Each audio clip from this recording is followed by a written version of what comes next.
各位现场的与会贵宾，非常欢迎各位莅临2025台湾国际地热论坛。我们的大会即将再过几分钟之后正式开始。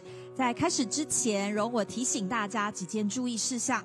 Distinguished guests, ladies and gentlemen, welcome to the 2025 Taiwan International Geothermal Conference. We will begin in just a few minutes. A few housekeeping reminders before we begin.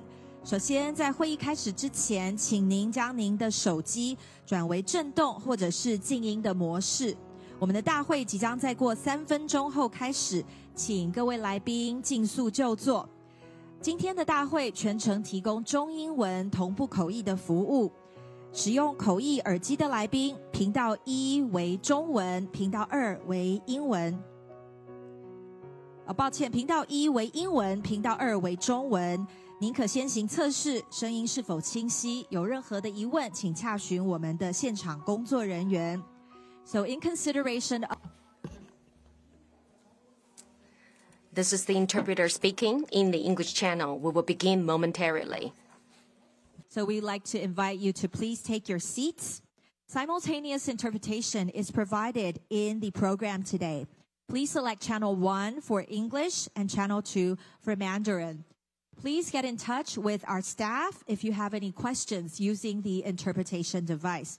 We will begin very shortly, and we'd appreciate it if you could take your seats. 我们邀请各位来宾尽速就座。Ladies and gentlemen, please be seated. We will begin momentarily. Once again, welcome to the Taiwan International Geothermal Conference. We will begin in a few moments. Thank you.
各位与会的来宾，大家早安。我们在大会正式开始之前，提醒各位，请将您的行动装置转为静音或者是震动模式。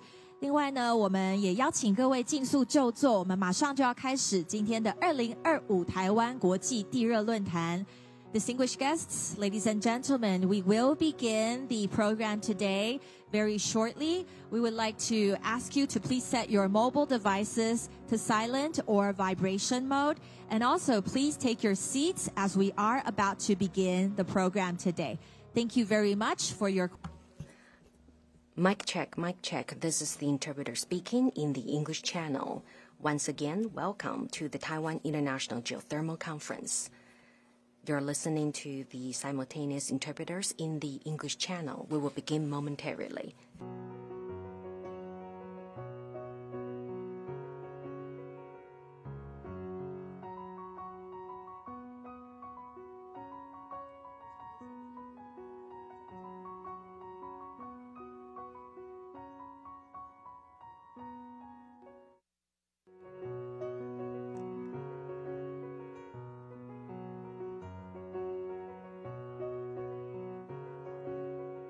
我们邀请现场的各位来宾尽速就座，我们再过2分钟即将开始今天的2025台湾国际地热论坛。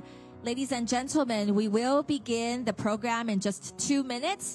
We would like to ask you to take your seats as soon as possible. Thank you very much for your cooperation.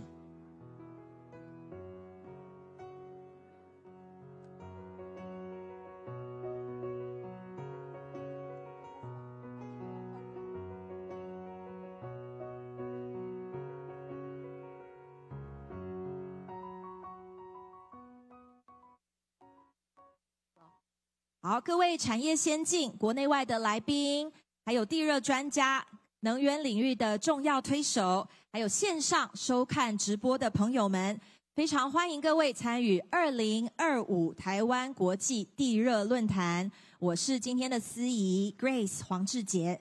Distinguished guests, ladies and gentlemen, welcome to the 2025 Taiwan International Geothermal Conference. My name is Grace Huang, your MC for today. 我们本次的论坛由经济部主办，经济部能源署执行，而协办单位则包含经济部地质调查及矿业管理中心、台湾中油股份有限公司、台湾电力公司、纽西兰商工办事处、工业技术研究院以及台湾地热资源发展协会。在此仅代表大会的筹办团队，向在座还有线上所有的贵宾表达我们最诚挚的欢迎。This conference is sponsored by the Ministry of Economic Affairs, co-organized by the Energy Administration and organized by the Energy Administration and co-organized by the Geological Survey and Mining Management Agency, CPC Corporation, Taiwan, Taiwan Power Company, the New Zealand Commerce and Industry Office, Industrial Technology Research Institute, and the Taiwan Geothermal Association. On behalf of the entire organizing team, we would like to extend our warmest welcome to all the guests who are here and also online with us today. 我们在今天论坛一开始，让我们以热情的掌声来欢迎主办单位经济部赖建信次长来为我们致开幕词。To kick off, please join me to welcome Deputy Minister 赖建信。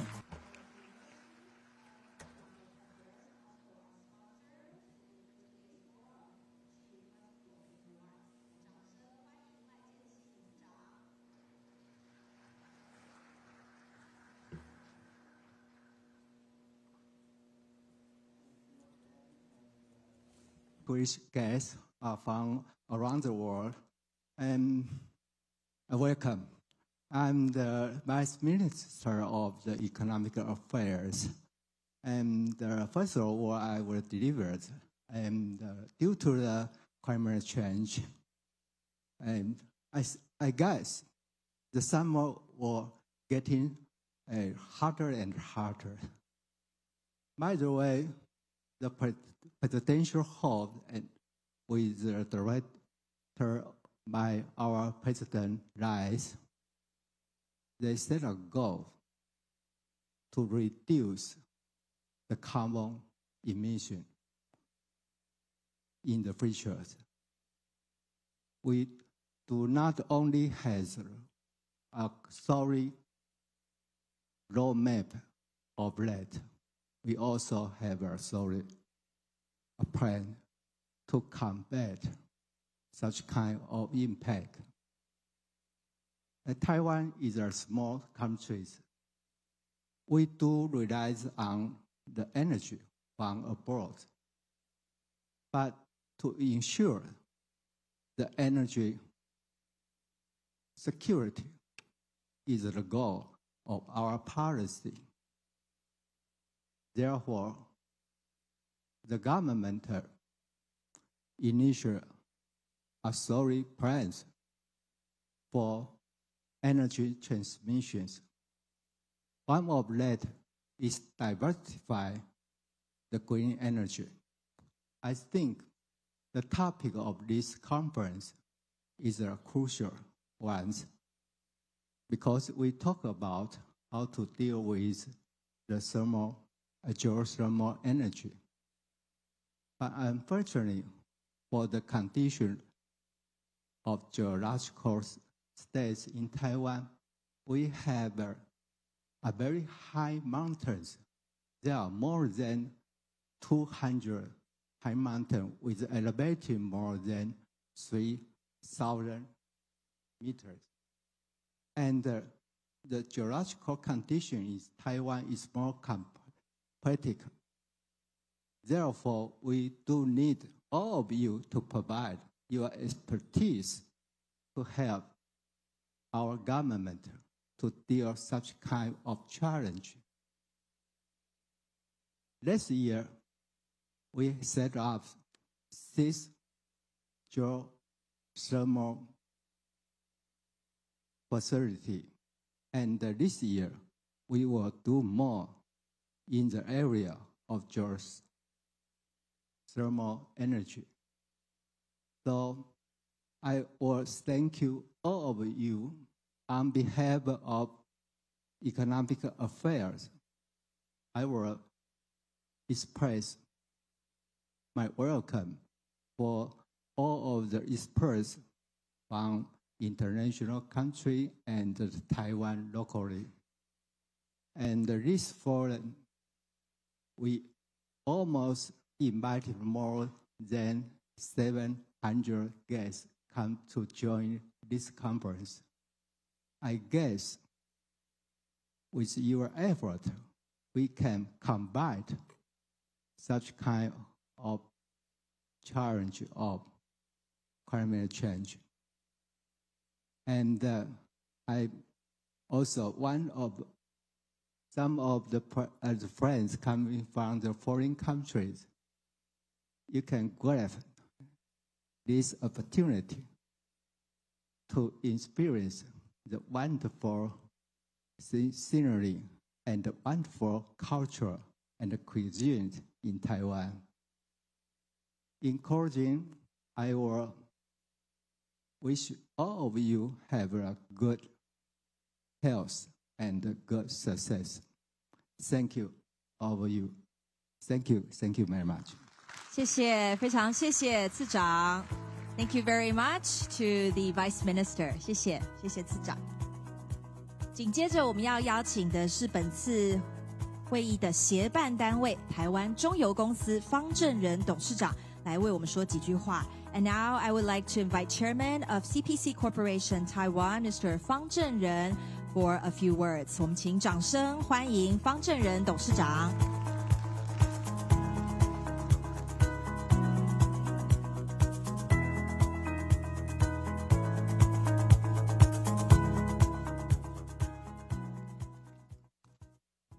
我们经济部赖次长 Deputy Minister Lai, Acting Director Lee of the Energy Administration, President Zheng of Thai Power Company, distinguished guests, ladies and gentlemen, good morning. Country, I also say hello to you. Good morning.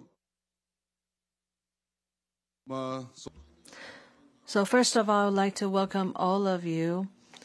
Here, this is at the CPC building, and we are very honored that the 2025 Taiwan International Geothermal Conference is convened here.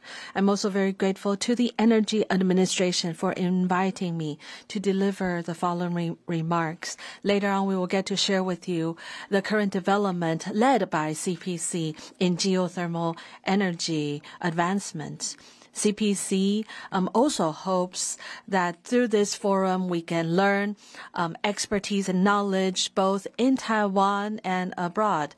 We also like to take this opportunity to exchange ideas with all of you so that we can further tap into the potentials of geothermal energy.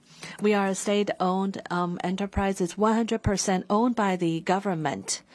CPC plays a very important in safeguarding our energy security.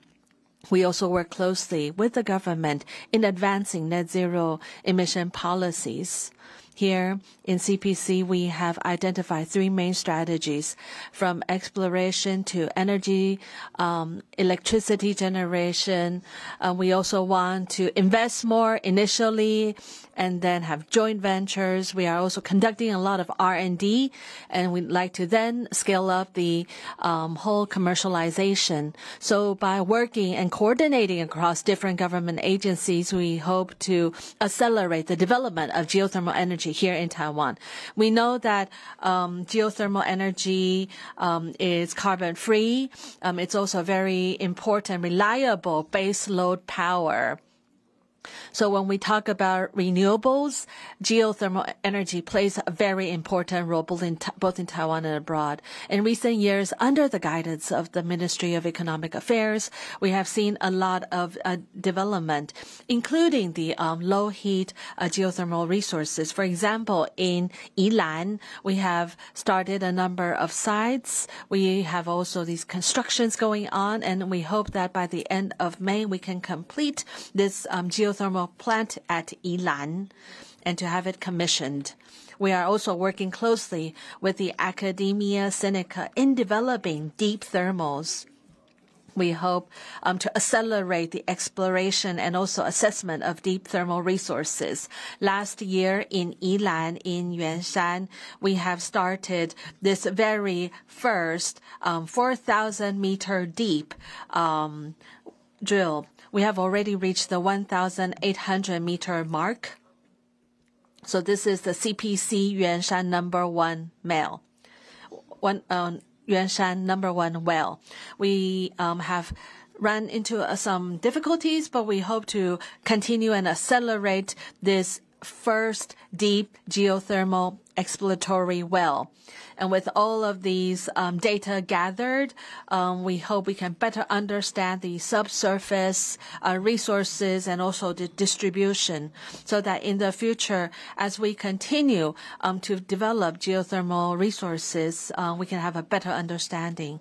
Looking into the future, we are also looking at different sites in Taiwan to conduct all kinds of explorations. Most of them are concentrated in Yilan and also the Datun volcano zone.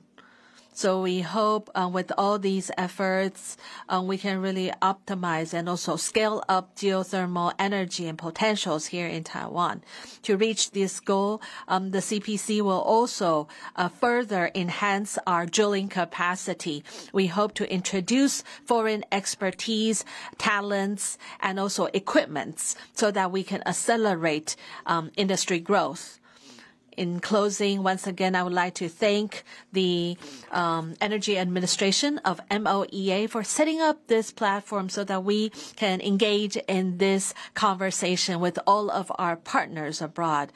We can learn from each other, our experiences and also expertise. Looking at today's and tomorrow's program, we know that actually tomorrow we have organized a technical site visit for all of our international guests to visit our Yuanshan number 1 well. I hope you can find this program very productive. I would also like to wish all of you all the best. Thank you. 接下来即将进行我们的贵宾合影的环节。So next up, we would like to invite the guests and also speakers today to come up on stage for a group photo to mark this special occasion. 我们接下来呢要邀请今天的贵宾一起上台合照，来纪念非常难得的场合。我们再次有请经济部赖建信次长，也邀请能源署李君礼代理署长。Also, we'd like to invite Mr. Christopher John Langley, Director of Trade for New Zealand. 也邀请台湾电力公司曾文生董事长。工研院苏梦宗资深副总暨协理。Our speaker, Dr. Amanda Coker, Laboratory Program Manager of Geothermal Technologies, National Renewable Energy Laboratory. Please join us on stage. 台湾地热资源发展协会李昭兴理事长，以及地矿中心徐明宏主任。Ms. Ann Robertson-Tate of SLB New Energy, please join us on stage. Dr. Ken Wissian, Associate Director at UT Austin. COO of Baseload Capital, Pernilla Wilberg. Vice President of Baker Hughes Global Geothermal, Ajit Menon. Vice President for Business Development at EVER, Mr. James Hetherington. Director Kevin Gray of Black River Consulting. And also partner Stephen Daish of Mitchell Daish. Please join us on stage. Mr. Samuel Abram of Geothermal Advisor at Halliburton, and Director Rami Shavit of Ormat Systems. Please join us on stage for a group photo. 好，我们今天呢有非常多的与会贵宾，还有国内外的专家学者都来到我们2025年的台湾地热国际论坛，所以我们也把握今天非常难得可贵的机会，来捕捉今天的画面。So for all the guests on stage, please look at the cameras in the center of the room first. 我们请大家先看一下我们场中央的摄影镜头 ，and remember to smile. 好的，接下来请看向您的左手边。All right, now we have cameras to your left. Let's celebrate the spirit of this conference, which is collaboration. So with your biggest smiles. 好，那我们最后呢，看向右手边的摄影镜头。Finally, to your right, cameras to your right. 好，那再来呢，我们邀请大家，我们一起竖起您的大拇指，我们为地热资源比个赞。So lastly, thumbs up for the International Geothermal Conference in Taiwan.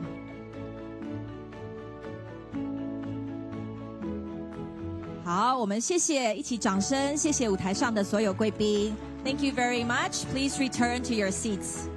好，请各位贵宾回座，谢谢。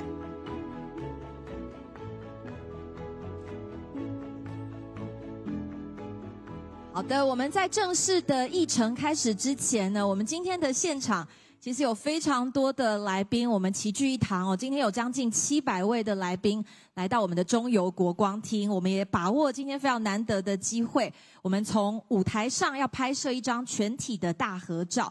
And before we begin, we will take the opportunity to capture this gathering by taking a group photo of the entire room. So our photographer will be taking a photo from the stage to capture everybody, the energy and the brilliance today.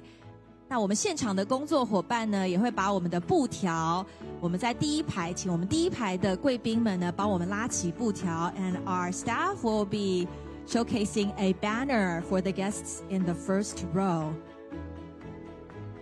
好，那我们请现场的所有来宾，我们就一起看向我们舞台上的镜头。非常谢谢各位哦，今天踊跃的莅临，为我们今天的活动增添了不少的风采。So remember to smile.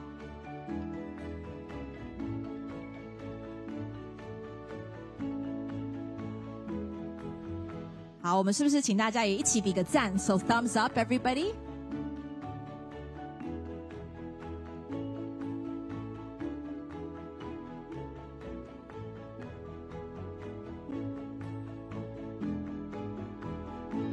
好，谢谢大家，谢谢我们今天现场呢将近700位的贵宾，大家非常踊跃的来出席我们2025台湾国际地热论坛。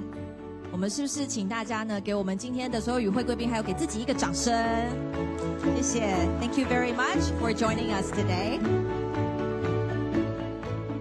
我们今天呢是第3届的台湾地热国际论坛，而政府呢已经宣告了2050净零碳排的目标，还有12项的策略途径，而地热呢更是能源当中的重中之重。所以我们今天一开场的主题就要带大家来了解地热的发展现状。So this year marks the 3rd edition of the Taiwan International Geothermal Forum. And we know that geothermal energy is a key pillar in the future energy mix of Taiwan. 所以我们今天呢一开始就由经济部能源署的油气发展与管理组的陈千瑜科长来为我们介绍台湾地热发电的现况推动。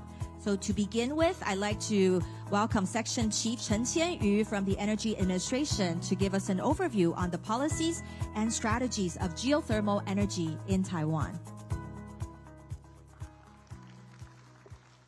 Okay, good morning, everyone. A warm welcome to all the guests from around the world. I'm sorry to share the Taiwan's progress in geothermal energy development. So here are the topics I'm going to share with you. Here we can see in Taiwan's geothermal energy policy, we have up our geothermal target by 2027 from 40 megawatts to 1 gigawatt. And the 2030 target jumps from 200 megawatts to 1.2 gigawatts. These numbers may seem almost impossible, very much challenging. but actually they clearly signal Taiwan's policy direction. That means please fast, faster and fast, right? And starting from the bottom, the left-hand corner here, we can see Taiwan has approximately 40 gigawatts geothermal potential at the depths between 3 to 6 kilometers. And there are many power plants are located in different areas. And some of them are connected to the grid before the end of this year. So currently, Taiwan has total installed capacity at about 7.5 megawatts and expected to have to reach the target for 20 megawatts before the end of this year. And now, I would like to share what we have been pushing in over the past year, that for geothermal energy. We roll out the new regulations to streamline the permitting process for geothermal exploration and development. So instead of local counties working in silos, all the applications are reviewed in joint meetings, including the central government officials, local governments, and external experts. And last September, the Ministry of Economic Affairs established the Geothermal Development Task Force. The task force includes several government agencies and state-owned enterprises. Here you can see in this slide, it's led by the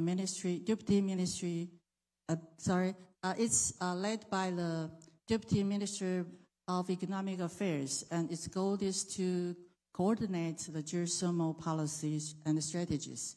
Also, to create the cross-agency collaboration benefits.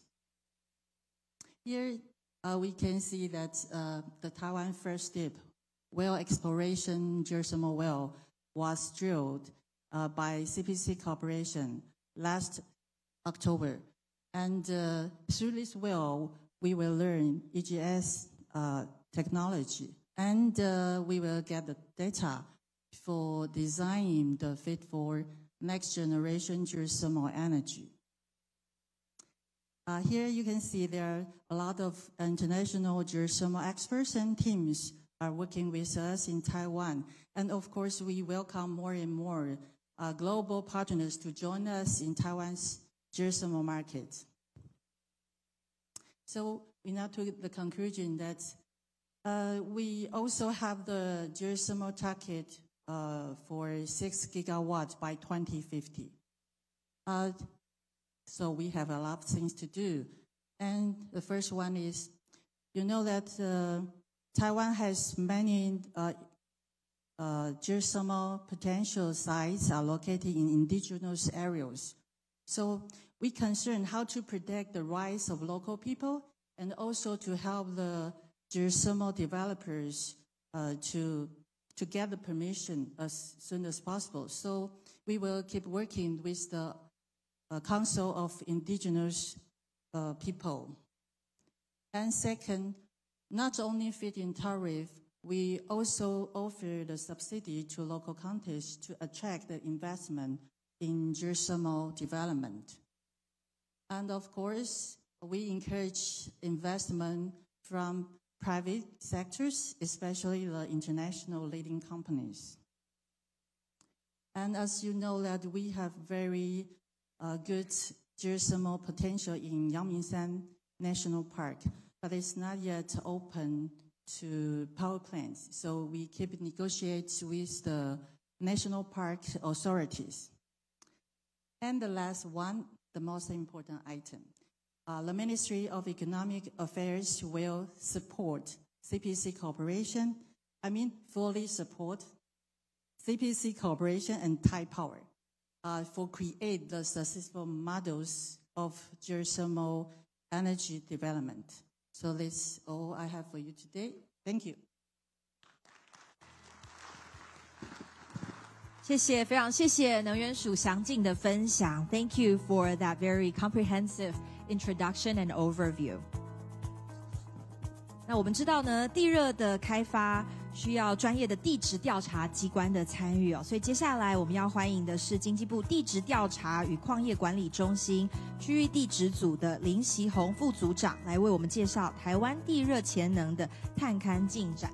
So next up, please join me to welcome Mr. Lin Xihong from the Geological Survey and Mining Management Agency, Ministry of Economic Affairs, to talk about progress in geothermal exploration in Taiwan. 我们掌声欢迎。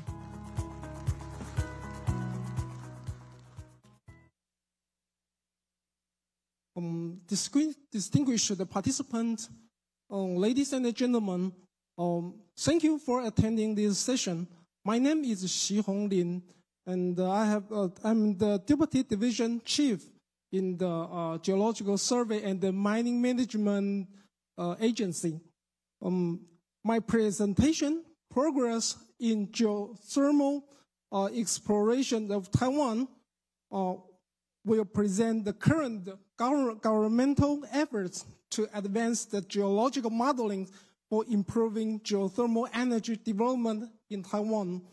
I would also like to acknowledge the key members working on the geothermal geology projects in my agency. In addition, if you see the icon, our agency also has established an online geothermal exploration system to share information about ongoing projects. This represents a significant step toward opening data and the resource sharing in Taiwan's recent geothermal initiatives, allowing everyone to access up-to-date information about the geothermal exploration activities. Based on the arc-continental collision settings in Taiwan, recent geothermal exploration strategy is built upon understanding four distinct geological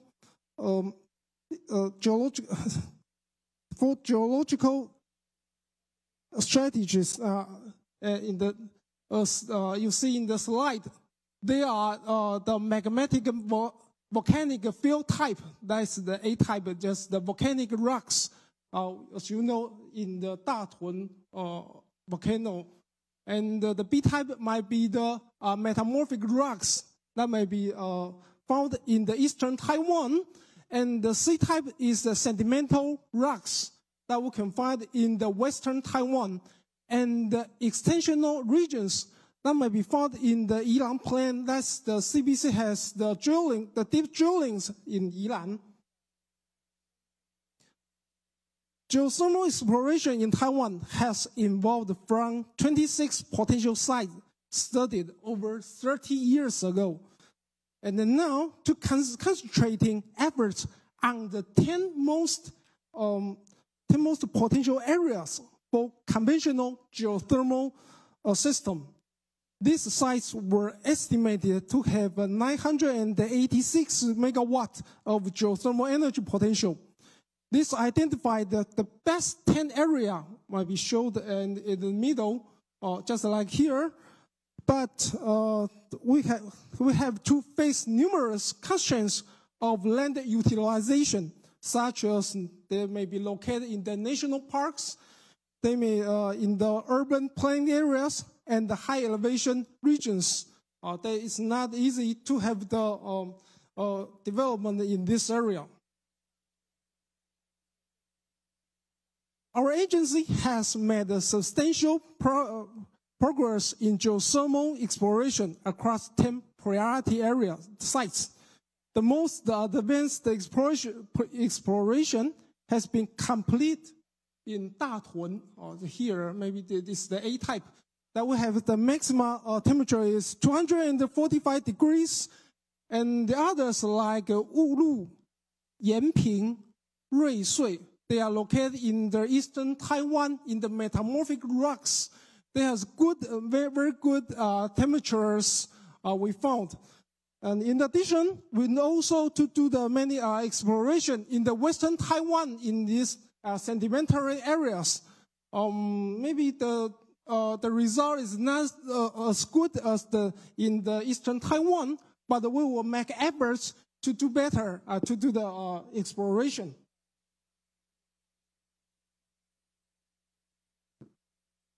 The geothermal exploration roadmap of our agency from 2021 to 2030 shows a systematic progression across the 10 priority sites. Current projects are focused on completing exploration activities by 2025 at several sites, which test planned through 2030, or maybe just like here. The roadmap illustrates our long-term strategy with continuous exploration activity to maximize the efficiency and apply geological techniques learned at each site. The recent strategy for geothermal development is transitioning from conventional geothermal system to advanced geothermal system to expand Taiwan's geothermal energy potential. By the extrapolation of existing data, our agency has produced an ISO depth map showing at the depth of the 150-degree isothermal contour lines on the ground, just like the middle figure, and an isothermal map at the 4,000 meters below the surface, just at the right figure. This advancement in geothermal mapping enables the assessment of the AGS potential. The transition to AGS represents Taiwan's adoption of the cutting-edge geothermal technology to access deeper, more widespread thermal resource that we are previously considered inaccessible with conventional technology.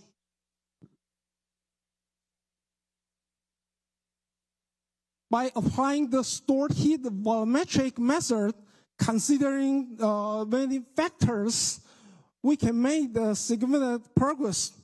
Recent evaluation of Taiwan's deep geothermal potential at depths of 3 to 6 kilometers reveals substantial energy resources estimated at approximately 40 gigawatt across the 10 identified potential areas. Just like the right figure. A recent calculation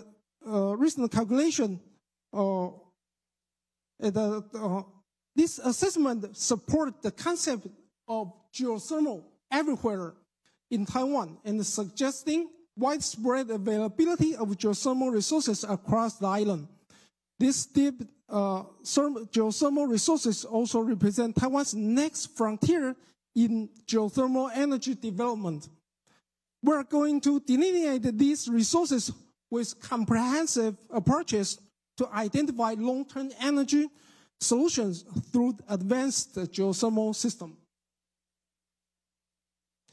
Our agency has launched the Geothermal Exploration System. That's the web platform to provide the governmental open data supporting geothermal development. This digital platform offers information on potential sites, geological models, and the various geological and geophysical data sets. The platform also represents a significant advancement in data opening and the resource sharing, enabling companies, researchers, policymakers, and most importantly, the local residents to access comprehensive information for understanding their lands and the future planning. We aim to encourage broader participation in geothermal development while ensuring that exploration activities are based on the most current scientific understanding. The data sharing initiatives demonstrates Taiwan's commitment to accelerating geothermal development through the collaborative approaches and information. In addition, we also hold several forums like the Geothermal in Progress Forum held in 2024. There are 14 technical lectures, and we also displayed a 3-meter core, just like this, which is part of the Taiwan's first successfully continuous core sample from the 2004 meters in Wulu, Taitung. It is the first time to obtain the granite sample, probably representing continental crust through professional drillings, which is cooperated with ITRI and Otacuk, a Turkish company, to cooperate with our agency.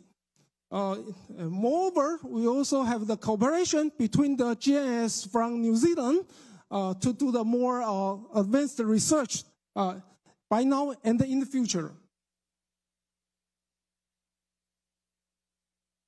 All of our potential assessment for geothermal resources will open in the website. The assessment comprehensively incorporates geophysical techniques such as telluric method, gravity, magnetic surveying, and seismic prospecting to detect subsurface thermal anomalies and potential. But there are many challenges and communication need to do right now and in the future. First of all, we have to face the geological complexities, such as the extremely hard rocks in the quartzite and the high pressure groundwater that may be prevent the drilling. In addition, we need the advanced deep drilling technology for the deeper drillings. And in reality, there are numerous administrative procedures have to deal with, and even more the protests from the local residents. We have to do more communication in these social communications. So in the conclusion, our agency, GSMMA, continues to advance the geothermal exploration throughout Taiwan despite the challenges. We also provide technical expertise for geological model and the exploration of Taiwan's geothermal resources. Thank you for your attention. Thank you. 谢谢，非常谢谢地矿中心的分享。Thank you once again for that insightful presentation. 我们接下来呢，我们要欢迎的是非常积极投入地热的国营企业台湾中油股份有限公司的陈秉成处长，来跟我们分享中油公司地热开发的现况以及未来的展望。So up next, please help me welcome State-owned enterprise Taiwan CPC Corporation Director Chen Bingchen to talk to us about the current status and future prospects of geothermal energy development by CPC Corporation Taiwan. Okay. Thank you. Good morning, everyone. My name is Bill Chen, and some of you, I already met you a few days ago, and I say hello again. So today I would like to share with you the present status and future prospects of the geothermal development by CPC Corporation. Okay. First of all, I will introduce the geothermal initiatives of CPC. And second, I would like to share with you the current status of CPC's geothermal development. And third, I would like to share with you our future prospects and our strategies on expanding geothermal development. Fourth would be my short conclusion. Okay, we all know that geothermal energy is already increasingly play an important role in Taiwan's energy mix. And geothermal energy is regarded as a clean and substantial energy in Taiwan. And CPC is a very important application to explore and develop the geothermal energy. And this slide, we show that the greenhouse gas emission reduction targets set by CPC and Taiwan. And on this figure, we can see that Taiwan has a very important net zero carbon emission pathway. And aligned with that is CPC's net zero carbon emission pathway. We hope that by 2050, we could achieve the net zero goals. And in order to achieve this goal, CPC think that geothermal energy would play an important role to achieve this goal. CPC's net zero scheme include hydrogen, geoenergy, and domestic geothermal energy, and also solar and wind. And among these four, we believe that domestic geothermal energy is a big niche for CPC because we already have staff and equipment in this area, and we also have the experience about the local geology and the supporting and the logistic or others. So we believe that it's more easier for us among these four, geothermal energy would be an important one. Okay. Now I would like to share with you the current status of CPC's geothermal development. First of all, it's the exploration. We have a big exploration team and research institute on exploration, and we have a lot of geologists and geophysicists working on this. For example, on the Datun volcano area, we continually to remodify and re-embellish our structural model of this area. And second, about the shallow geothermal reservoirs in Ilan, and we already were going into a production period. Therefore, we continually to renew our numerical simulation model to predict the future production, and if we need to walk over or drill new wells, we would like to know that where is the best location for new wells. And for deep geothermal wells, we use the well log data from nearby to also to predict or to guess the possible geological information and data deeper than the current wells we already drilled. And about the drilling, we already expanded our fleet of rigs. For, these three are new one we just procured. And because that we think that in order to fit different situation of Taiwan, so we procured different types and size of rigs. For example, for mountainous area, because the poor transportation and in the lack of big size of flat land, we hope we could use vehicle-mounted smaller rigs. And if we want to drill deeper wells, we would use the bigger rigs with higher horsepower. So that's what we are doing now, and we are now training our crew to use all these new rigs. Okay, current operation, we are drilling one deep geothermal exploration well. The previous presenters already mentioned. Now we have the first deep geothermal wells targeted 4,000 meters in Yilan Yuanshan. And we also continuous drill development wells in shallow geothermal areas. And we are currently constructing our geothermal power plant. And about to push forward our geothermal development, we think that cooperation and collaborations are very important.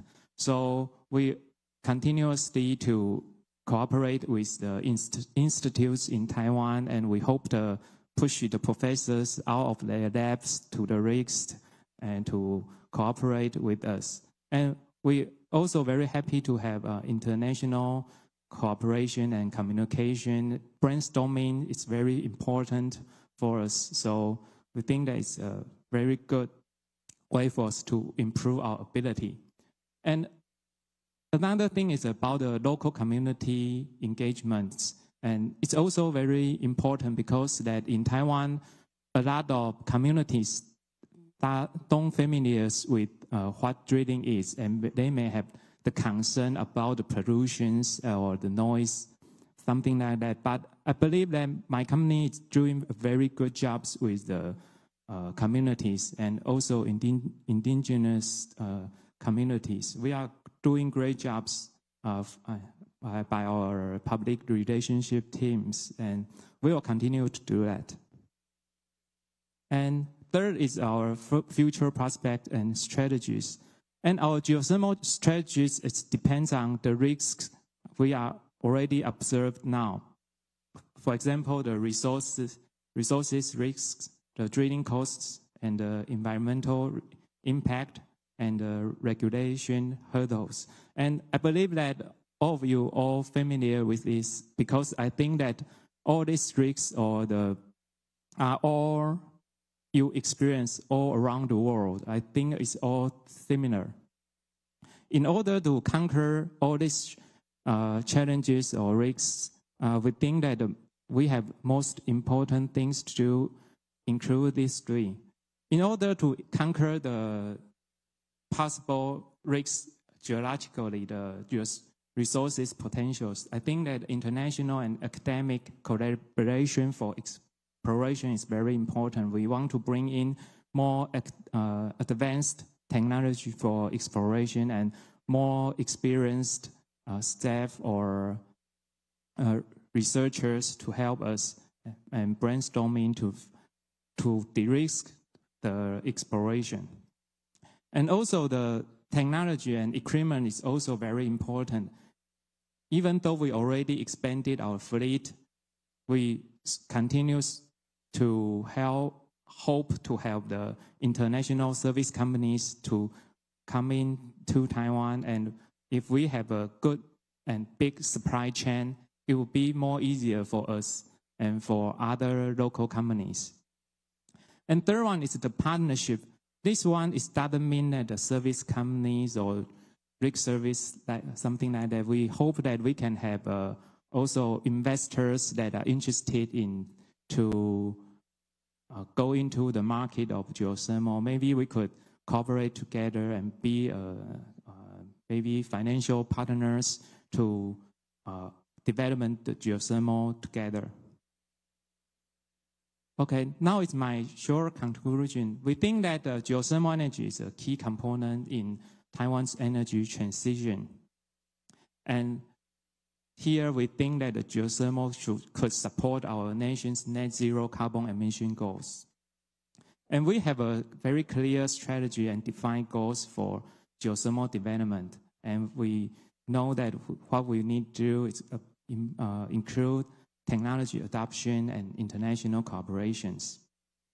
And international partnerships and more players into this market, I think it's very beneficial for CPC. And also the technology providers is also very important to help us to overcome the challenges and more efficient, help us to be more efficient in geothermal development. Okay, thank you for your attention. Thank you. 谢谢，非常谢谢台湾中油公司的详尽的介绍跟分享。Thank you once again to CPC Corporation Taiwan. 我们接下来呢要欢迎同样的非常积极投入地热的国营企业台湾电力公司再生能源处的蔡英胜处长来跟我们谈台电公司地热推动与技术提升现况以及策略。So up next, please join me to welcome also a state-owned enterprise, Taiwan Power Company, Mr. Cai Ying-sheng, to talk about progress and strategy for geothermal energy development and technology advancement at Taipower. Good morning, everyone. Good morning to Taiwan and good morning Thank you. Welcome here. Okay, I like talk about PPC strategy. Okay, but I like to speak by Chinese. Okay, you can turn your translation machine. Okay. 台电的地热行动。 So here, the Thai Power Company, we have a four-pronged strategy.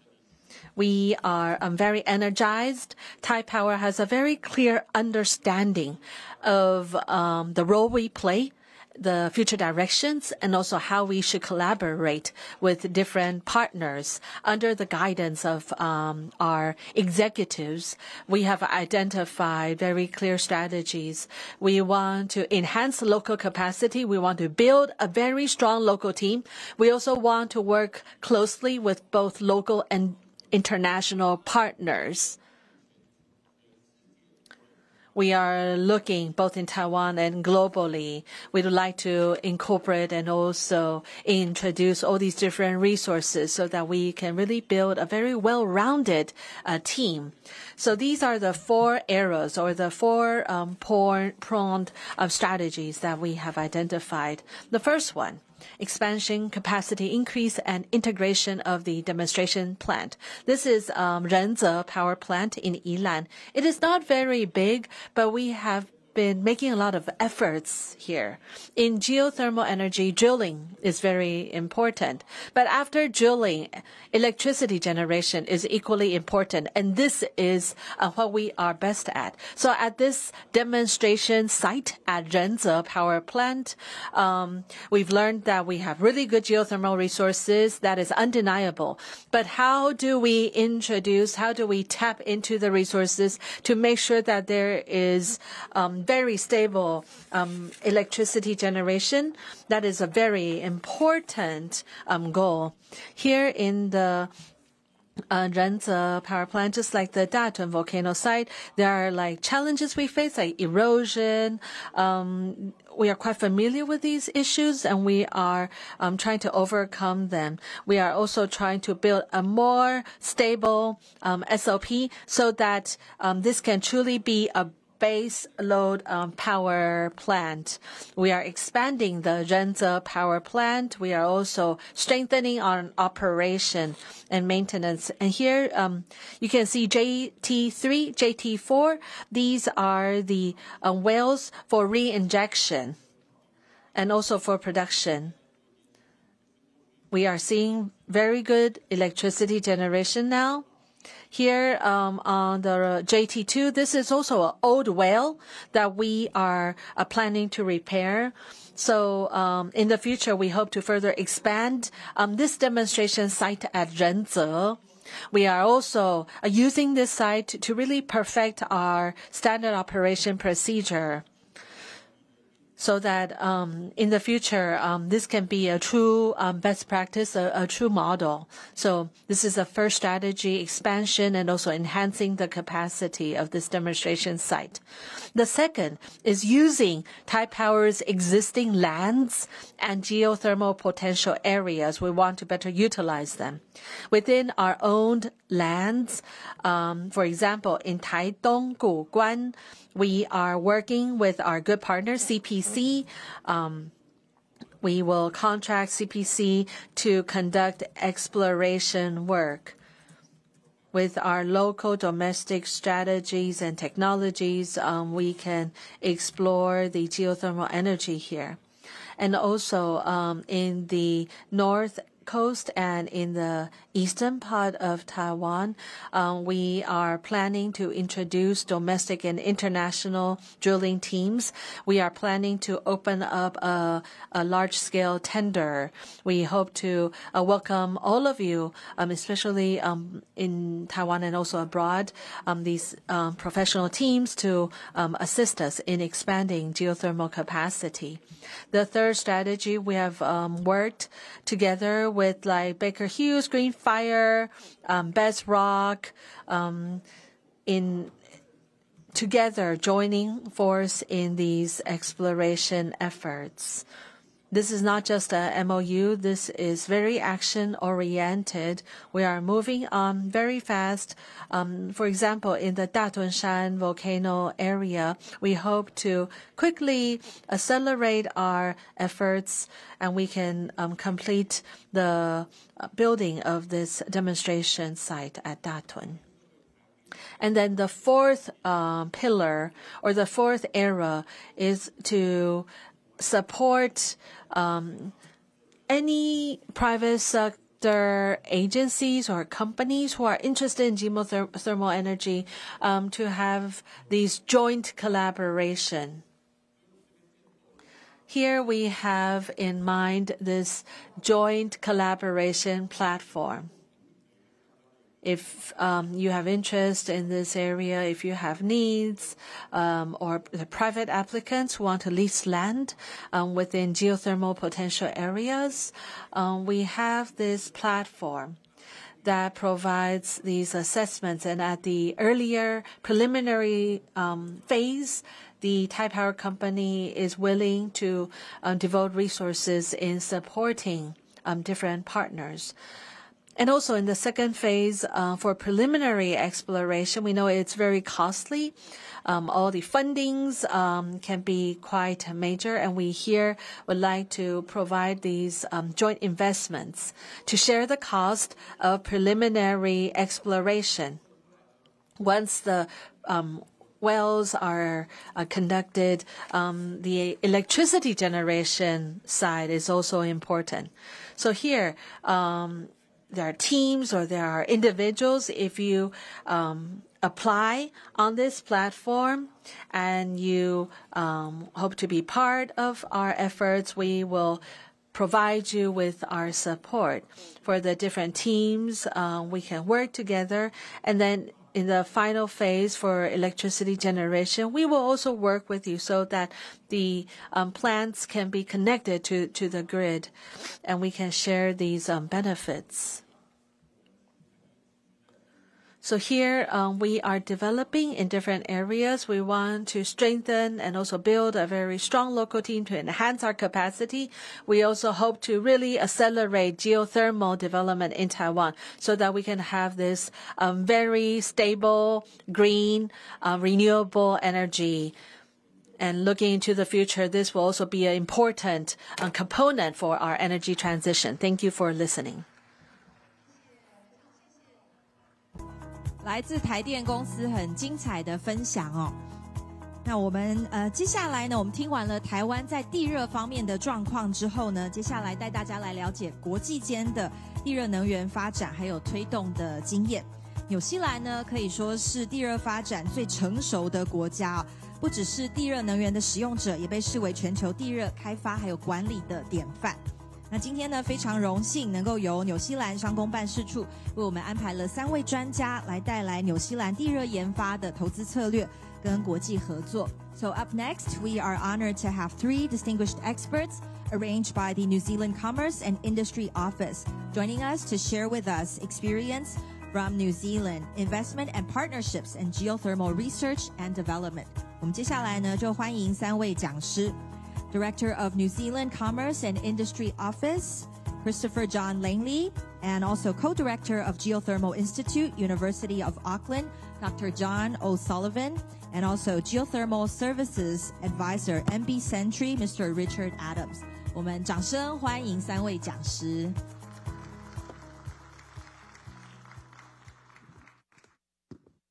Thank you. Good morning, everybody.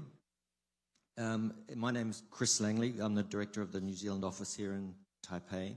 I'll make some introductory overview comments myself, and then I'll pass to my colleagues to provide some more detailed information.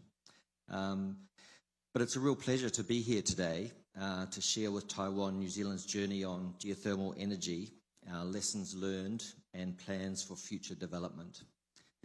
Geothermal energy is not just one of our main sources of electricity. It is also a key driver of innovation, talent development, and global collaboration. New Zealand has been harnessing geothermal energy for electricity generation since 1958. with the opening of the Wairake power station in the central North Island. It was the first in the world to use flash steam technology, pioneering a method that has since influenced geothermal projects around the globe.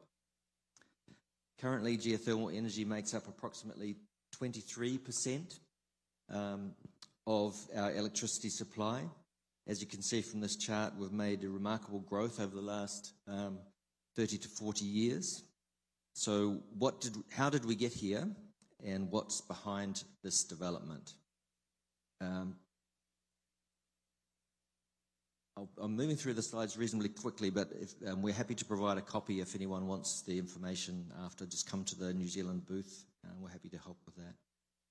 Geothermal has played a big role in our energy production to date, and we believe it holds even greater potential for the future.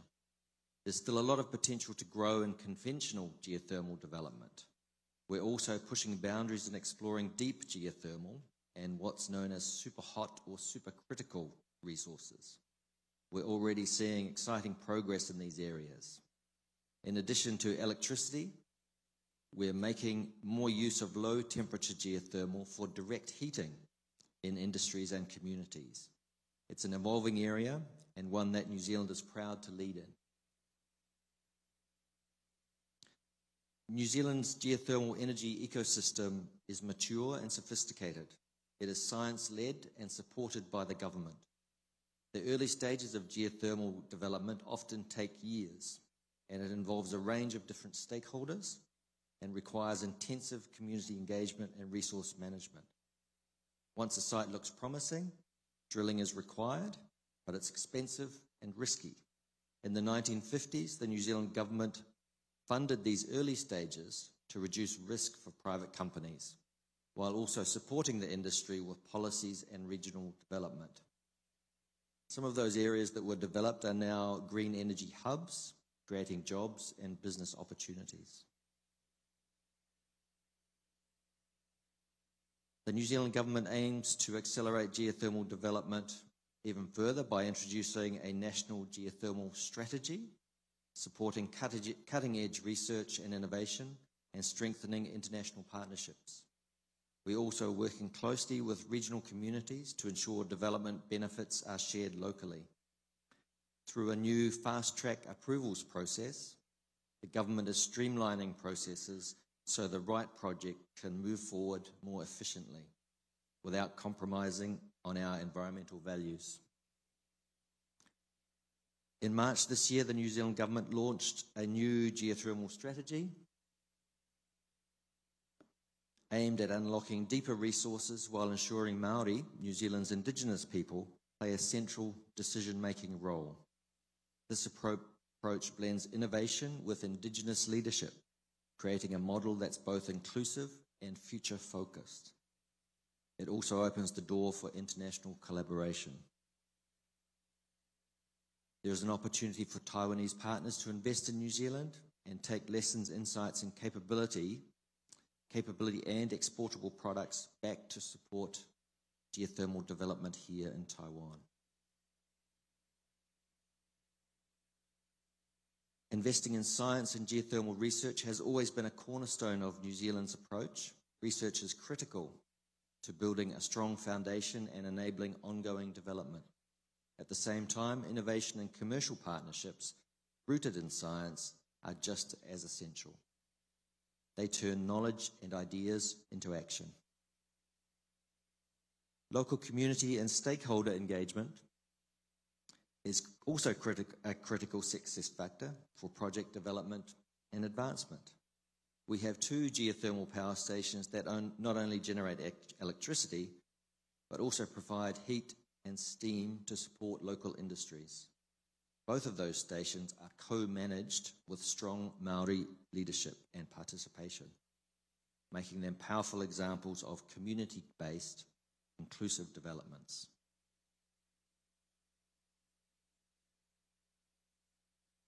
Through current regional infrastructure investments, our government is laying the groundwork for long-term growth in geothermal energy.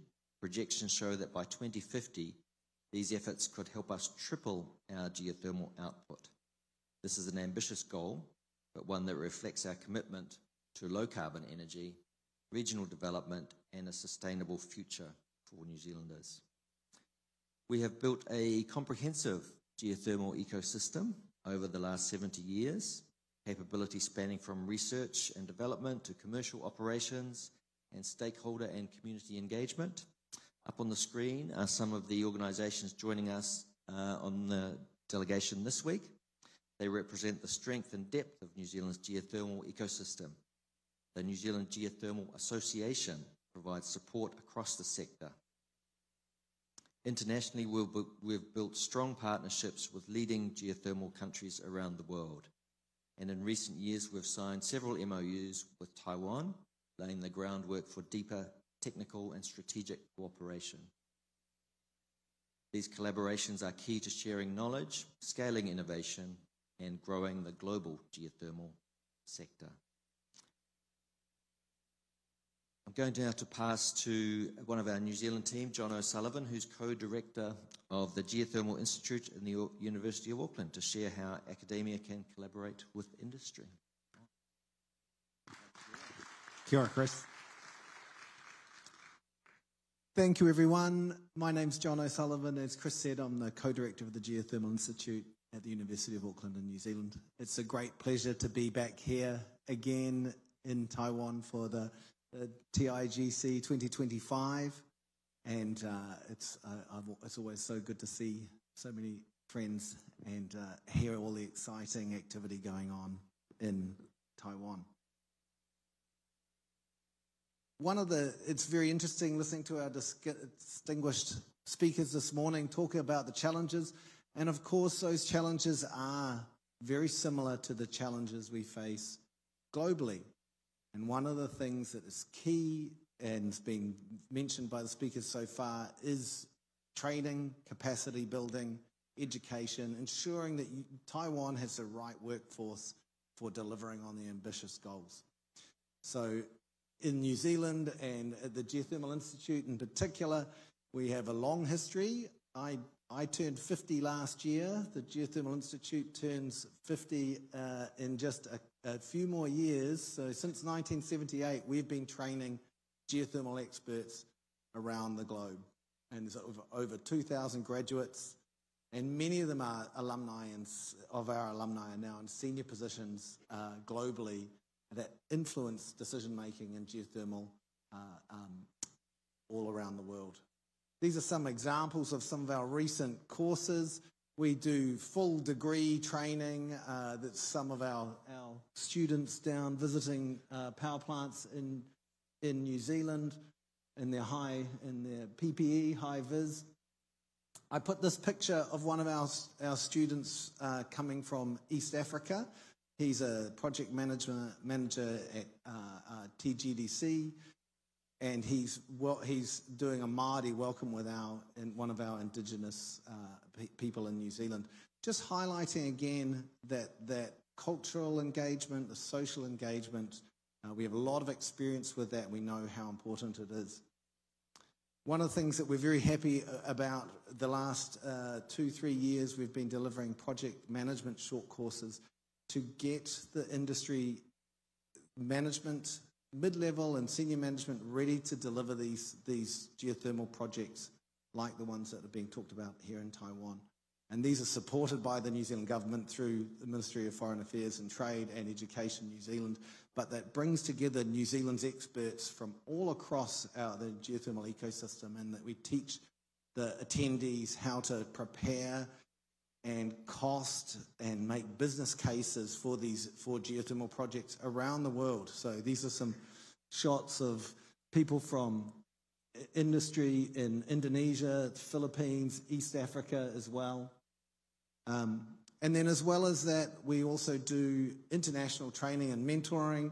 In the middle there, that's us in the Philippines delivering short course training to the Geothermal Association in the Philippines. And you may recognise some of your colleagues from ETRI down in the bottom here when we were here doing training and the collaboration with ETRI as well. On the far right, that's us in East Africa doing training there. So we recognise how important that the capacity building and knowledge transfer is, and we're ready to support Taiwan with all those needs. As Chris mentioned, innovation and best practice developed in New Zealand has been a key part of making geothermal such a success story for New Zealand and helping to de-risk development. So at the University of Auckland, at the Geothermal Institute, in partnership with our industry partners, we spend, and in particular the generators, Contact and Mercury and NAFA Generation, we really apply best practice, advanced engineering and geoscience techniques to really have a deep understanding of our geothermal systems and really support the development of the geothermal throughout the different stages, the planning, permitting, management, and operations. Several of our distinguished speakers this morning mentioned the importances of re-injection and managing production. Well, that's exactly what we spend a lot of time and energy as a group in New Zealand and have been very successful at doing that. And these are some images of work we've done recently with Contact Energy. In November, they opened a new power plant in Tauhara, adjacent to Wairaki. That's a picture of one of our field trips with our students visiting the new power plant, and also some of the advanced modelling that we've been doing with Contact for many years to help plan the drilling, plan the resource and development and management so that that can be a long-term success. And I was really interested, again, seeing all the fantastic work being done by GSMMA and the team on the resource evaluation and for here in Taiwan, and looking at bringing together the geosciences to really support and help de-risk development in Taiwan. What we've been doing in New Zealand over the last 4 or 5 years is taking that really to the next step of also including the flow modelling in that early resource assessment stage. And so you're including flow modelling as well as geological, geophysical modelling to help with the well targeting and provide robust assessments of the geothermal projects. And we've been doing that not just for New Zealand projects, but internationally, with a lot of focus and partnership in Indonesia, and also working with the Philippines Geothermal Association as well, to look at how we can support building out that database of publicly available information, not just based on the geoscientific and geophysical data, but also on robust flow modelling as well, so that you can really test out the resource ahead of time. And this is not just, as Chris mentioned, it's about how academics and research and best practice meets the industry needs. And so this kind of new technology and advanced approaches, we're using them to support financial decision making and real serious investment. And this is an example we give of the work we did recently with Pertamina Geothermal Energy in Indonesia, where those resource assessments of both their active developed assets but also their greenfield resources were contributed to their initial public offering, which raised over half a billion dollars. And with that, I'm going to hand over to Richard. Thank you.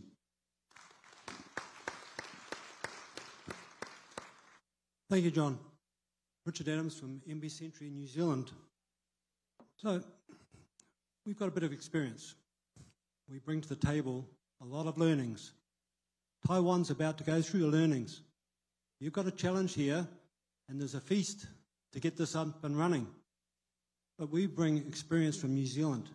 We're part of a big team in New Zealand that has developed from 75 years. I can even go back even further than 75 years in New Zealand. We have the records, we have the proof. So, up here, we see the learnings. There's Wairaki being constructed in 1957. It's designed for doing 30 years. But Kiwis are innovative. We're a long way from the rest of the world. We tried oil and gas techniques to do our drilling. It didn't work. We had to adapt and learn. We had our failures. We learned from them. We then grew on to that to build the code and regulations, which is now used and should be used around the world.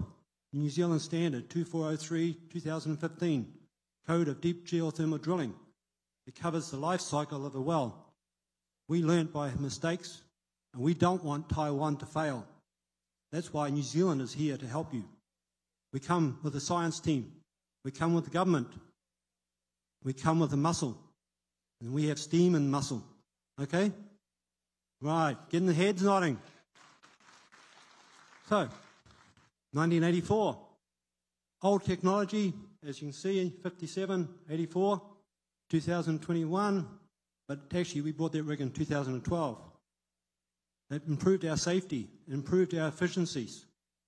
We then managed to, working with the industry though, working with our clients, working with our scientists. We work together as a team in New Zealand, and that's what I bring today, along with John and Chris and others in the audience here. We come together to bring you an experience that New Zealand has been through, 75 years, what you want to do in 5 years. Think about that. But as you can see, New Zealand is MB Century and evolved under the government, under Ministry of Works. That was government operation. Then we became different things. Now Turapaki owned. And as Chris alluded, Turapaki owns MB Century, totally 100% Maori. That's indigenous. That can be done here in Taiwan too. So from there, we then have grown on things here. So 56, we've been through some changes, but we've drilled in Indonesia, Philippines, Papua New Guinea, among others. We have over 1,100 wells just in geothermal alone. That's experience that you can't get without coming to New Zealand. We've had people come from Taiwan to New Zealand for training and explanation and in growing on that. But we also do a few other things that you don't know about. You just say that we have drilling rigs. Yes, we have experienced people there. But we then do the entire life cycle of geothermal. From the design, we bring together people. So under our umbrella in New Zealand, we can bring together the scientists, the geologists, the geophysicists, the geochemists, the GNSs of the world, the people that help get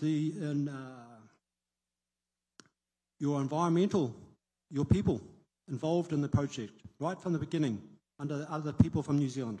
We have that skills and experience. What used to take 10 years in New Zealand can be shortened down to a few years now. The process that goes through the regulations been condensed from 18 months to a couple of weeks, or even shorter, because of the preparation and skills that we've learnt over the years. Under geothermal, MB Century does design pipelines, but not just pipelines, the entire system from the wellhead right through to the turbine, and then from the turbine out to the reinjection wells. And we've learned how to overcome calcite. I saw photographs earlier of silica and calcite blocking up pipes. Why, I ask that question, are you reinventing the wheel and doing experiments? Work together collectively. We've had that 75 years experience that nobody else in the world has. That's why we're here. With dignity and power, we want to stand up here and show you that you can learn from us. We also have hydro experience that we do in New Zealand, a very experienced hydro team. That's an underground power station, by the way, where that turbine's coming out of. Complete overhaul. And that was ruined by a volcano eruption in New Zealand back in 1995, and it has to require a bit of maintenance. And it's done 1 kilometre underground, built in the 1970s and 80s in New Zealand. So we have lots of learnings that we can share with this country. From there, we have industrial side of it, and we have our own fabrication shop, own machine shop, own sandblasting, painting, preparation. We've built things in New Zealand, have sent them to Indonesia, the Philippines, Papua New Guinea. We were there at the beginning, and we're here today. We want to grow forward. We want to help Taiwan be successful. Because if you fail, it makes it very more awkward for the next generation to take up the baton. That's what we hear about. Us older guys here, okay, there's a few, I see a few grey hairs in here, and a few bald spots. But that is because of experience and getting your hands on the job and learning and growing. That's why New Zealand has been keen to share the knowledge and skills here. So, I think we're about there, but we still need to keep going. Okay, our future, growth. Build on that. Select your preferred partner. You don't just buy MBC Entry, you buy New Zealand. That's something that you don't get anywhere else from any other country in the world. We can improve your business. We can also help you learn and develop. The university is crying out for more students, but they're going to learn from people, and that university brings people to MBC Entry. They come and see the steel. They come and see the muscle that makes it happen. They come and see what happens. We take them through, physically see it. This is out of the classroom. This is physically hands-on. We take them out and show them how to do a PTS log. Even the basics. We're one of only 4 manufacturers of PTS log tools in the world. But today I heard you're still the best, Richard, at breakfast by a complete stranger. Now that's encouraging to my heart, and I shared that with our manufacturing the toys back home this morning. But we also take integrity. We want to make sure your well is safe. We've built special tools to show you the corrosion on the outside of the casing, deep underground, at 280 degrees Celsius. I've sent that tool to Mexico, America, Philippines, Indonesia.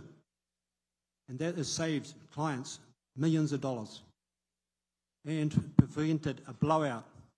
Some of you may know of the blowout drilling in Japan about 18 months ago. They didn't follow the code that New Zealand said. Here is it. We freely give it to you. Learn from our mistakes and progress this industry. And that's what this whole meeting is about, is progressing the industry and growing forward. And you want to rapidly grow in Taiwan, but you have the opportunity now to build on what you're doing by using experienced people, and we freely bring that to the table. It may cost you a few trips from me flying backwards and forwards, but we're going to be here. If you need us, you know where to call. New Zealand. Thank you.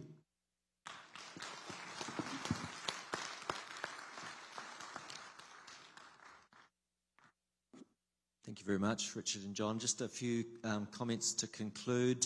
Thank you very much for your attention today. I think from those first presentations we heard, it was really clear to me the process that Taiwan is going through here is very similar to what New Zealand has gone through in terms of the start to finish of the process through the modelling and mapping, the exploration, drilling, through to energy production is something that New Zealand's been through, as the guys mentioned. So we're really happy to be here and have this opportunity to share our experience, some of the lessons learned. So please make the most of the New Zealand delegation while they're here. You know what a couple of them look like already, but there's others in the audience, and there's a New Zealand booth out in the foyer. So thank you very much for your attention today, and a great opportunity this week. Thank you.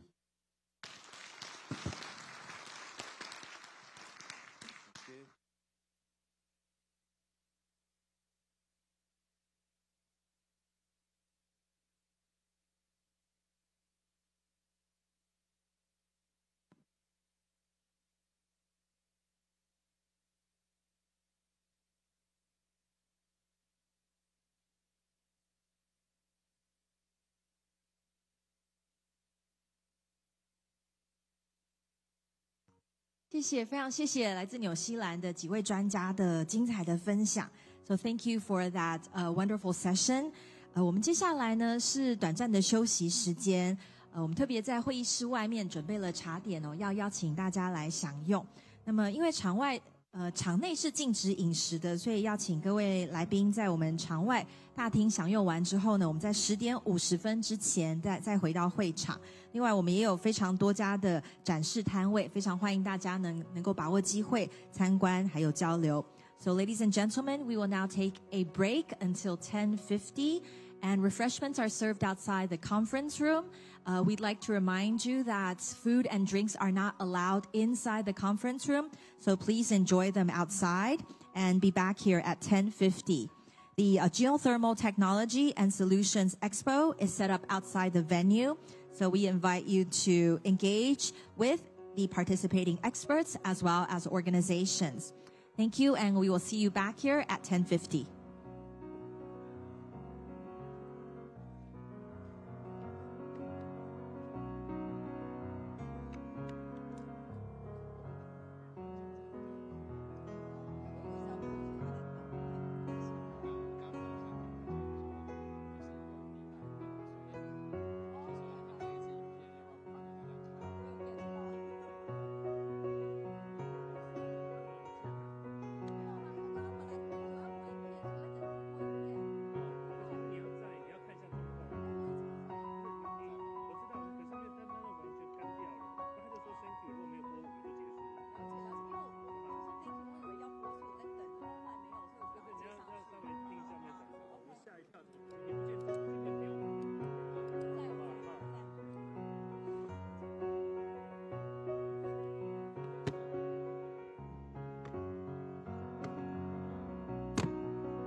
Ladies and gentlemen, welcome back. We will begin the next session in a couple of minutes, so we would like to invite you to take your seats. Thank you very much. 各位与会的来宾，我们再过几分钟即将开始接下来的场次。已经回到会场的大家也邀请各位就座，谢谢。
现场的各位与会贵宾，欢迎大家回来。我们邀请各位就座，马上就要开始接下来的场次。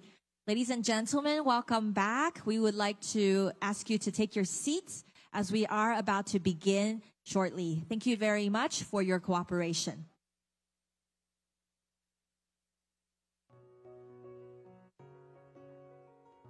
好的，非常欢迎各位，我回到我们今天2025台湾国际地热论坛的现场。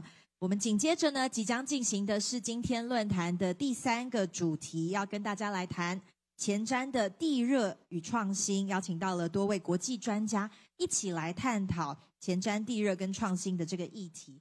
Welcome back, ladies and gentlemen.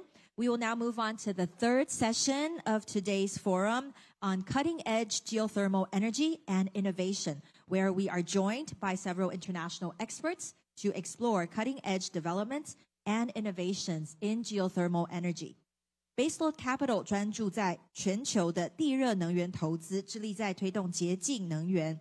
那近期呢，跟 Google 达成了一项重要的合作，签署了台湾的第1宗企业地热能源的购电协议 （Corporate Power Purchase Agreement）， 这也是台湾地热产业发展的一大里程碑。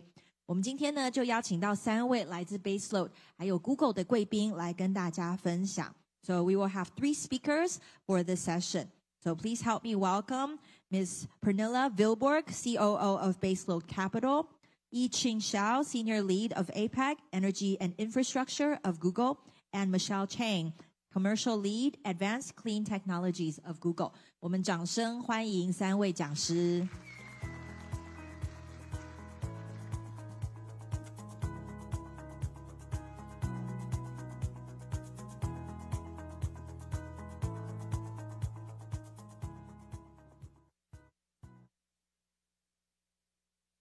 What happens when a geothermal developer partners with a global tech giant to power the AI revolution? That's not a hypothetical. It's something that is happening right here and right now in Taiwan. It's real, it's big, and it's just the beginning. I'm Pernilla Vilborg, and I'm the COO of Baseload Capital, a company that pushes boundaries, develops project portfolios, and we partner with pioneers to scale up geothermal energy worldwide. I'm here today with our new partners, Michelle and Yi-Ching, and we are proud to announce the first ever corporate power purchase agreement for geothermal energy in Taiwan.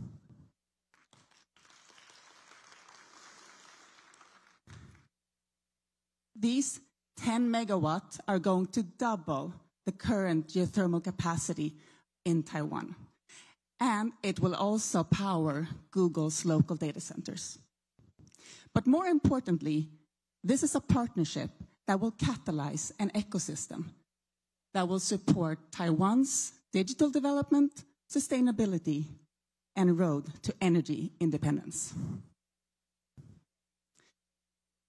Baseload Capital is a part of Baseload Group, and we are an international company that finance, build, and operate geothermal projects. Through our local subsidiaries, such as Baseload Power Taiwan, we develop and construct and operate power plants here, locally in Taiwan. I'm sure many of you here today probably are more familiar with Baseload Power Taiwan than you are Baseload Capital. And that's exactly how it should be, because geothermal is and has to be a local effort, but supported by global expertise. But I'm not here to talk about Baseload Group today. I'm here to talk about what this industry has the possibility to become. Today, we consume approximately 8,000 gigawatts of electricity in the world. And if we are to electrify all of our systems, this number will triple to 24,000 gigawatts. And at least 10% of that has to come from a stable baseload power. Now, this energy demand is being driven not by the future, but how we are living today. Data centers and AI, they're no longer visions. They're shaping our present. And that's fantastic. It's a great possibility for us as human society. But we need to take the responsibility to power that in a responsible way, with an energy form that is stable and reliable.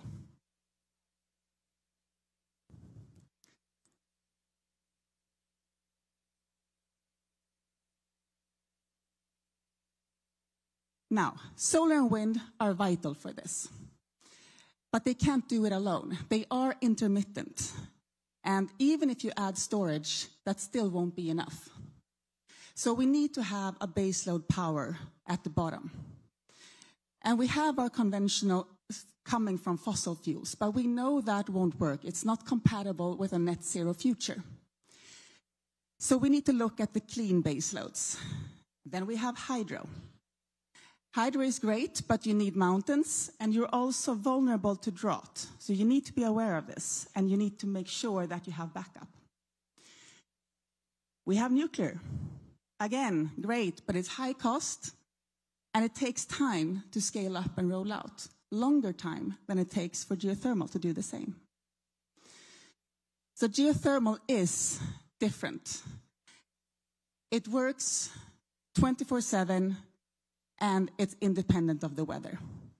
It really is a baseload for the future, and it has a natural part in the future energy mix. So we said it's 24/7, works all year round. It has very low, minimal, even environmental impact. And it's already proven. So how come it hasn't expanded more?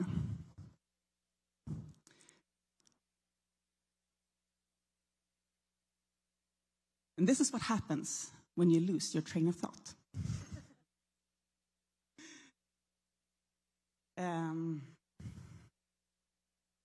Let's move over to Taiwan.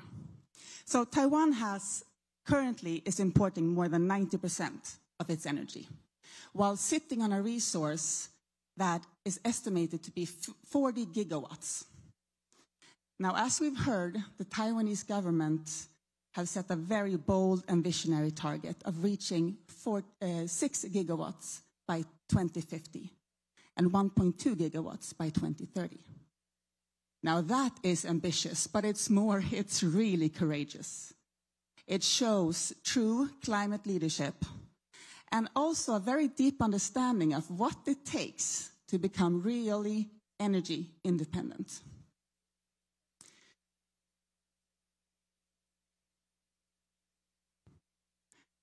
We are really proud that our partnership with Google can be a part of this journey.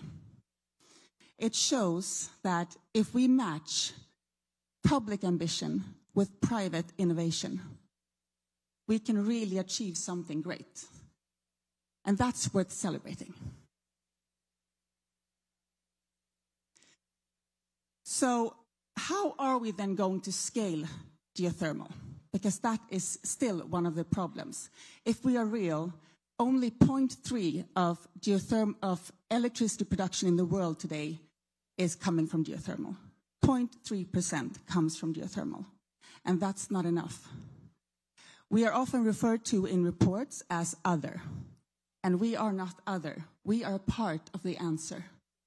We need to own that. If we don't own that, then who will?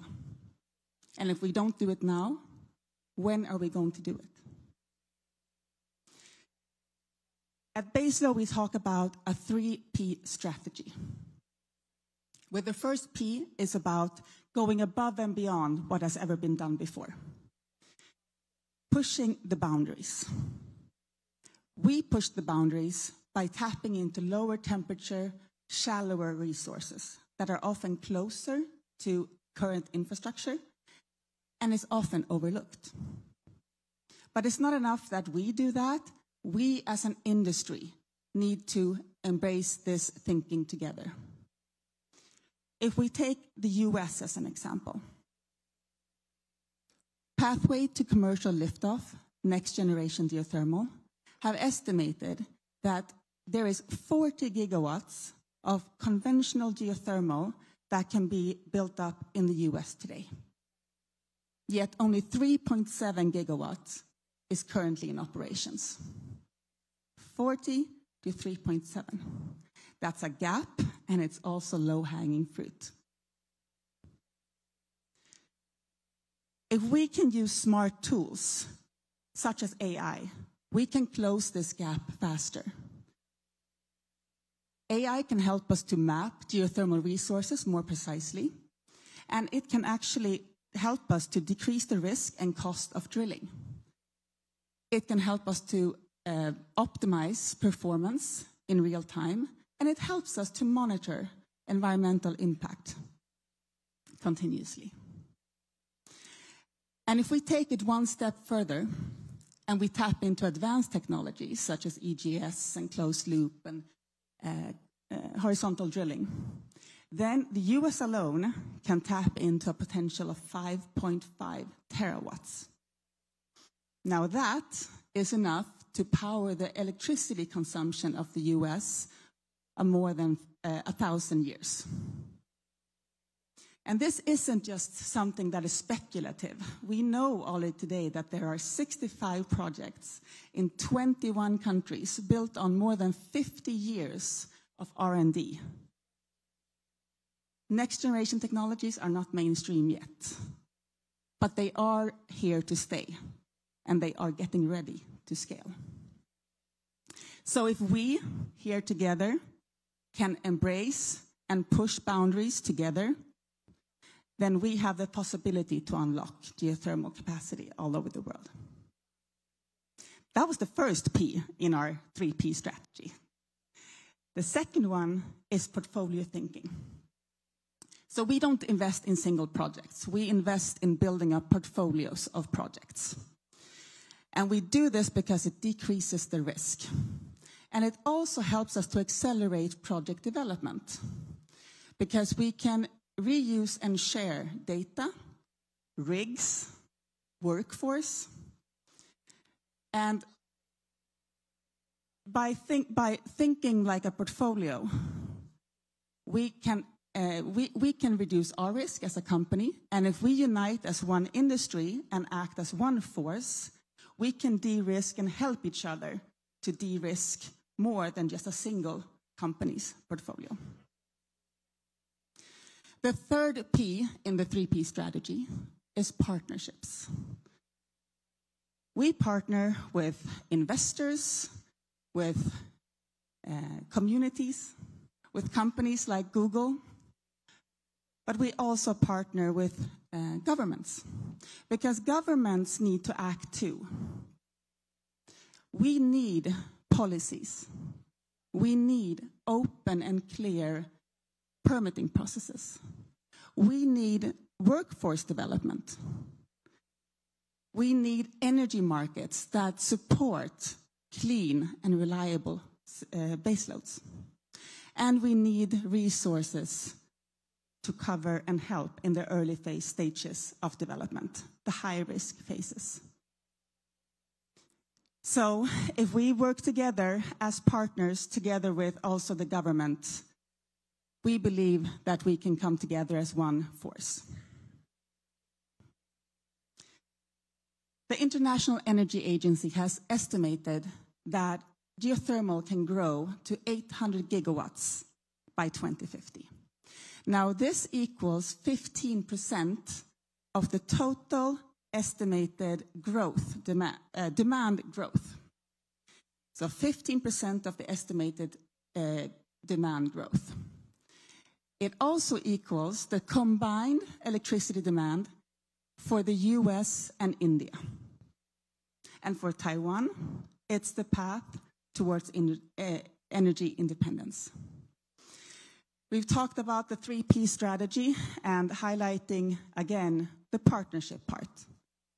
Partnerships are going to be essential for us to get there. And that's why I'm so excited, again, to be here today with our partners from Google. because that is a great example of what this can look like. It works for them, it works for us, it works for Taiwan, and it works for the world. If we find more of those type of cross-industry partnerships, just imagine the type of power that we can have. Now I would like to turn over and let's actually hear from their perspective. So Google are on a great journey towards 24/7 carbon-free energy. Please help me to welcome Michelle to share more about how you are going to do this.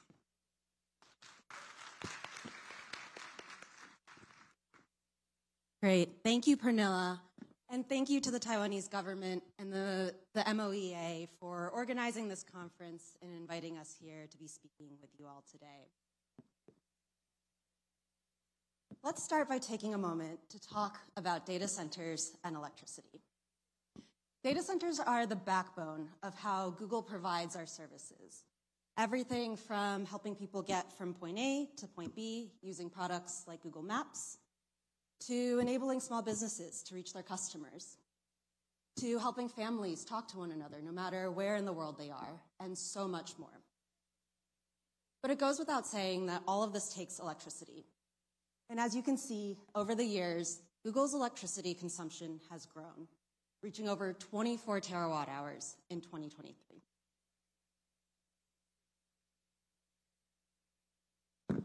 Google's 29 owned and operated data centers have a global footprint, and our approach to decarbonization is deeply rooted in direct decarbonization of the local grids and communities in which we operate.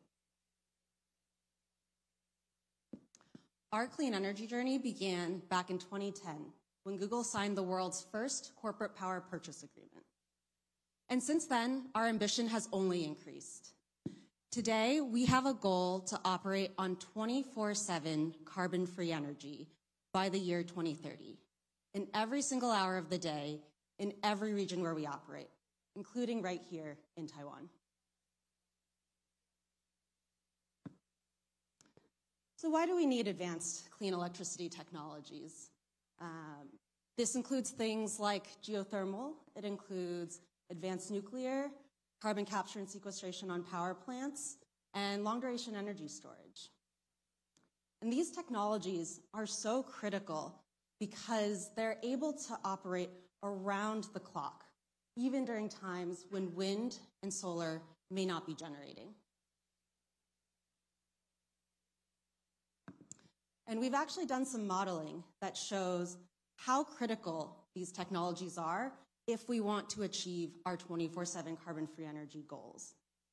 These technologies, when included in a portfolio alongside wind and solar and lithium-ion batteries, can actually reduce the overall costs and risks associated with reaching high levels of hourly 24/7 carbon-free energy matching. A portfolio that does not include these baseload technologies like geothermal would require many, many more megawatts of solar, of wind, of lithium-ion batteries in order to achieve that same round-the-clock generation profile. And that level of development might not be possible in many places where land is scarcer, on islands like Taiwan, for example. And so geothermal offers a denser land footprint per megawatt while still being carbon-free. Long before our partnership with Baseload here in Taiwan, Google has been a champion of geothermal energy. Starting back in 2021, when we signed a partnership with Fervo Energy, a next-generation enhanced geothermal developer. We're proud to share that several years later, that first project is now online and operating and helping to power our data centers in Nevada. And just last year, we further deepened our partnership with Fervo, signing an additional 115 megawatts of geothermal energy that is going to further decarbonize and support our Nevada operations. And just as we've invested in geothermal in the US, we couldn't be more excited to be partnering with Baseload to get geothermal projects built right here in Taiwan. And with that, I'll hand it over to my colleague Yi Chen, our Senior Energy Lead for the APAC region, to talk you through our energy journey in Taiwan.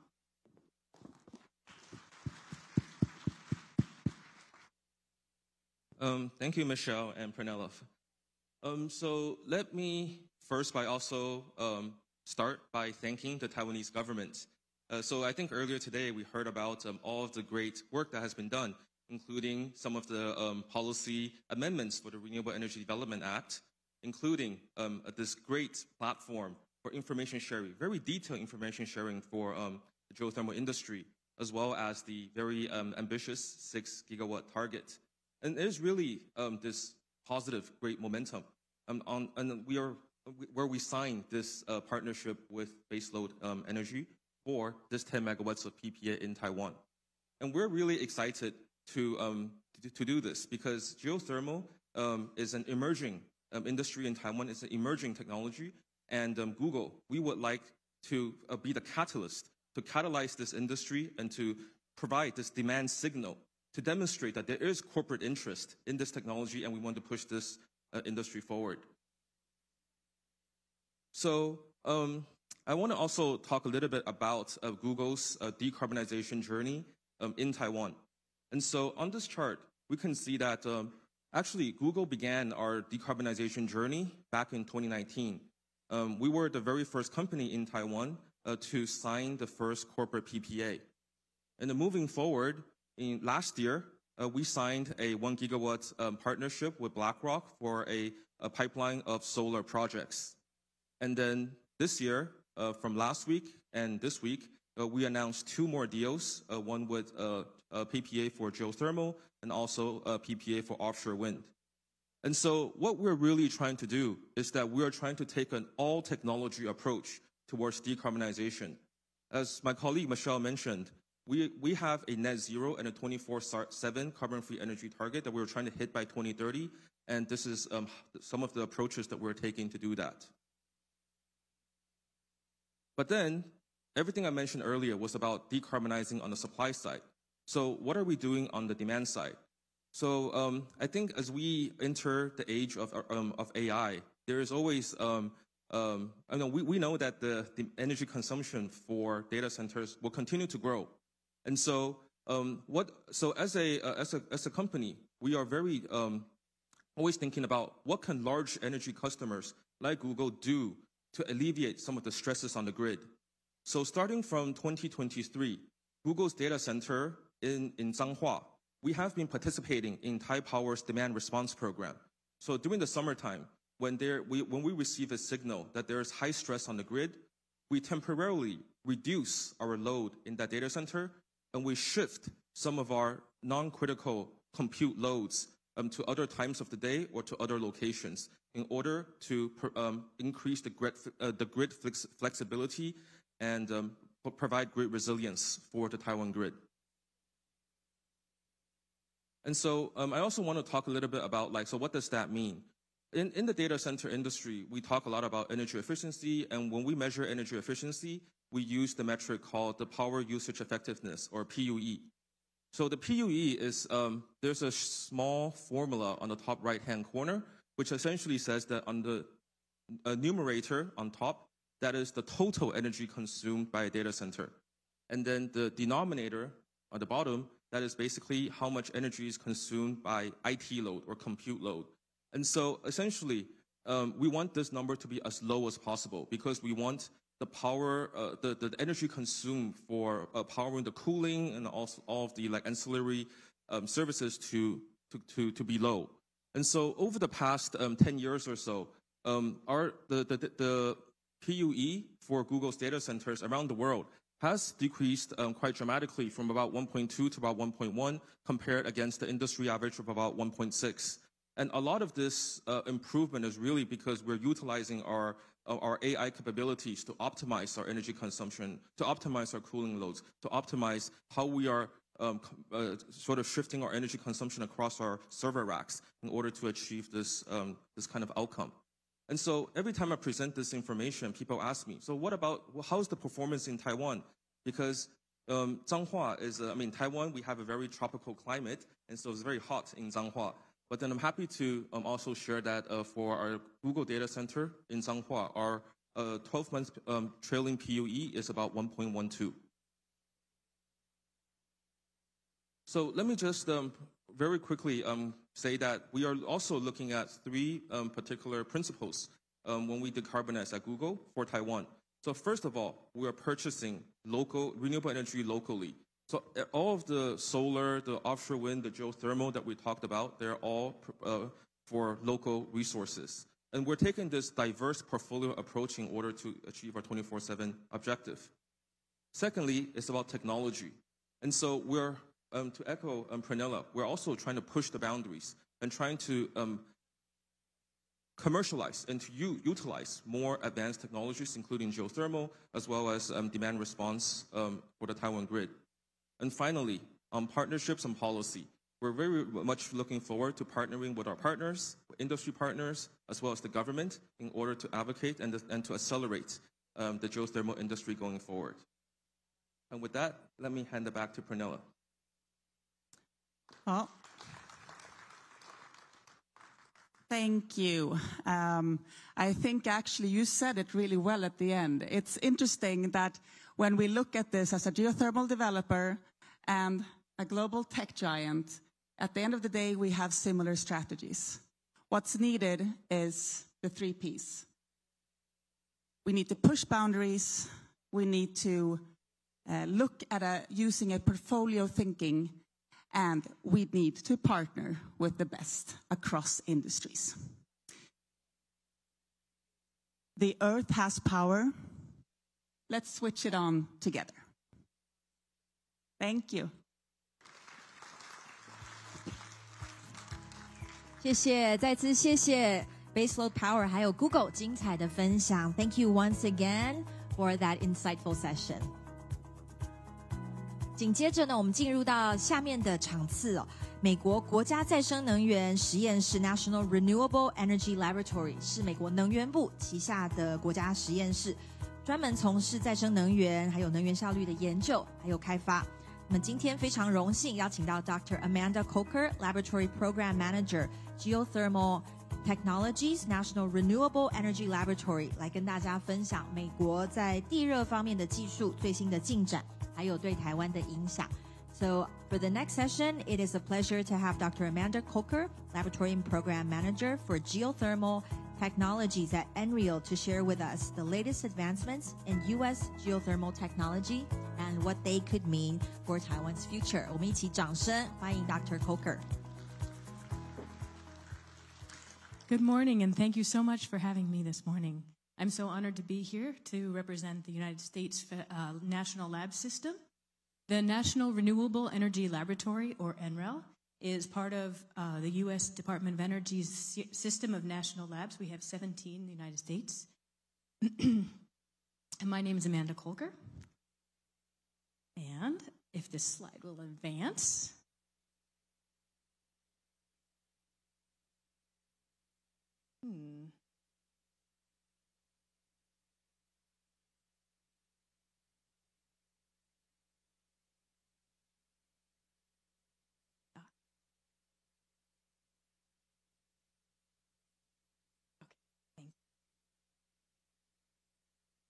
Okay, so we've been talking with the federal government, the United States, about pathways to expand geothermal energy in the country.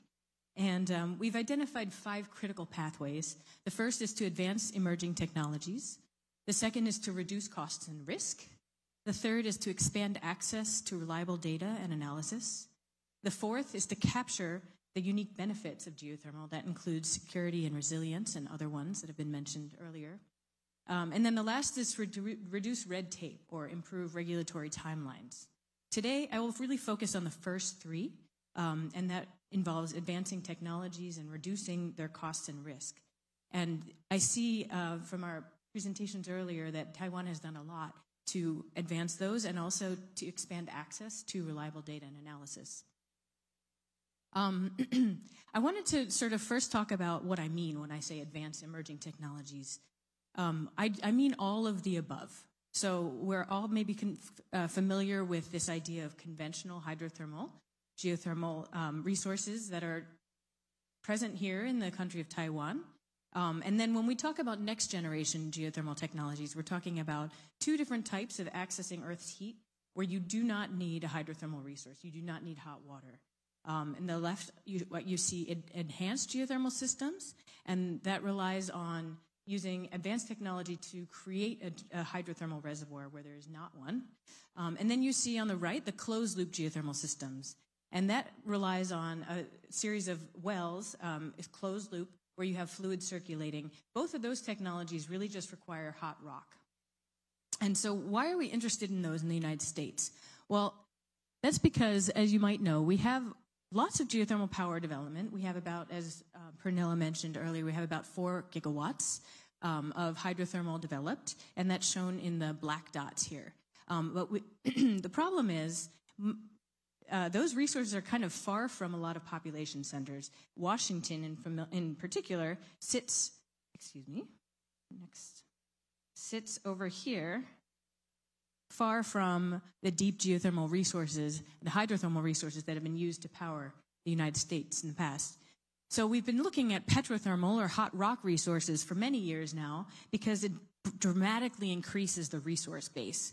So going from the hydrothermal resource base in the United States being estimated about 30 gigawatts, we go up to 5,000 or more, as Pernilla mentioned earlier. And so that not only expands the resource base in the West, where we're seeing current power development, but it also expands the resource base to places where we didn't think geothermal development was possible before. So I just wanted to give you some updates on what's happening in the United States with some of these next generation technologies, and I'll focus a little bit on enhanced geothermal systems, because that's where we've seen a lot of United States government support in the last 10, 15 years. So on the left, you see a picture of the rig that was used to drill the most recent wells in Nevada and Utah by a company called Fervo that was mentioned earlier.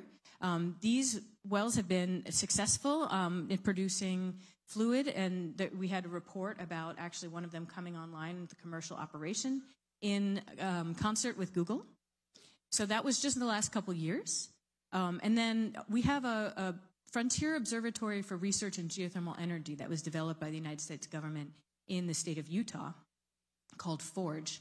And that's not a commercial project, it's a test bed where all sorts of new technologies have been able to be developed with a sort of downhole field of different deployments of different types of technologies, everything from horizontal drilling to multi-stage fracturing, perf and plug type of innovations, as well as all sorts of innovations around materials and injection schemes.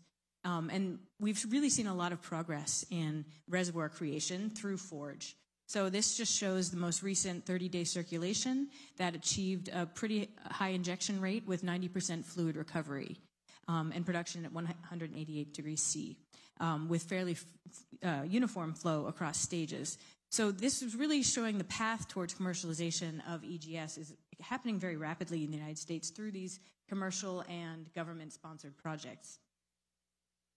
So as I said, there's been a lot of support in the U.S. for enhanced geothermal systems. I mentioned FORGE. There's also been an effort called the EGS Earthshot, which called for 90% reduction in costs and 40 gigawatts deployed by 2035 of EGS alone. And I'll give you an update on where we are with that Earthshot target in a minute. And then the most recent support we've seen is 4 new field demonstrations of EGS. So the FORGE site, like I said, is in the state of Utah. And we recently saw solicitation for 4 new sort of demonstration sites outside of the typical areas. So one is going to be EGS proximal.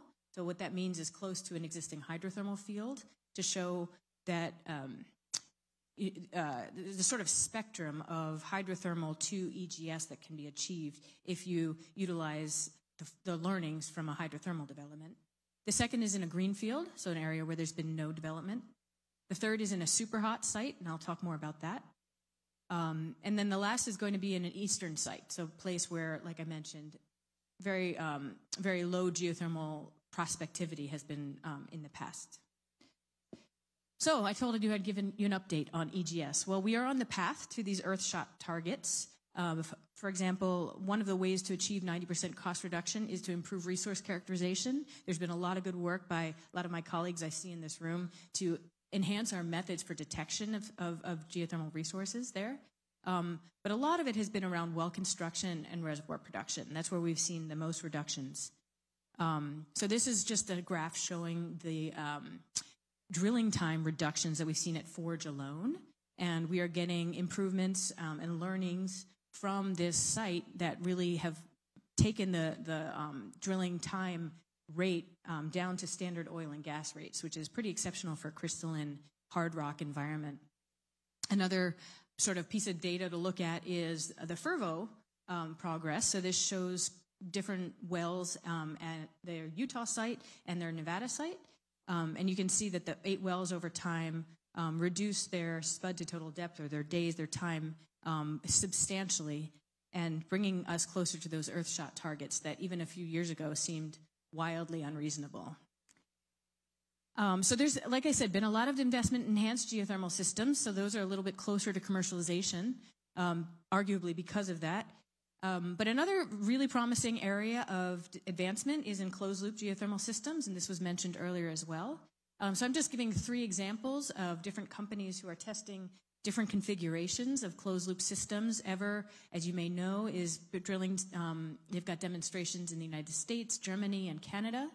Greenfire Energy, who is involved in Taiwan, has installed a coaxial green loop in the U.S., and then here, there's another configuration by a company called XGS Energy, which installs thermally conductive cement to enhance the closed-loop heat transfer. And this is being shown at Idlewell in the United States as well. So here's a graph that comes from a recent Department of Energy report talking about the capital raised across the different next-generation technologies just in the past 4 years, and it's pretty remarkable. There's been 13 deals totaling $416 million just in the last 3 years, and those early-stage capital has come from some of those government projects that I described. Also, Canadian government, European governments as well, but a lot has also come from venture and philanthropy, and so obviously Google is here today, and they are one of them, but there's others. And what's interesting to see here in the graph is if you look at the break across the different types of next-generation technologies, you'll see that it's almost evenly split across closed-loop and EGS systems. So there's, you know, all of these new technologies are really rapidly advancing right now as we speak. And I wanted to talk about next frontier that's close to my heart. This is my research area. Super hot geothermal resources. There's been some tremendous programs in New Zealand in particular. We heard about that earlier. And also in Japan and Iceland, looking at naturally occurring supercritical fluids. You know, a lot of our models show that if we can produce water, pure water is supercritical above 374 C and 22 megapascals pressure. If we can produce those types of fluids, we could probably produce up to 10 times more output per well. However, there's been all sorts of technical, scientific, engineering challenges in producing natural supercritical fluids from hydrothermal systems. So that's still in early development. One of the angles that the U.S. research community is taking is, why don't we take these next generation technologies and adapt those to super hot conditions, potentially bypassing a lot of the chemical and other scientific issues that you run into when you're trying to work with naturally occurring supercritical systems.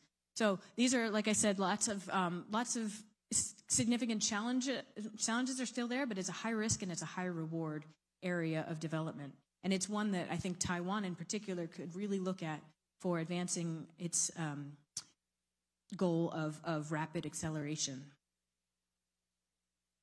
So what do we do at our lab in particular? At the National Renewable Energy Lab, we research, develop, demonstrate these next generation technologies. I wanted to highlight, in particular, some of the work we're doing on enhanced geothermal systems is in the area of non-hydraulic fracturing, using things like chemical stimulation for a less mitigating a potential induced seismicity risk from enhanced geothermal systems. That is obviously an issue in places where there's population centers close to sites. We're also doing a lot of modeling around the heat extraction and efficiency of closed loop, which, as we all know is right now one of the risks of that technology. And then, like I said, we're doing a lot of work on superhot EGS. Most recently, we were partnering with Mizama Energy in Oregon, USA, to demonstrate the first superhot EGS project and the different ways of stimulating rock that is potentially in the brittle ductile regime. We also develop tools. You might be familiar with some of our techno-economic tools that the lab system is pretty known for. I'm just highlighting one here that we developed recently for closed-loop investigations. So, for example, we looked at one particular design shown here as the Everloop, and we looked at what the different gradients that these systems could function in and their production temperature over time. And here's the techno-economic tool that goes with that, that's been developed by our lab as well as a bunch of other academic partners to look at the assessment of closed-loop systems. And we also are currently developing a tool that would look at closed-loop, EGS, and hydrothermal side by side and do comparative analysis that way. And then the last tool I'll mention is one we're developing for sort of de-risking exploration of superhot geothermal projects. But we don't just work on power at NREL. We also actually work across the spectrum of all the different geothermal technologies. We work with industry in particular, as well as government, to better characterize resources through things like geophysical imaging and play fairway analysis type approaches to resource exploration. I went a lot into our power generation research, so I'll move on. We also are looking at when you produce a geothermal brine, can you extract critical minerals from it, things like lithium, zinc in the past. And then we're also looking at hybridization with other technologies, particularly solar, when you might have an underperforming reservoir or even a known, low-grade reservoir. Can you hybridize the power or the heat with things like solar or other waste heat streams to, optimize your power production? And then we also do a lot of work in the heating and cooling space. And in particular, one of our sort of small programs, but I would like to work more on it, is how can you use absorption chilling from a geothermal resource to cool? And I think that's got particular applicability, obviously, in hot climates, but also to data center decarbonization as well. And then the last piece is using the sort of subsurface as a storage media.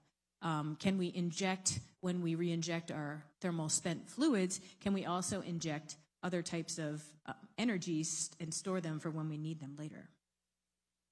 So here's just a few examples of some of the non-power related research we do. We're working a lot with thermal energy networks, which is actually something we're working with data centers on to manage their thermal load. What can they do with the incredible amount of waste heat? Can they actually use that in a productive way? And here's an example of using it in a neighborhood to heat a neighborhood. You could even use it for cooling as well if you integrate geothermal storage, which is shown here. And then, like I mentioned, we're working on what geothermal brines have in them and how they could be used as well. We are the national database for geothermal analysis, data dissemination. We own the Geothermal Data Repository that has been functioning for about 10 years, collecting all of the national scale geothermal data. And then what's really powerful about that is that we can then use those data, send them through our series of tools, which is shown here, to do some powerful analysis in terms of costs, jobs, regulatory, grid integration, and power systems comparisons, things like that. And I'm showing you one example of the type of analysis we've been able to do is looking at how EGS costs have reduced over time from a levelized cost of electricity perspective. You can see that in 2021, the EGS costs in the United States were around $500 per megawatt hour, and it's gotten down now close to a little over $100 dollars per megawatt hour. So we are approaching in the United States competitiveness of EGS with other types of technologies, which we're now seeing reflected in the market. So how does this apply to Taiwan? Well, most of the previous efforts that we are familiar with in Taiwan has focused on the development of conventional hydrothermal resources. Let me be clear. That should definitely happen. When you have a hydrothermal resource, that's what should be developed. It's the low-hanging fruit. No question about that. But can Taiwan reach its 6 gigawatt goals with hydrothermal alone? We don't know. But I think, if the governments were to work together to leverage things like geothermal play fairway analysis, data collection, analysis, modeling, mapping of not only geothermal power, but also other coupling with other technologies like heating, cooling, storage, and mineral extraction to improve the economics of these things, that would advance geothermal in Taiwan a lot. And then, the next generation technologies would really broaden the resource base the way it has in the United States. And again, the goal of 6 gigawatts geothermal power, if that can happen through hydrothermal alone, that's wonderful. But it's, from the U.S. perspective, it's likely to be probably an all of the above technology type goal. And so, it would be, I think, really beneficial to our interests to leverage U.S. expertise in reservoir creation, heat extraction, as well as advanced drilling technologies. And I think you'll hear from a lot of my colleagues later on how to work with U.S. Institutions and research institutions, as well as companies on those challenges. So last, I'll just kind of repeat what was said before me. We're also seeing how data centers are really changing the market, as well as the business model for geothermal. So as Pernilla mentioned, there's been 2 PPAs with data centers in the United States. Both of those are for next generation geothermal technologies. We're so thrilled to see this one signed here through Baseload for a hydrothermal project. I think that's really important to round out the portfolio of technologies that are being used in this brave new world of data center demand growth. So that's all I have to say. Thank you so much.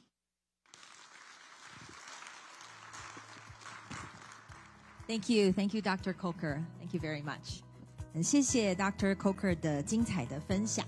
我们接下来呢，我们进入到今天的下一个场次哦。那么 SLB New Energy 它是全球的能源技术公司，那么它旗下的一个部门呢，致力于开发还有推动低碳以及再生能源的技术。今天很荣幸邀请到2位专家来分享台湾地热能源最佳的实境路线，以及 SLB 的地热解决方案。So our next topic will be on roadmap for geothermal energy, best practices in Taiwan, and SLB geothermal solutions. 我们一起欢迎接下来的2位讲师 Ann Robertson Tet, Renewable Energy Technical Advisor at SLB New Energy, and Hans Dick, REE Business Development Manager, Asia SLB New Energy. 我们掌声欢迎2位讲师。Thank you so much. It is great to be here for the 3rd time. I remember the first event like this and thought, this is an amazing place to do business. And I think I was really correct with that. So I'm going to talk a little bit about best practices for geothermal development. And it'll include a lot of information you've heard today already. But there's some really interesting synergies in the morning's talk about how geothermal is going in Taiwan, which is fantastic. So obviously you have a huge ambition and you probably have the resources to support that ambition. So how do we do it? We've already started with the conventional. It's off to a good start. It's relatively small at the moment, but when you hear about a 10 megawatt project that's going to support a data center, you can just guess it's going to grow from there. So we think that enhanced geothermal systems, EGS, which Amanda just eloquently spoke about, is the mechanism that can bring Taiwan's geothermal to scale. And we think the combination of EGS and conventional should also be considered, because you will find in any geothermal field that there's a dry hole that is quite hot. And so we've been using geothermal methods and enhanced geothermal methods inside existing reservoirs, but just where the well didn't come in the way we hoped. in terms of productivity. So that's both of those can be part of your strategy as you go forward towards those big gigawatt numbers. So if we're talking best practices, I think the most important thing is to focus on the conditions that you have right here in Taiwan. It's not the easiest domain to work in, but it's also one that is has very good temperature gradients, very good potential, known geology. You have a lot of support from the public sector here, which is fantastic to hear. And that is something that we think is going to pull you through to a faster deployment of geothermal energy.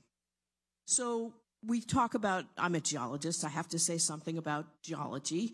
You know, what kind of resources do we have? What is the stress sort of situation?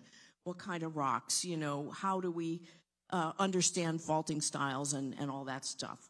But there's also this second sort of tier of things, and I was so pleased to hear in every presentation this morning that the social compact with people who would be affected by geothermal energy, and we hope affected isn't a negative word, it's a positive word. Their lives will be positively affected by geothermal energy, but there is a strong consideration of talking to people at the very start of a project, which is the best social design methodology we know of, and it's been proven many times over.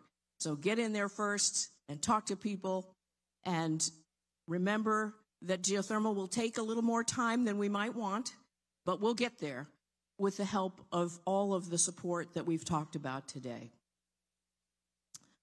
Okay.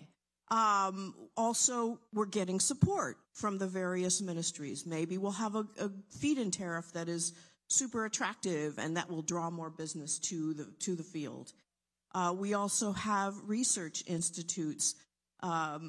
Sinica Academia was mentioned earlier today. There's ITRI, there's others.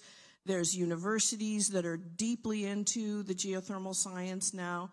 The Geologic Survey gave a great presentation this morning. I think we've got a lot of that goodwill, and it might translate into financial incentives as well as just support. Maybe we get support for drilling. Like maybe we'd like to say, this area looks interesting, but I'm not sure about the temperature gradient. There's no wells here. So maybe some exploratory drilling would be funded. Let's just see. But the cost share drilling program that happened in the United States many, many years ago in the 1970s was the thing that was the major catalyst for geothermal development in the United States. So it's worth thinking about those things. So let's say we're in a hydrothermal area. What are the topics? You know, I can't make a best practices for you in a couple of weeks, but people can work on it. And the idea of this talk is that there are going to be things that we should be thinking about as the topics for the best practices. So obviously there are things like, exploration strategies, what we do before we start drilling, and pre-feasibility to me means we're putting some X's on the map and we're getting ready to drill, and we know why and where. We have a good strategy. Then there's a question of what kind of wells to be drilled at what time. You don't always have to start immediately with full diameter wells. If you've got a good, clear resource, go for it, yeah. But, there are times when a slim hole will give you the courage or the information, or both, to go ahead with full diameter drilling, which is a lot more expensive. So that's another thing. I mean, obviously you have to develop your field and figure out where you're going to put things and why you've put them there. We've got lots of logging and testing work to do. And then you come to this decision. Do you have a resource or not? Do you have the fluid that you need to provide a project of X megawatts? Sometimes a good decision is to stop. But we hope that there's more of the ones that go forward than stop. But I think there's hard decisions that we make in these processes, and sometimes the answer is no, unfortunately. Or maybe we can't get the whole capacity that we expected. So this is a sort of crucial moment in the lifetime of a conventional resource. We want to get our feasibility study. We want the bankers, lenders, whoever's putting money into it to believe our project is viable. We at Geothermex have done just tons of due diligence on that topic alone, trying to get bankers and other financiers comfortable with what the geothermal project is, how big it is. Sometimes there's a negotiation that happens there with Geothermex sitting in the middle between the operator and the lender, but it's all in good spirit of getting the right project with at the right time and in the right place. So there's still numerical modeling. We do that. We have, strategies to rapidly move forward once we get that feasibility report approved and our loan in place or assured in some way. And then, of course, you have to monitor and then evaluate whether you have a chance to build out another project next door or nearby. All right, so I think we also, though, have to think about EGS best practices. We can't just rely on conventional, as I said. So Forge, as Amanda mentioned, and others have certainly known about, DOE put together this underground lab to test EGS techniques, and they really made a lot of progress. And I would say, the drilling itself and the stimulation, the drilling and stimulation are probably the two key things in EGS. And so they really took it on with some very interesting technologies. I'm proud to say that SLB had some bits tested, and they gave the longest bit run. Now, why is that important? Because it saves you money if you can drill faster. So this is a great research project, which is stimulating. It's a pun, I know. Stimulating interest in geothermal, interest in geothermal across the world. Maybe not so much in Europe. They don't like the induced seismicity, but we're working on it. Amanda already showed this slide. Well done. The one thing I wanted to tell you about what Fervo is doing, I happened to be in Houston a couple weeks ago, and there was a public event at Greentown Labs, which is a place that tries to do green energy. And Tim Latimer, the CEO of Fervo, was there, and he told us about their most recent well. They drilled it in 17 days in hard granitic rock. This is an amazing achievement. I know it sounds simple, but that granitic batholith in Utah, by the way, they took the license right next to where Forge was. Clever people. They basically made it their own and have been doing incredibly well on their drilling. And they also have a strategy of going deeper, longer laterals, and having sort of these benches of development, which I think is a great idea. I would say, I have the same list of topics here, but it's a little bit different for EGS. Like your exploration is kind of easier, because I'm not saying you don't do any exploration, you do, but it's easier because you're really only looking for hot rock. That's it. You're not looking for permeability, which is the big sort of risk in conventional geothermal resources. Pre-feasibility, more or less the same, but not so different. We're just designing different kinds of wells. And they're very different from typical geothermal wells, although laterals, shale-like wells are very common, getting very common now in geothermal. We have a conceptual model, that's okay. We interrogate the reservoir in a different way, focusing on stress and fractures and how to manipulate them. And then I'll go just skipping down this. You can read this at your leisure, but I would say that the evaluation of expansion potential is probably easier if you have a similar domain next to the project you've done. So if I was making a best practices for Taiwan, I would be thinking about these topics, whether conventional or EGS. One thing about EGS is it does create induced seismicity. It is not always a problem. depends where you are, depends where people, how well you have informed people right at the beginning of your ETS project about what you're doing and why. In places like Taiwan, where you're familiar with earthquakes, I live in California, I'm familiar with earthquakes. It doesn't bother me, and it doesn't bother most Americans, but, you know, it'll be a problem. So, but the good thing is that there's a protocol and a best practices for induced seismicity that was developed by the Lawrence Berkeley Lab. I happen to be one of the authors of those two reports in 2012 and 2013. There's an updated best practices under review right now. And I found a very good practice guide from Switzerland, which is, you can see the URLs there. Okay, come on, you.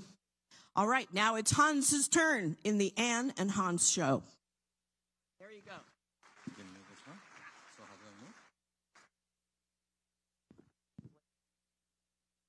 Good morning, ni hao. My name is Hans Dick. I'm Business Development Manager for Renewables and Energy Efficiency covering the Asia region.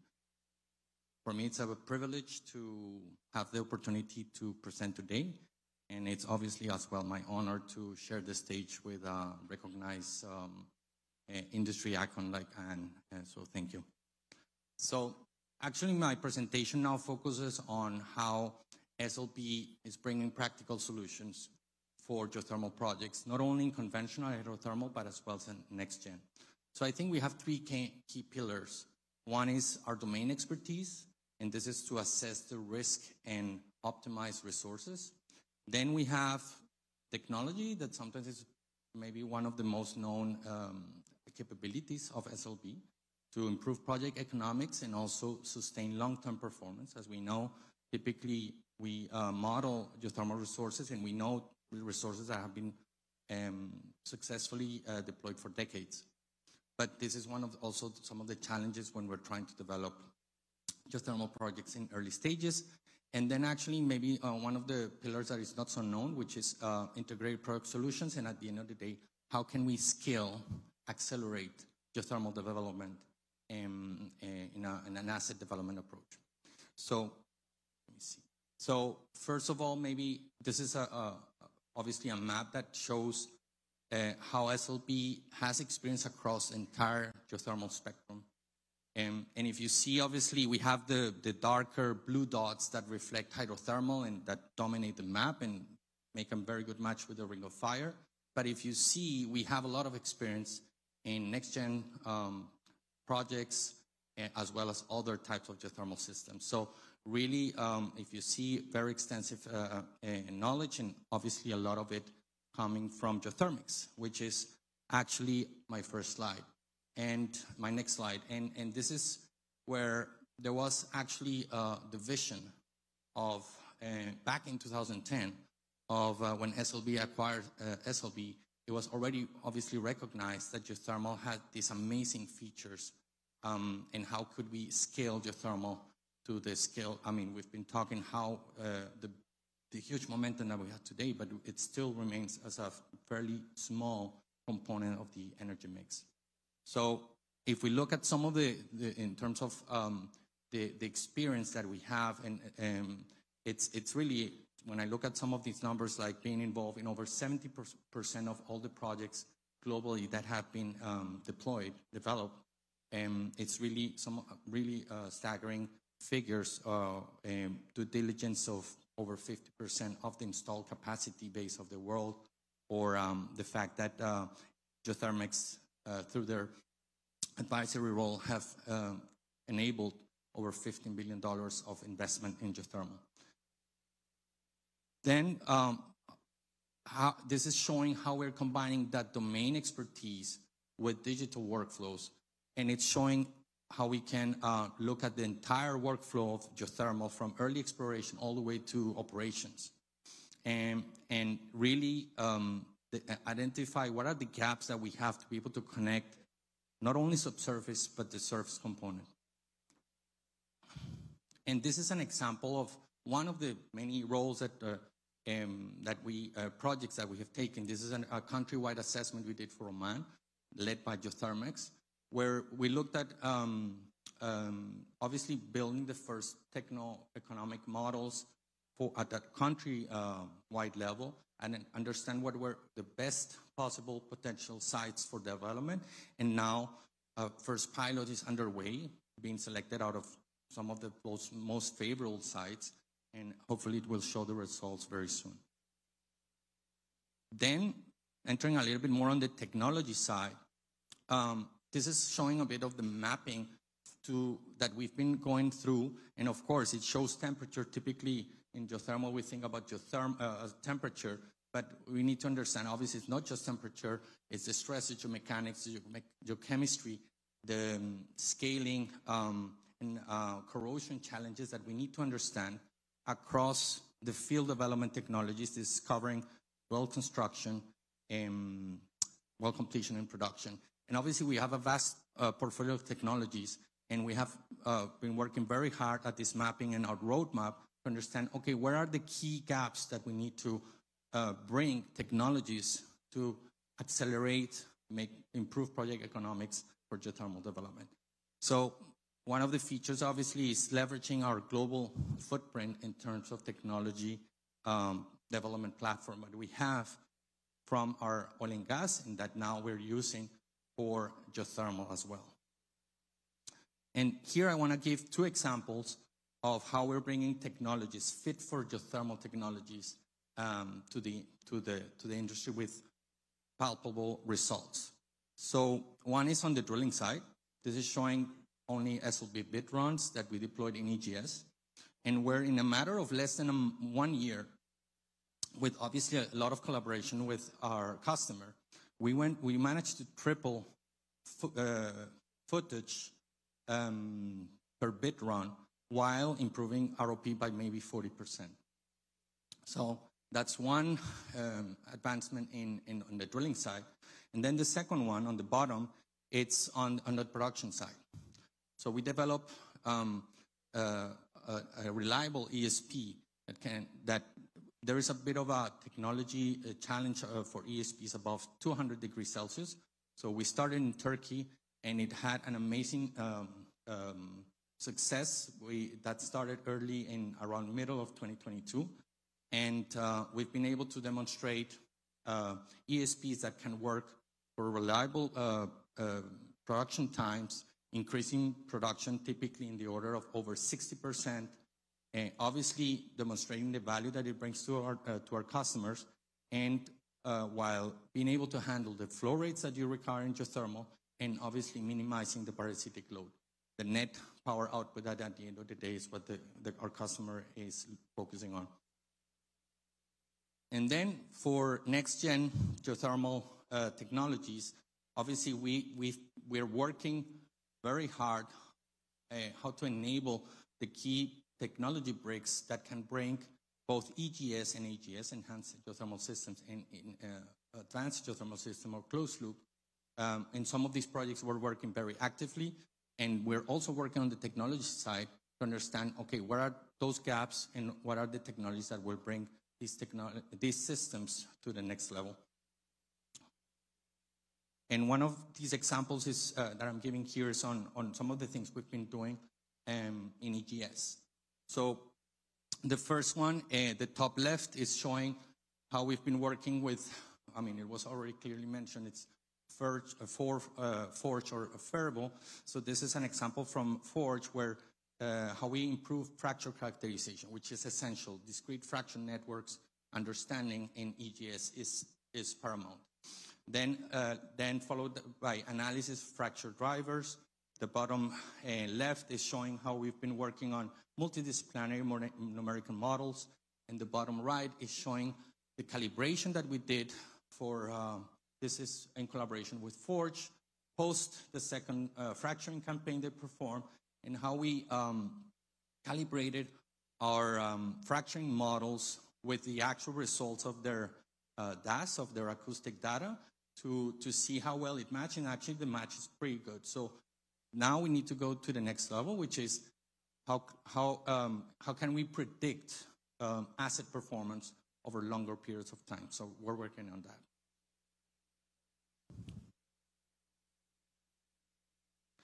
And now I want to focus on our asset development solutions. So as probably some of you know, last year we announced our partnership with Ormat. So this is combining our portfolio of solutions with the leading surface technology provider globally.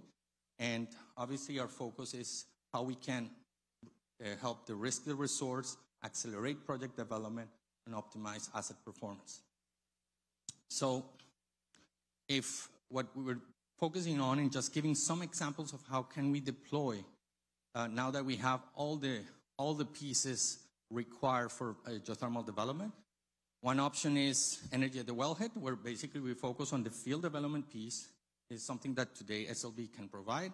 Then energy at the plant, where we actually can build an entire project, and then it went actually too far quickly, but it doesn't matter. And then energy for you to use, which means not only can we build an entire geothermal project, but then we can operate it through our preferred partner. So if this is a typical simplified geothermal project in terms of if we look at this as in terms of the geothermal value chain, we have three components: the site selection, the field development, and the power plant. And if we go one way that we can work with our customers in partnership is providing the field development, which is primarily the site selection, which is really important, of course, from a resource point of view, and then building that infrastructure that is primarily wells. So then with our preferred partner, then we can actually add the power plant. We can build an entire geothermal project. And then actually if there's a focus on not only that, but also operating that asset, that's something that, again, we can also provide. So this is just examples of ways we can collaborate with our geothermal customers. And I think this is coming to the end of my presentation. So why SLB? I mean, I hope you got that in terms of geothermal expertise, not only conventional, but next gen. A lot of experience that we have built primarily through geothermics. They were founded in 1973, over 50 years.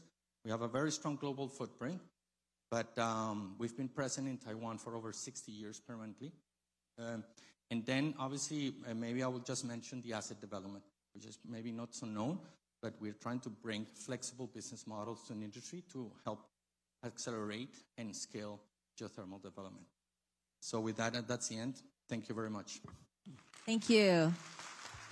非常谢谢两位精彩的分享. Thank you for that wonderful session. Please have a seat. 好，今天呢，我们在午餐之前的最后一个场次呢，要为大家介绍的是 Dr. Ken Wishian， 他是美国德州大学奥斯汀分校经济地质局环境部门的副主任。他将以多年的经验来跟我们做案例的分享，讨论从资源评估到技术经济模型的建构。So our next speaker is Dr. Ken Wishian, from Associate Director of the Environmental Division at the Bureau of Economic Geology, University of Texas at Austin, to talk to us about from resource assessment to techno-economic modeling. 我们一起以掌声来欢迎我们的讲师。Hello, it's a pleasure to be back here in your beautiful country for the second time for the National Taiwan International Geothermal Conference. I'm Ken Wishian. I'm Associate Director of the Bureau of Economic Geology at the University of Texas at Austin, and also Associate State Geologist, so wear multiple hats at different times. We are excited about the potential for Taiwan's geothermal development, and we want to be a part of it and support it in any way we can. And we've taken a significant first step in that in signing an MOU with National Taiwan Ocean University for cooperative research and development in geothermal. We look forward to doing more and deeper research and development with more organizations here too going forward. If you're not familiar with us, the Bureau of Economic Geology, again, we're a research organization. We're also the State Geologic Survey, but we work around the world. We have projects in Europe and Asia. I'm here today. We don't do abstract theoretical stuff. We do very near-term, real-world problem solving, and that includes a lot of industry research consortiums, including our Geothermal Research Consortium, of which SLB is a member and a supporter of what we do. We have been around for over 100 years. Our geothermal research has been ongoing since the first boom in the U.S. back in the 70s, but has really gained a new life and new steam in the last several years with the emergence of the next generation, Geothermal Anywhere, EGS, AGS, however you want to term it, all those things coming together. Our own research group delves into just about any area of subsurface geothermal science you can think of. But today I've been asked to drill down, I didn't even think about that pun, but specifically into a recent project we've done and an aspect of that that doesn't always get a lot of attention, which is the early stage techno-economic modeling of a potential system. So that's what I'll drill into today. Within the U.S., this map shows you where Texas is. It's also a heat map. Don't worry about the scale, but it shows you the relative intensity of various areas. But within that area, we're going to look out here in the western U.S., which is an extensional setting, very low population. I'll show you another slide in a second. But you saw an earlier map that Amanda Kolker had of the U.S. developments. They're all western half of the U.S. Well, this revolution in technology and the application of it in dry rock settings is really starting to open up the western U.S. to geothermal development. And within that, particularly this region, the Texas, Louisiana region, is where the bulk of the new projects are brewing. And I'm happy to answer questions on that afterwards out in the hallway. But there's a lot happening, easily 10 projects brewing just in Texas alone, 3 of which are military. So the study. This study had a specific purpose. We're going to be looking at a very sparsely populated rural area of West Texas, an area that's kind of out of sight, out of mind. But they see good, renewable, low-carbon energy as being a spur to economic growth. And in that regard, we agree with them, but we wanted to provide a basis of knowledge so that the local people and governments can understand what they've got in the way of resource, and a basic level of understanding of that resource so that developers would be interested and look further. So that was the motivation of our study. Here's where particularly that county is. It's called Presidio County. If you've ever traveled the natural wonders of the U.S., it's just west of Big Bend National Park. It's a big county, 10,000 square kilometers, pretty large, only 6,000 people in 10,000 square kilometers. So it's low population density and a bit of a depressed economy.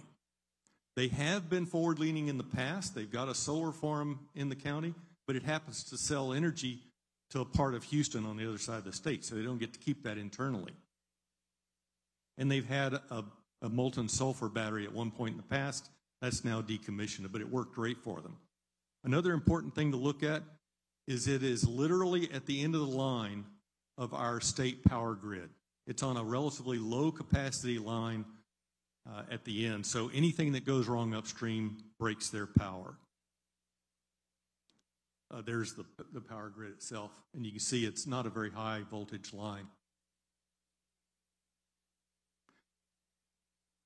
We did basic geology first, and one thing that I'm really excited about, we hear a lot about the new engineering technologies that are being applied to geothermal, but none of that eliminates the need for good old-fashioned geologic detective work.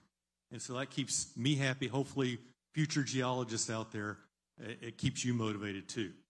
But we looked at the basic geology, the data that's available and such, and divided the county into 3 regions.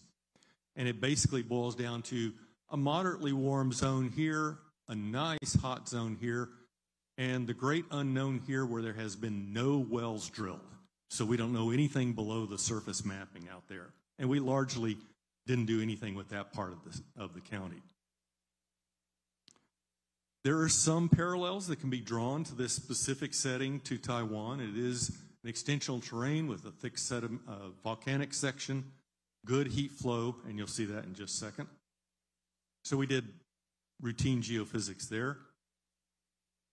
The temperature depth graphs are interesting, I think. Again, not a whole lot of data, but enough to see what's going on. And in that interior region, what you see are good gradients, 30, 40 degrees C per kilometer or so. There are multiple projects brewing in other parts of Texas in that type of a setting. So it's already a viable setting. But you get close to the river where there's a significant rift valley, and there you get really high gradients where you're reaching 150 C by 2.5 kilometers depth. That's pretty attractive to us. So that's just laying the foundation. What I was asked to talk about was the techno-economic modeling. And what we're using on that as a starting point is called GeoFires, and that's a product of NREL, Amanda Kolker's laboratory at NREL. It's a publicly available, although I will say, pardon me, not a terribly user-friendly model to use in its current setting. We have done extensions and add-ons of capability to that. We eventually would like to put a good user interface on the front of it. But it's a good, powerful, and reliable underlying engine for techno-economic modeling. And what it does, you put in a lot of variables, 150 variables total, and it'll give you a good 20 or 30-year economic laydown of a project. And you'll see some results of that in just a minute. The one shortcoming, which is one of our high priorities to address, is interfacing it with physics-based reservoir models. So right now you use some simplifying assumptions on the reservoir models to get it going. But you can adjust those at will. So if nothing else, you just manually bridge the gap there.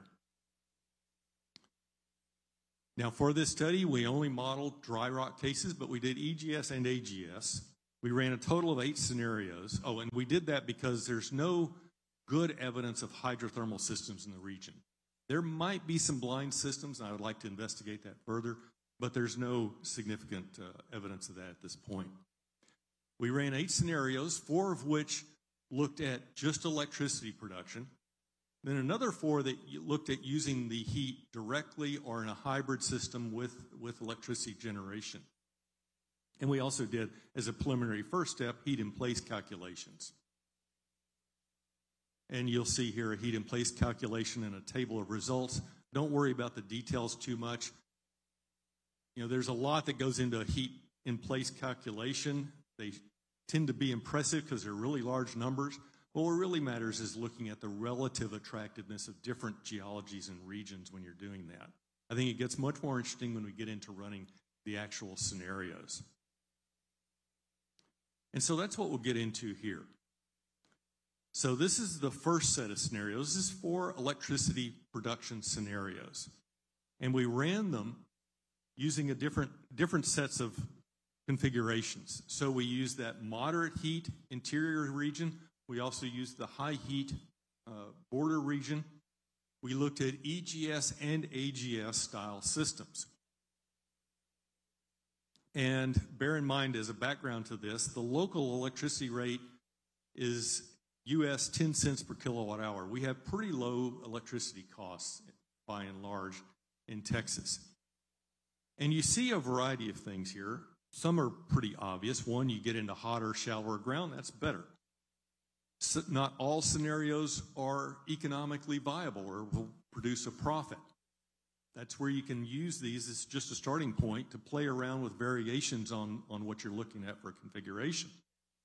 But what you can see is that there is profit to be made here, just on the electricity production, given the myriad of assumptions that go into this, some of which are very simplified. And by the way, we do have a refined version of this coming out in a peer-reviewed journal fairly soon. So we've updated a little bit since this and refined. But the basic points are still there. And one is with the assumptions that were in this one, that a really good rate of return on investment for a geothermal system close to the border in the hotter zone and therefore relatively shallow depth. A couple of caveats: this does not include very large tax credits that the U.S. has for renewable energy right now. We have since incorporated that in the model, but it wasn't in at this time. But that's another thing you can vary, is what are the various incentives that can offset or make an impact on the profitability of a project. Okay. What we also did, something which I found mildly surprising but very interesting, and that's the modeling of direct use. And what we ran there were several different scenarios. In this case, you'll see the first one is agricultural processing. Think drying of produce for storage. Or, well, I'll get into that later. We also ran greenhouse scenarios, heating and cooling of greenhouses, something that has very wide applicability.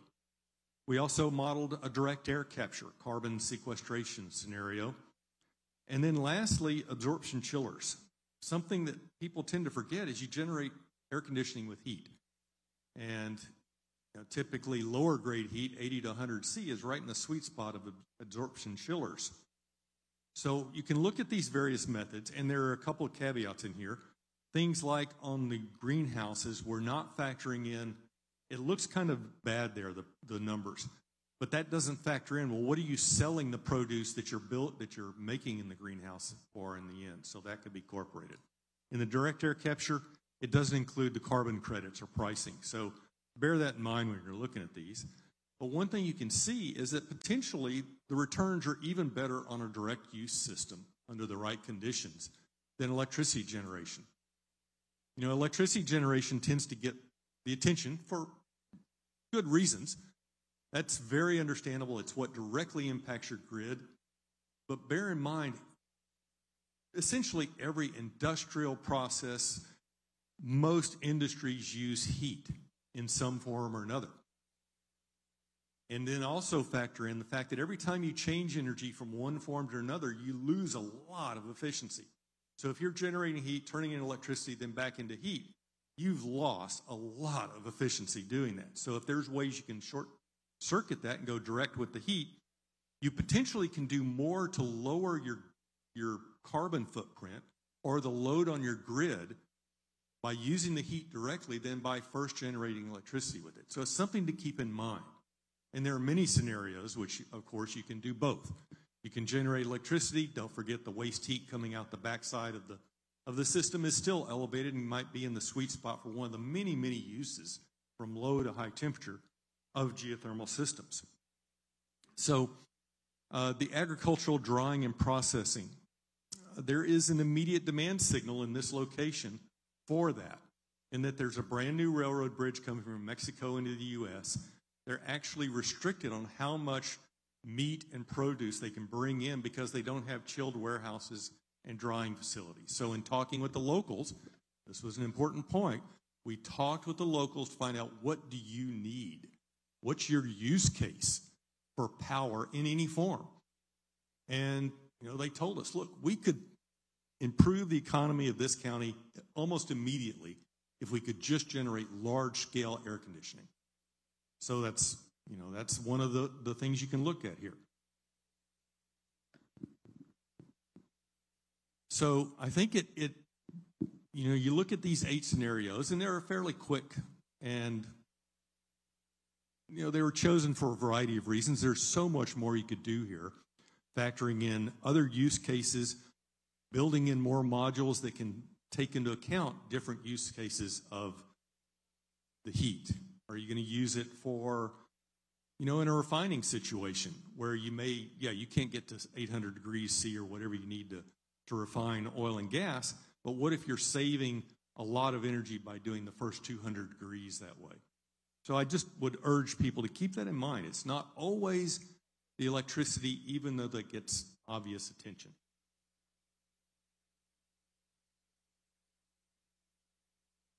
We also looked at possible configurations. I won't go into much detail in this because that's actually been essentially overcome by rapid developments in this. So let me get to that.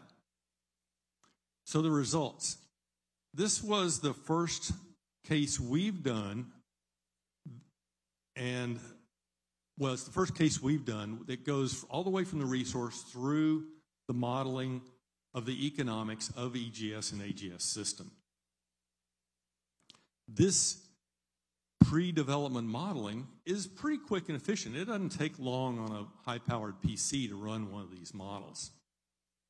But it's critical to providing an initial level playing field of knowledge to both the locals, the government, and potential developers. And I'm very happy to say that in this case, it worked as it was intended.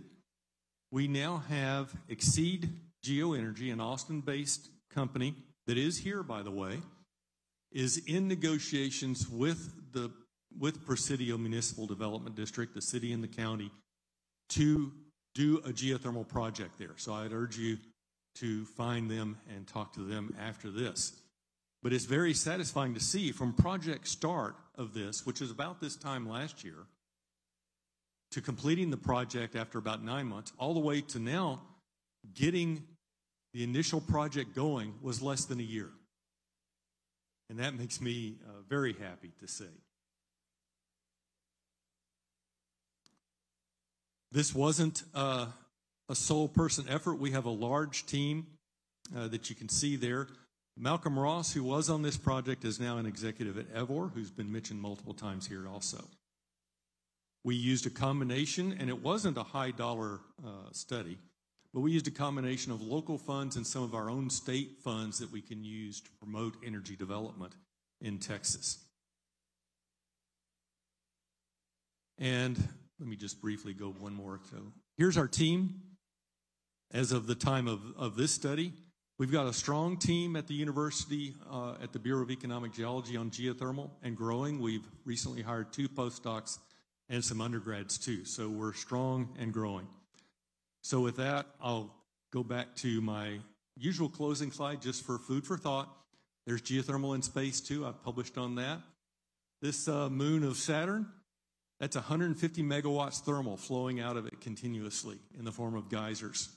So, you know, if you want to broaden what you study, it's not just here.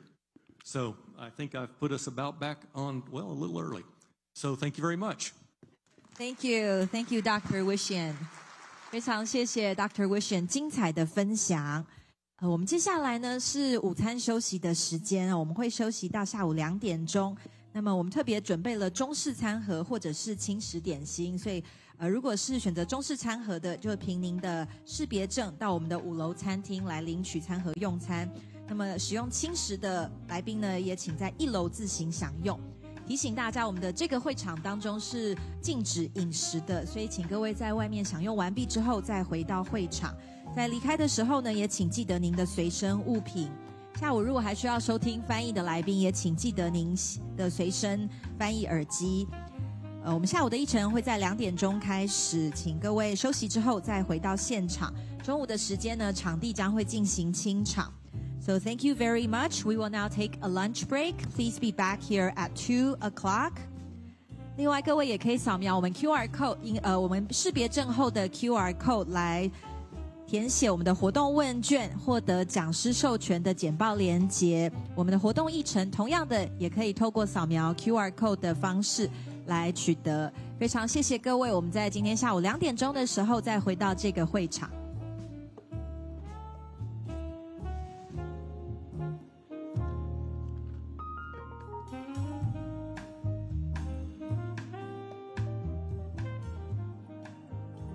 在这里生活，透过不同的方式获取所需。为了友善环境及资源永续，我们发展各类再生能源，像是太阳能、风能，还有地热能，潜藏在地表下，24小时不间断运行。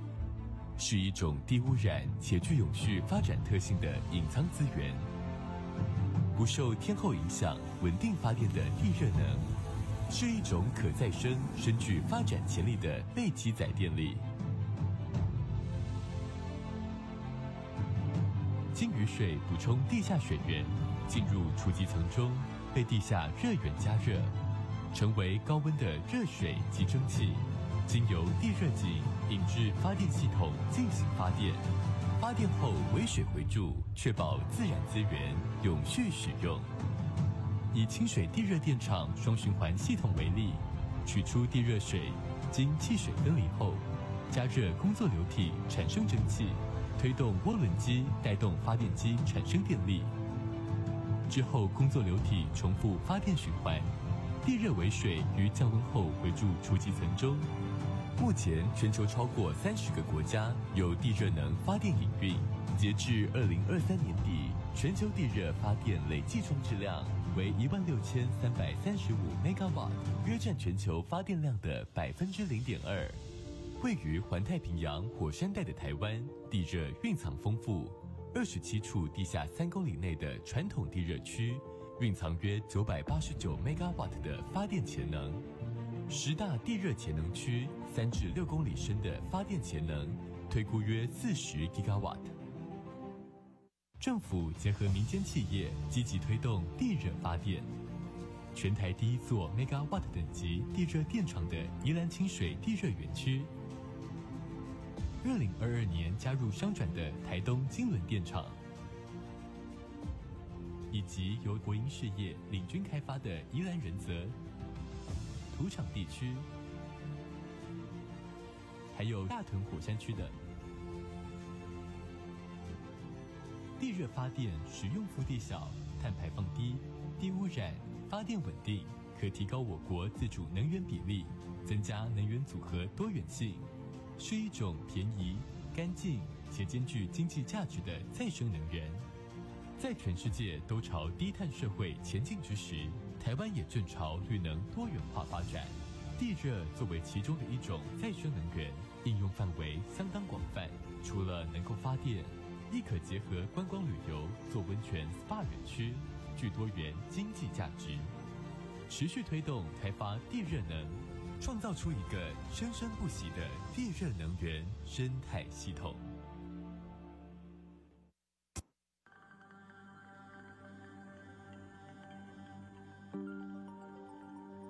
地球是孕育生命的摇篮，我们在这里生活，透过不同的方式获取所需。为了友善环境及资源永续，我们发展各类再生能源，像是太阳能、风能，还有地热能，潜藏在地表下，24小时不间断运行，是一种低污染且具永续发展特性的隐藏资源。不受天候影响，稳定发电的地热能，是一种可再生、深具发展潜力的类积载电力。经雨水补充地下水源，进入储集层中，被地下热源加热，成为高温的热水及蒸汽，经由地热井引至发电系统进行发电。发电后为水回注，确保自然资源永续使用。以清水地热电厂双循环系统为例，取出地热水，经汽水分离后，加热工作流体产生蒸汽，推动涡轮机带动发电机产生电力。之后工作流体重复发电循环，地热为水于降温后回注储集层中。目前全球超过30个国家有地热能发电营运，截至2023年底，全球地热发电累计装置量为16335 megawatt， 约占全球发电量的0.2%。位于环太平洋火山带的台湾，地热蕴藏丰富，27处地下3公里内的传统地热区，蕴藏约989 megawatt 的发电潜能。10大地热潜能区3至6公里深的发电潜能，推估约40 gigawatt。政府结合民间企业，积极推动地热发电。全台第一座 megawatt 等级地热电厂的宜兰清水地热园区，2022年加入商转的台东金轮电厂，以及由国营事业领军开发的宜兰仁泽、土场地区，还有大屯火山区的地热发电，使用幅地小，碳排放低，低污染，发电稳定，可提高我国自主能源比例，增加能源组合多元性，是一种便宜、干净且兼具经济价值的再生能源。在全世界都朝低碳社会前进之时，台湾也正朝绿能多元化发展。地热作为其中的一种再生能源，应用范围相当广泛，除了能够发电，亦可结合观光旅游做温泉 SPA 园区，具多元经济价值。持续推动开发地热能，创造出一个生生不息的地热能源生态系统。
地球是孕育生命的摇篮，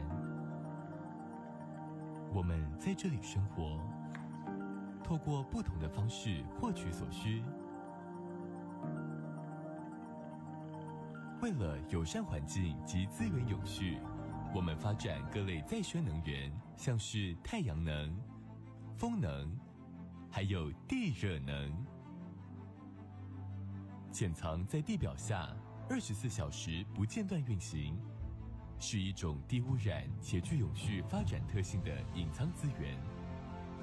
不受天候影响、稳定发电的地热能，是一种可再生、深具发展潜力的类积载电力。经雨水补充地下水源，进入储集层中，被地下热源加热，成为高温的热水及蒸汽，经由地热井引至发电系统进行发电。发电后为水回注，确保自然资源永续使用。以清水地热电厂双循环系统为例，取出地热水，经汽水分离后，加热工作流体产生蒸汽，推动涡轮机带动发电机产生电力。之后工作流体重复发电循环，地热为水于降温后回注储集层中。目前全球超过30个国家有地热能发电营运，截至2023年底，全球地热发电累计装置量为16335 megawatt， 约占全球发电量的0.2%。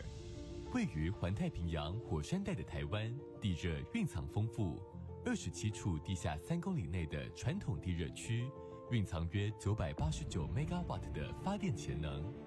10大地热潜能区3至6公里深的发电潜能，推估约40 gigawatt。政府结合民间企业，积极推动地热发电。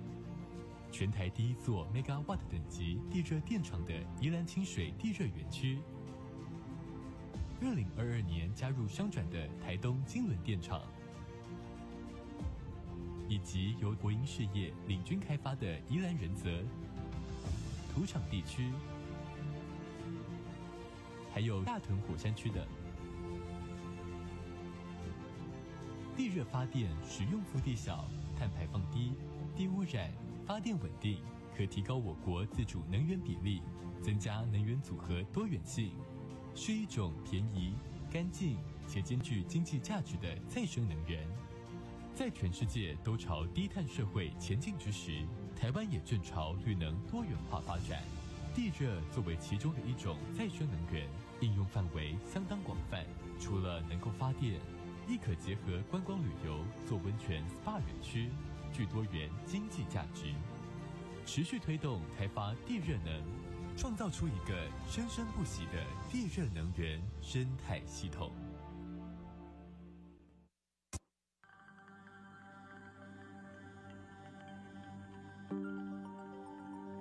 地球是孕育生命的摇篮，我们在这里生活，透过不同的方式获取所需。为了友善环境及资源永续，我们发展各类再生能源，像是太阳能、风能，还有地热能。潜藏在地表下24小时不间断运行，是一种低污染且具永续发展特性的隐藏资源。不受天候影响、稳定发电的地热能，是一种可再生、深具发展潜力的类积载电力。经雨水补充地下水源，进入储集层中，被地下热源加热，成为高温的热水及蒸汽，经由地热井引至发电系统进行发电。发电后为水回注，确保自然资源永续使用。以清水地热电厂双循环系统为例，取出地热水，经汽水分离后，加热工作流体产生蒸汽，推动涡轮机带动发电机产生电力。之后工作流体重复发电循环，地热为水于降温后回注储集层中。目前全球超过30个国家有地热能发电营运，截至2023年底，全球地热发电累计装置量为16335 megawatt， 约占全球发电量的 0.2%。位于环太平洋火山带的台湾，地热蕴藏丰富，27处地下3公里内的传统地热区，蕴藏约989 megawatt 的发电潜能。10大地热潜能区，3至6公里深的发电潜能，推估约40 gigawatt。政府结合民间企业，积极推动地热发电。全台第1座 megawatt 等级地热电厂的宜兰清水地热园区，2022年加入商转的台东金轮电厂，以及由国营事业领军开发的宜兰仁泽土场地区，还有大屯火山区的地热发电，使用幅地小，碳排放低，低污染，发电稳定，可提高我国自主能源比例，增加能源组合多元性，是一种便宜、干净且兼具经济价值的再生能源。在全世界都朝低碳社会前进之时，台湾也正朝绿能多元化发展。地热作为其中的一种再生能源，应用范围相当广泛，除了能够发电，亦可结合观光旅游做温泉 SPA 园区，具多元经济价值。持续推动开发地热能，创造出一个生生不息的地热能源生态系统。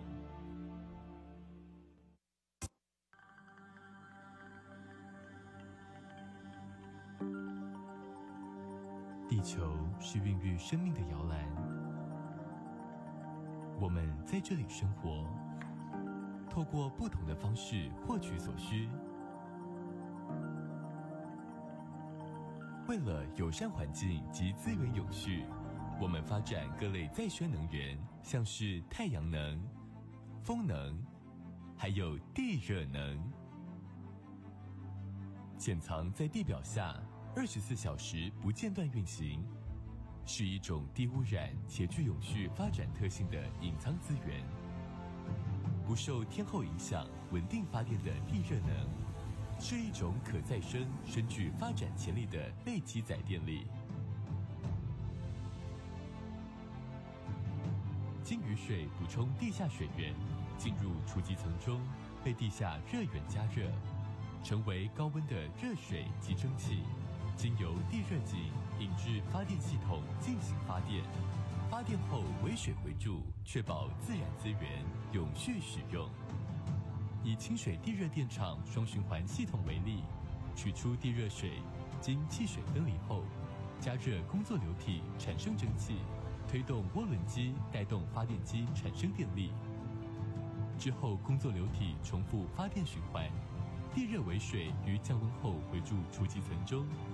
目前，全球超过30个国家有地热能发电营运。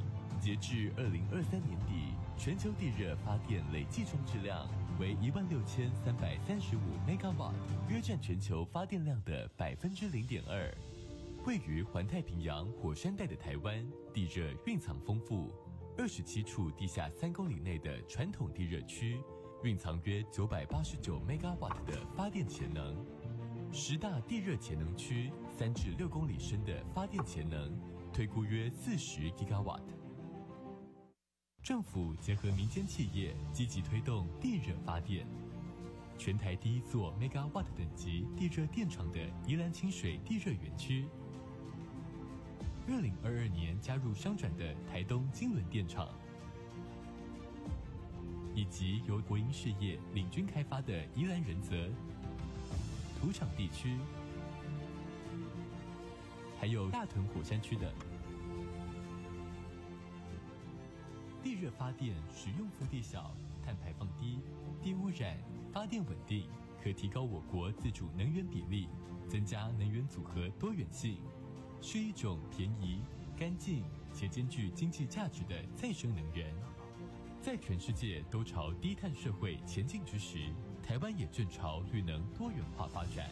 地热作为其中的一种再生能源，应用范围相当广泛，除了能够发电，亦可结合观光旅游做温泉 SPA 园区，具多元经济价值，持续推动开发地热能，创造出一个生生不息的地热能源生态系统。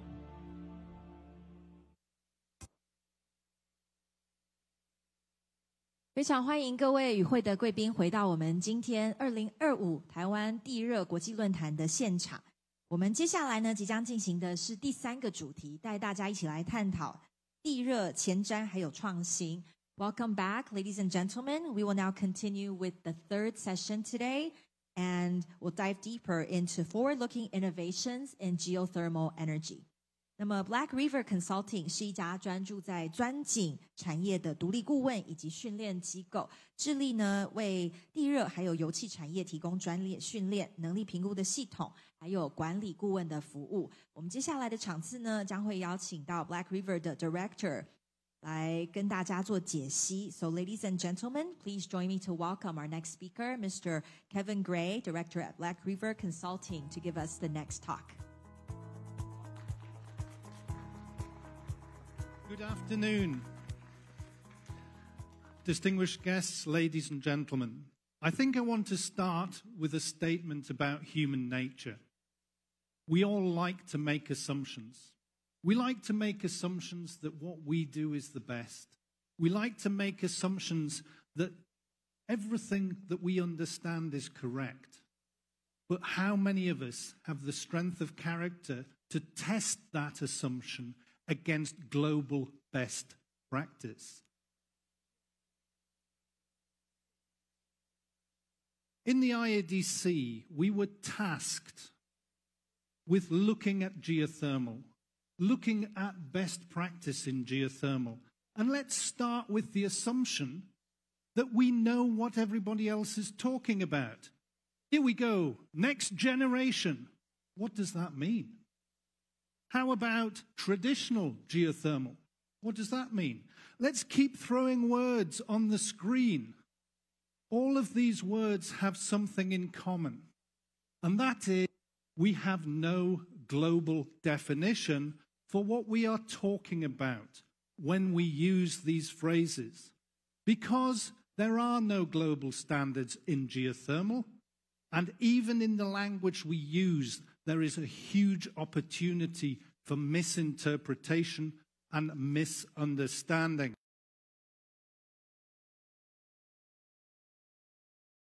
Nomenclature.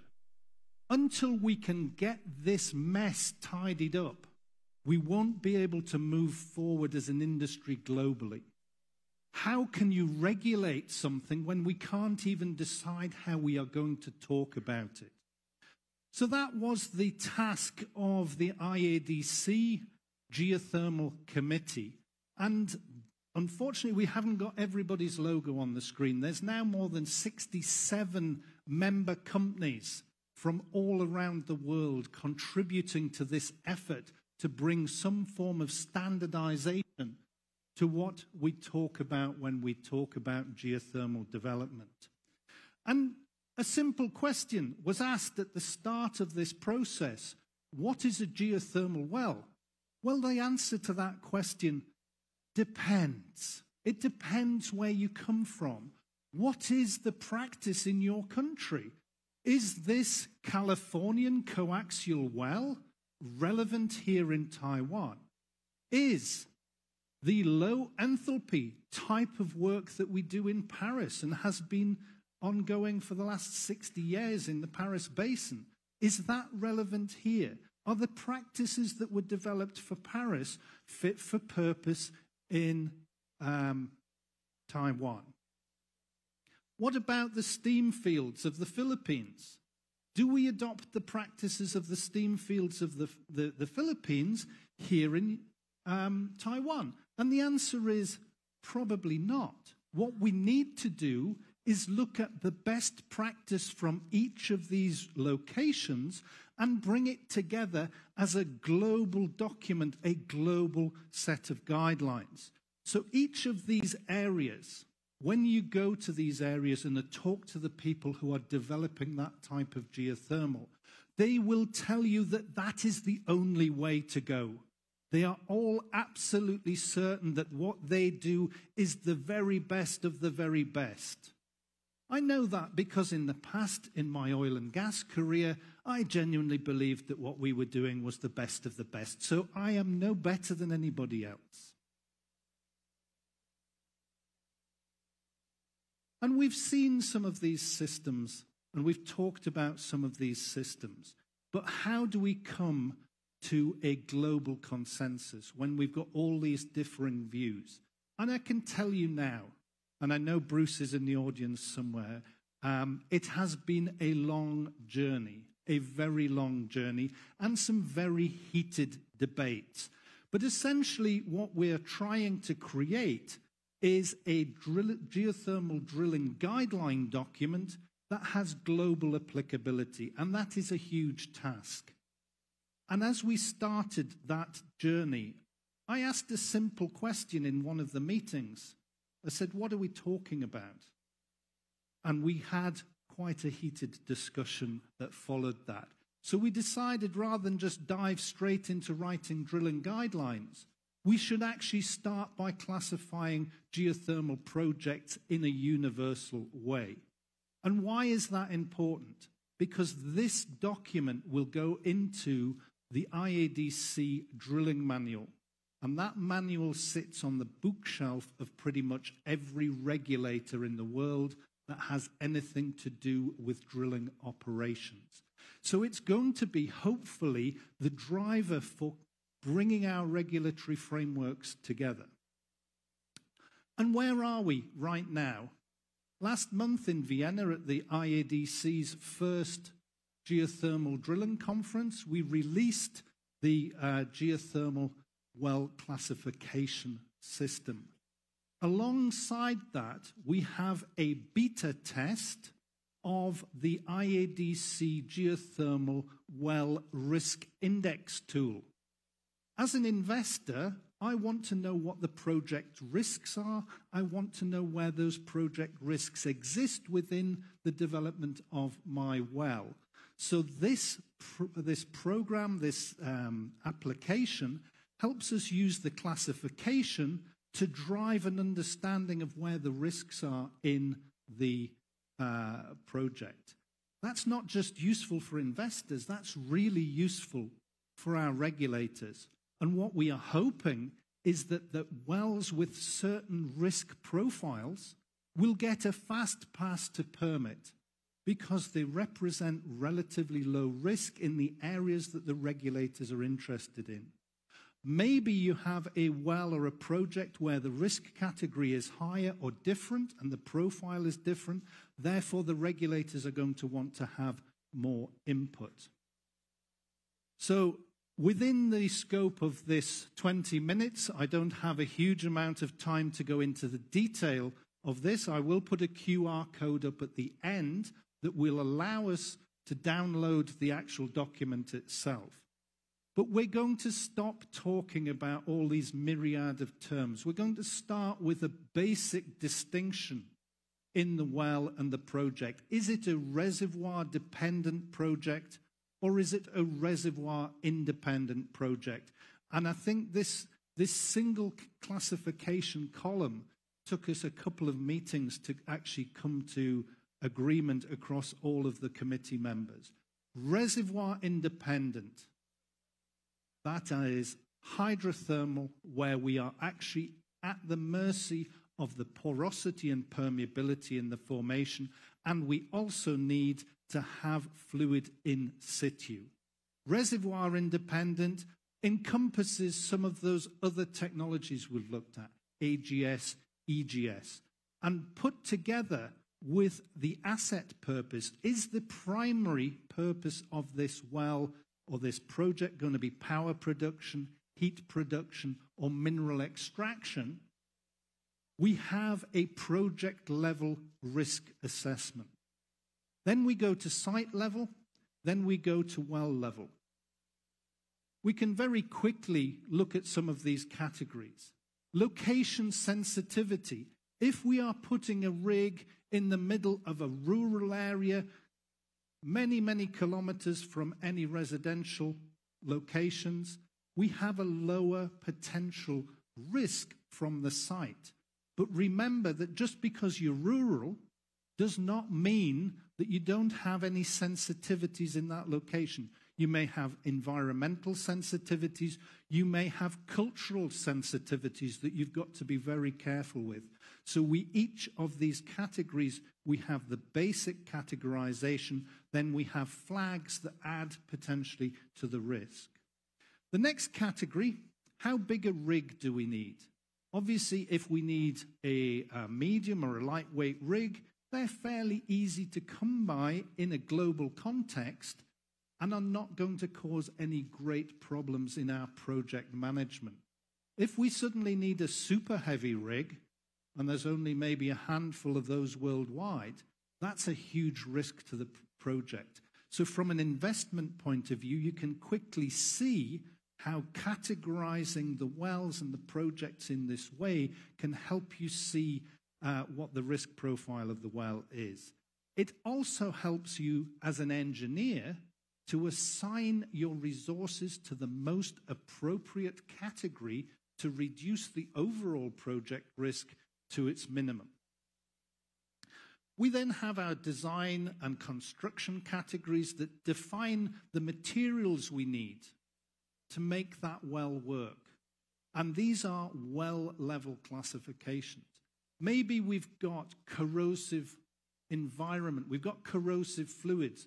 So all of a sudden we have very expensive metallurgy that may have a long lead time. That elevates the risk within that category. It may well be that we need specialist tools and equipment, like managed pressure drilling solutions, that are not easily available within our location. Again, that flags a higher risk in that category. Our drilling complexity. Are we drilling a relatively simple vertical well? And I say relatively simple because as a directional driller, I know probably the most difficult well to drill in reality is a truly vertical well. Is it a difficult well profile to achieve? Do we have multilateral requirements like the Everloop in Germany, that type of multilateral heat exchange system with a requirement to physically intersect the wellbores at depth? That's a high level of technical requirement for that well. And then we move to the area that could potentially stop geothermal in its tracks. Well control. We've got to remember that we've got to maintain control of the fluids in the ground because those fluids are not beautiful fresh water. We've got to actually admit that they are brines. Some of those brines contain gases and chemicals that we don't really want to release into the environment. So our basic assumption at the IADC is that we're going to treat geothermal wells with just the level of attention that we treat our oil and gas wells, because we do not want to release these chemicals or these gases into our environment. Now, what does this classification system look like in reality? We're going to take 3 examples here. We're going to look at the EGS systems, our reservoir independent systems from Utah. We're all very familiar with those projects. We're going to look at a low enthalpy project that's being currently drilled in Vienna. And actually, quite a lot of the conference delegates at the Vienna conference were lucky enough to go and visit that project. And then we'll look at some of the steam field projects in the Philippines. So looking at the Forge and Fervo type EGS wells, we can see that we've ticked the reservoir independent. They're primarily power production, and we're very lucky they're in rural areas. But notice in the location sensitivity, we've actually got a sensitivity flag in place, and that's because of environmental concerns in that location. The rig capacity is a medium capacity rig. These categories have been aligned with the Rystad database, if anybody's familiar with the Rystad energy database. So we are completely compatible with Rystad, and in fact, they're going to start to carry the IADC classification as part of their definition of energy projects. Then we have our well level classifications. Let's have a look at our low enthalpy project in Austria, in Vienna, and you can see that's a reservoir dependent heat production well in an urban environment, and a residential flag is ticked. So our project and our site level risk is very different to the Utah projects. And then we go next to the steam fields. They are reservoir dependent, power production. They're essentially in a rural area, but there are residential properties in the vicinity of the site. We need a very small rig to drill these wells. They're not big wells. But if we go across to the well control column, there's a couple of things there that strike me. We've got two-phase well control concerns, and we've got toxic gases present in the fluids that we're producing. So we've got to be very careful to understand that the risk profile from this well is very different to the risk profiles from the previous two. And in terms of an investor or a regulator, we're going to want to see what the risk profile of each of those projects is. And this little tool that we're developing is to enable anybody to go in and put the details of their project and get a generic risk categorization. Now, as said, that we make assumptions. And I was very successful with these, this series of advertising. I'm not the clever one in this picture, okay? The person standing behind me in this picture has 3 degrees and is by far more intelligent than I am. So please, don't make assumptions that people understand what you're talking about. The reason I bring this picture up is that Daria, who's standing behind me, speaks 7 different languages. She has a degree in cross-cultural communication. She's difficult to work with sometimes, especially when you're trying to communicate with her, and she says, not everybody will understand what you're saying, Kevin, okay? So let's start using a global nomenclature for geothermal. Without it, we are sporadic and scattered, and we have no common direction. If we start to talk the same language across the planet, we are stronger together. If you would like to download the very latest copy of the IADC well classification, geothermal well classification, it's available on this QR code. I promise you it's not going to ask you for your bank details, although I was tempted, okay?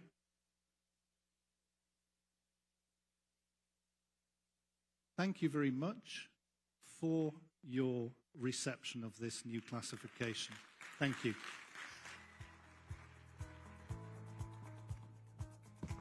Thank you very much, Mr. Gray.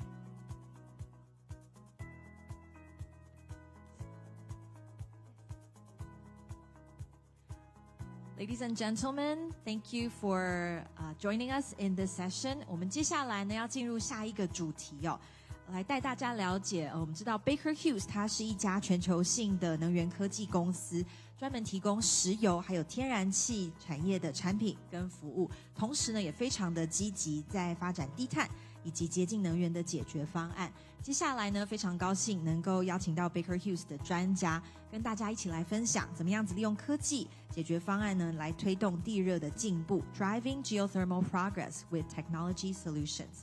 那我们接下来呢，我们就一起欢迎接下来的讲师。So please join me in welcoming our next speaker, Global Vice President for Geothermal at Baker Hughes, Ajit Menon。我们一起掌声欢迎。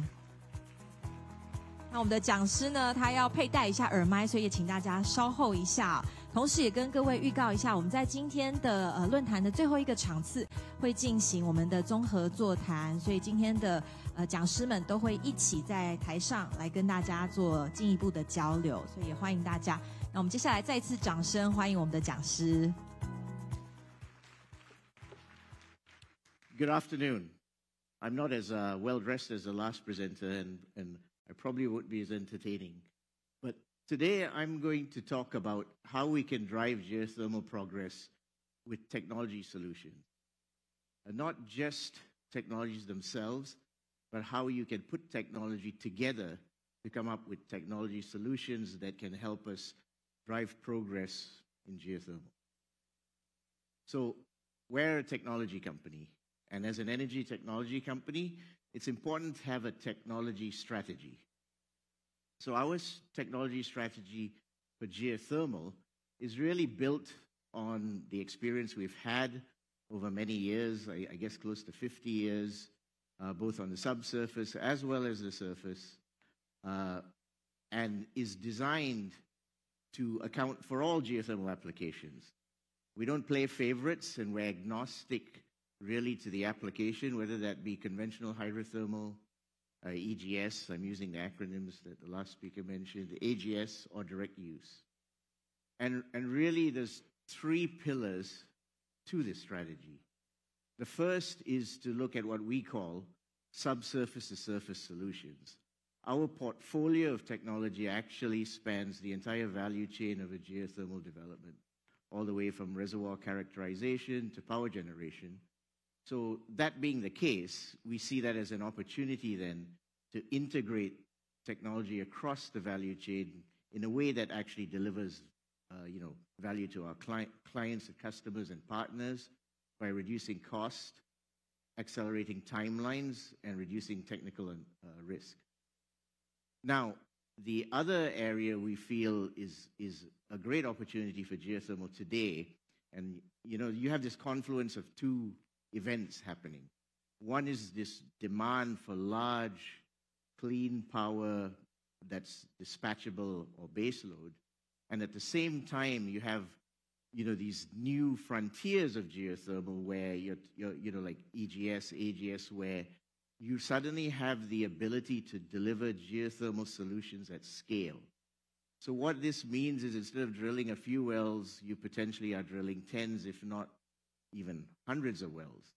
So there is an opportunity to actually leverage the kind of processes, technologies, and techniques used in oil and gas to deliver large projects. It's much harder to benchmark and deliver synergies when you're drilling 3 wells versus drilling 50. So we see an opportunity there as well. And finally, it's the technology itself. So advancing technology and investing in those areas where we feel can make a difference, whether that be with the goal of drilling wells faster, but also going into harsher and higher temperature environments.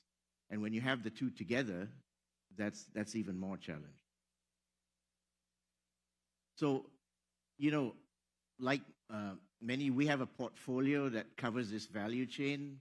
I mentioned reservoir modeling, well construction, evaluation, completion, then surface equipment, and also power generation, steam turbines, and ORC turbines. But it's not enough to take that base of existing oil and gas technologies and just use them for geothermal. Really, for a true geothermal technology strategy, you need technologies that are specifically designed to address geothermal challenges. And across this value chain, that's what we have been working on. Whether that be, our subsurface workflows for resource exploration and development that are specific for geothermal and include both the discrete fracture network modeling and dynamic fracture network modeling, which is essential to a geothermal development, whatever the type, whether it be hydrothermal or EGS or AGS, and then building in heat flow dynamics software so we can build a working reservoir model of a full geothermal system. And then on the well construction side, designing, technology bits specific for geothermal purposes, and we've applied these on Utah Forge and the other big project next door, but not just focusing on those, because the world's a very big place with different environments. So in Asia Pacific, for example, in places like Indonesia, you've got interbedded formations where the hybrid or chimera bits, as we call them, of PDCs and tricones are a very good solution. Similarly, on drilling, not just looking at high temperature technology, we design our own chipsets for high temperature tools, but combining that with vibration dampeners, which double down on the effect of temperature, and looking at it as a system with fluids that have insulating properties so that you can actually manage high temperatures without having to have the absolute temperature ratings based on static downhole conditions. Similarly, on evaluation, reducing cost and also being able to deliver cost-effective solutions in horizontal wells with through-pipe logging on the completion side, and then trying to drive down cost with isolation systems that are not permanent or have to be drilled out. And even for conventional hydrothermal systems, acid systems that are pH neutral on surface and are only activated when they're in the formation. This then means you don't have to chase with expensive corrosion inhibitors, and you save yourself on acid handling equipment. So it's not just technologies to drill faster, but also how you can reduce cost, and not just in the new frontiers of geothermal. And finally, pumping, right? Everyone's pushing the frontiers now with their needs for downhole ESPs, high temperature, high flow rate ESPs, and then the surface pumps you need to move fluid for both EGS and AGS environments. And efficiency becomes a very important concern there as well. And finally, the power generation solutions I mentioned, geothermal ORC systems, as well as steam turbines for EGS and AGS. But more than this, and what I'm really going to talk about today, is how we can take these technologies across this value chain and integrate them in a way that actually delivers value. Not that just that you have all these things, but how can you put them together in a way that's meaningful and brings benefit? So just some simple concepts to start. It can be as simple as modularization of your surface power generating equipment, striking that balance between delivering cash flow as you drill your wells, but minimizing the infrastructure behind these power generating systems by not having too many turbines. Being able to model dynamic power output from the early stages of a project. So connecting that reservoir simulation you've built that I talked about together with different power plant configurations, so you can come up with a best fit of well field optimization against power generation. Similarly, it doesn't just end there, but during the life of a geothermal plant, you apply that same methodology, the same design, workflow that you've used to look at predictive performance management. Other things, chemical dosing, striking that balance between material selection and the type of chemicals you're using to lower costs in terms of that material selection. Production and reinjection solution strategy, very important now, and the management of non-combustible gases. That costs power, right, in terms of compression. So how you manage that, what's the optimal well diameters to deal with that? That's also an important consideration that really takes information from all over the value chain. Now, we talked about, it all starts with your subsurface geothermal engineering workflow, and specifically here, compared to your typical oil and gas workflows, you've got the discrete fracture network modeling, the dynamic fracture network modeling, and then calibrating that with your microseismic modeling that you then observe and monitor through the life of the project. and then building that reservoir simulation with heat flow, so you can then look at different well configurations. Now, what we've done is take that subsurface workflow and integrate it into what we call an overall subsurface to surface workflow that also includes the workflows we've developed on the engineering side on surface to come up with a way of working across the entire value chain with inputs and outputs defined, so we can look at better results, better outcomes, reducing technical risk at an early stage and timeline. And then structuring your engineering team that works on these different aspects of the workflow within that. So, you know, that then facilitates delivering these types of solutions under one roof. So what does this really mean? Simple examples, right? So if you look on the left and you're looking at full resource optimization, really you're looking at many parameters, right? You know, the number, depth of wells, the well trajectories, the well diameters, and your model and placement of these wells, and modeling that against, you know, your pumping systems, you know, your surface pumps, your power generation configuration, and then iterating this to come up with a best fit solution. On the reinjection side, really what you're looking at is minimizing, as I mentioned earlier, your compression power and how that works based on the quantity and diameter of the reinjection. And you have various charts that you bring to bear to do this. You know, this is just a very basic, simple example of where you take those parameters, and then you're looking, in this case, in a hybrid, very complicated configuration on surface of a steam turbine and ORC turbine. However, doing all this and trying to explore all these different scenarios and configurations can become very complex, especially when you're looking at very, very large-scale geothermal projects. You know, there's so many variables that you could explore and model and look at that it becomes almost impractical to come up with the most optimal solution. So what we've done is actually digitize our workflow so we can iterate and look at many different scenarios to come up with the best fit.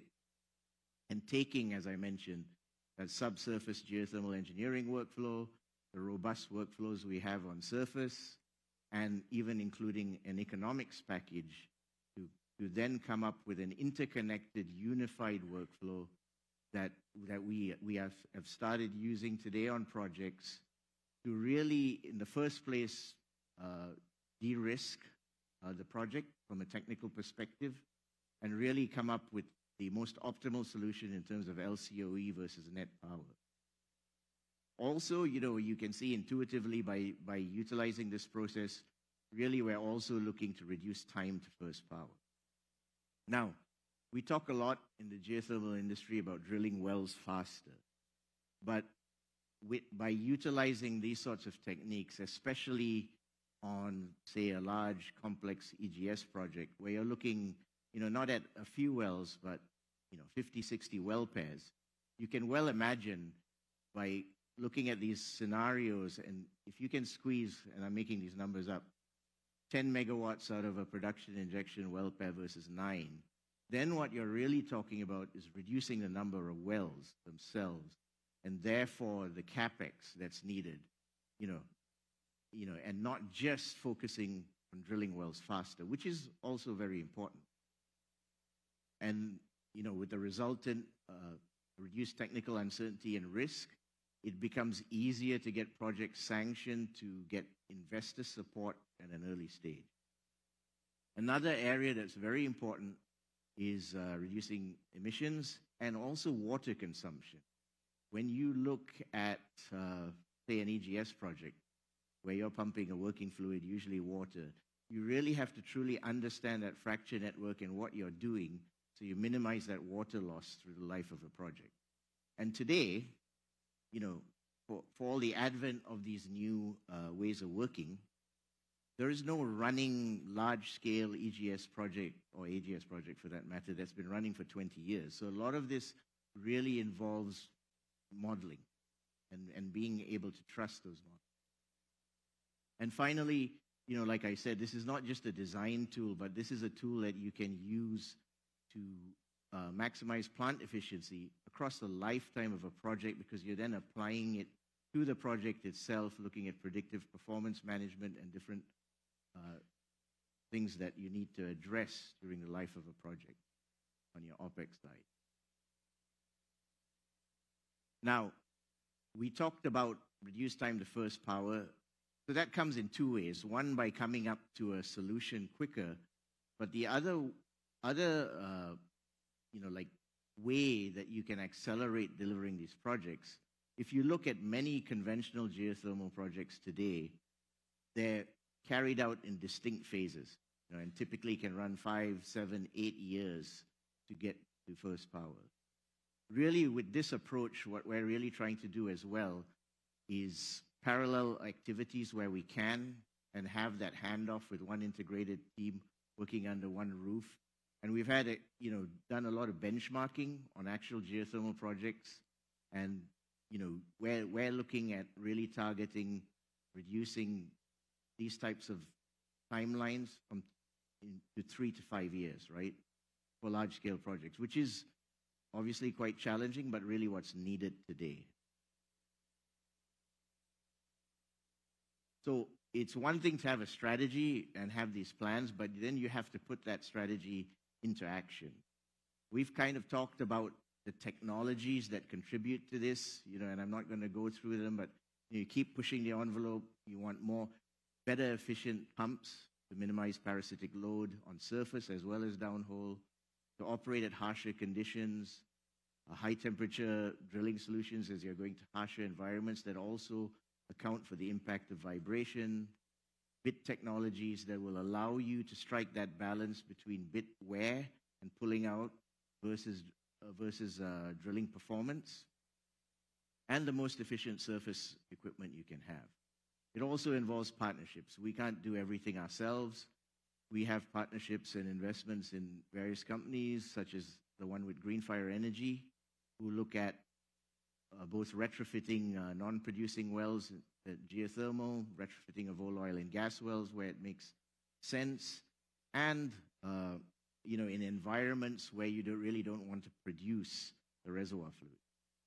We also have an industrial partnership with like-minded customers called Wells to Watts, where we've retrofitted our own test well to run closed-loop experiments before we actually go into the field and try to apply this in practice. We are also an investor and collaborator with Baseload Capital here in Taiwan and all over the world, and the purpose of that is to really advance our presence in emerging markets for geothermal with a nimble, agile operator. And not forgetting the direct use space, where we have investments in a Swiss startup called Exago that uses compressed CO2 for district heating networks, again for the purpose of reducing cost, because instead of using steel pipe, you can use non-metallic pipe that you can run off a reel that becomes much more cost-effective and easier in urban environment. And then working on the projects. Today, we're active in those big EGS projects in multiple ways that everybody talks about. Also on the lithium extraction from geothermal brine sites, just looking not just at reserves estimation, but really reserves optimization. Because when you look at lithium from geothermal brines, you're not, when you estimate reserves, you're also considering your reinjection strategy, because you've got diluted fluid, and what you want to ensure is that that is not actually affecting your lithium concentrations on produced fluid. Similarly, with other things today, the S2S process I outlined, where really on the early stages of implementing this on at least 3 projects, and then the focus on the technologies themselves, and all to the point of the whole huge opportunity that's here today for geothermal. The new demand or the real apparent demand now for clean baseload dispatchable energy, whether that's coming from data centers, the data center environments you hear about in the US. Here in Taiwan, where you have the need for huge amounts of clean energy for semiconductor manufacturing, so the industrial space, and even defense, where you look, where military bases really, really need energy that ticks all the boxes of geothermal, clean, secure, and dispatchable.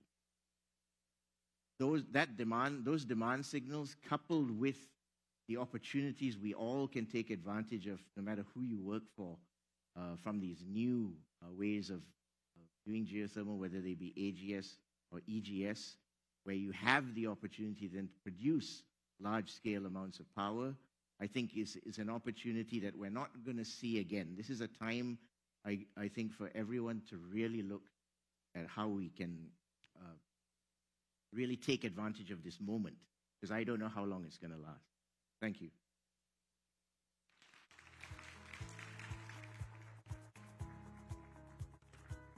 Thank you. Thank you once again to Mr. Ajit Menon.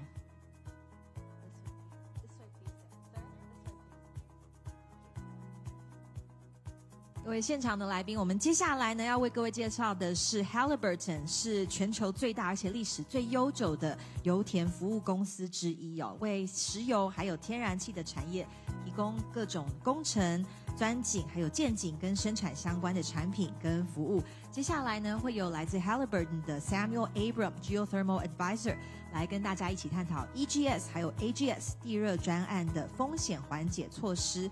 So now, please help me welcome Mr. Samuel Abram to talk about mitigating risks in EGS and AGS geothermal projects. 掌声欢迎。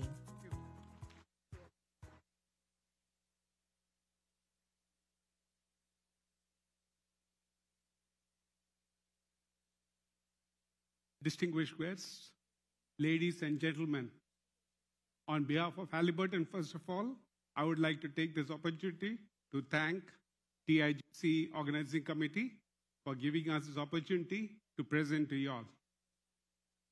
We have had some pretty interesting discussions and talks, and I would like to just follow up with that on what we have been discussing so far and giving you all a perspective on a few things. First of all, I had our distinguished Anne saying that she's a geologist, so she tells me, sitting on the surface of the earth, where I have to reach to get my geothermal resource. Okay, so she's given me a task to do. As far as me, as a drilling engineer or as a project manager, now comes my challenge is how do I get to that target? Mainly because everybody can drill a hole in the ground. But drilling a well in the ground is a totally different story.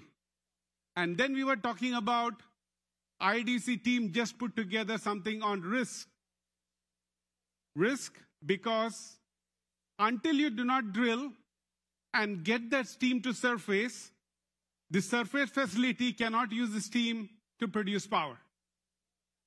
The risk involved is how much can Madam Anne, sitting on the surface of the earth, tell me that there is steam below or there's a hot resource below? That's the challenge. Now, how do we manage this is what I would like to talk about. There's always a risk in everything that you do. How you manage the risk is the most important part. For my talk, I would like to focus on a few things here. We have heard about this, so I won't spend much time. We'll be talking about the types of geothermal, number one. Second thing is conventional geothermal, which we were all very familiar with. Then we go to EGS and AGS, where now you are moving away from heat and resource required to only the heat required. And last of all, and the fourth thing is, there are risks, but if you mitigate those risks properly, you can achieve success in these projects. Here we were talking of reducing the cost of drilling. We went from almost 90% reduction, right? What if somebody was to tell me that I can drill a well without spending any money? That would be really nice, right? But you can certainly reduce the cost of drilling, but there's going to be a time coming where you cannot go much below that in cost. But what do you improve at that point? What you improve there is efficiency of drilling and achieving the deliverables that you were looking for. Here you see on your slide, if you go from, say, to your left to your right, from the left to the right, what you see there is a spread across what we talk in terms of geothermal. You see from the left, you see direct use projects where temperatures are very low, but those direct use projects play a major role in many countries throughout the world. For example, in Iceland, most of the heating and cooling is done by geothermal heat. What else can direct use do? For example, in Philippines, we got coffee being grown, and this coffee, which otherwise would sell at about $3 a kilo, went to $9 a kilo because they got a green stamp on it, because it was heated by geothermal heat. Down in Kenya, you've got about 4 aircraft that depart every day carrying roses from Kenya to the European market. Why is this important? Because here you're seeing another source of revenue and socio-economic growth of the community. Next you see on that line is AGS, or Advanced Geothermal Systems. Here you're trying to mimic something that's in the ground, but without the resource being there. There's heat. The third thing as you go across is EGS, which is now sort of coming into the forefront. It is still in its refinement stage. You see many of these projects have done a lot of work in the labs, but now translating it from labs to real-life situations, first in a pilot project, and then going on into a commercial project is a challenge. We are learning, and what we are doing now is improving our learning curve. Then you see the conventional geothermal projects. That's this one over here, where you've got a heat resource. Down below, you've got either hot water, steam, or a mix of those, and you produce those and come to surface. Last of all, Amanda was talking about it, supercritical. This is again a place where now a lot of interest is being focused upon, because what we are trying to do is use the supercritical steam to generate power more efficiently. But there are some caveats in that. The first problem being, currently, most of the equipments that we have, for example, like directional drilling and other tools, have a limitation of temperature that they can work in. Halliburton as a company itself is now in one of the forefront of technology on trying to see how we can match or bridge this technology and work in a more harsh environment. Now, what we do here as Halliburton is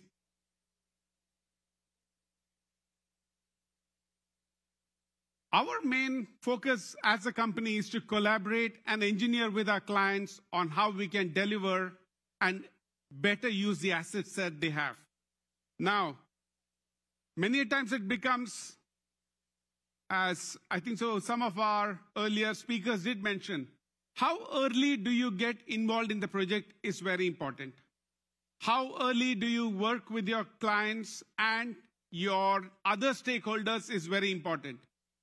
Now, when it comes to that stage, you are looking at how can you help the customer improve their value drivers and delivering collaborative solutions. Sometimes, many times when I go for some of the meetings with my clients, I almost sit and listen for about 15, 20 minutes to their challenges.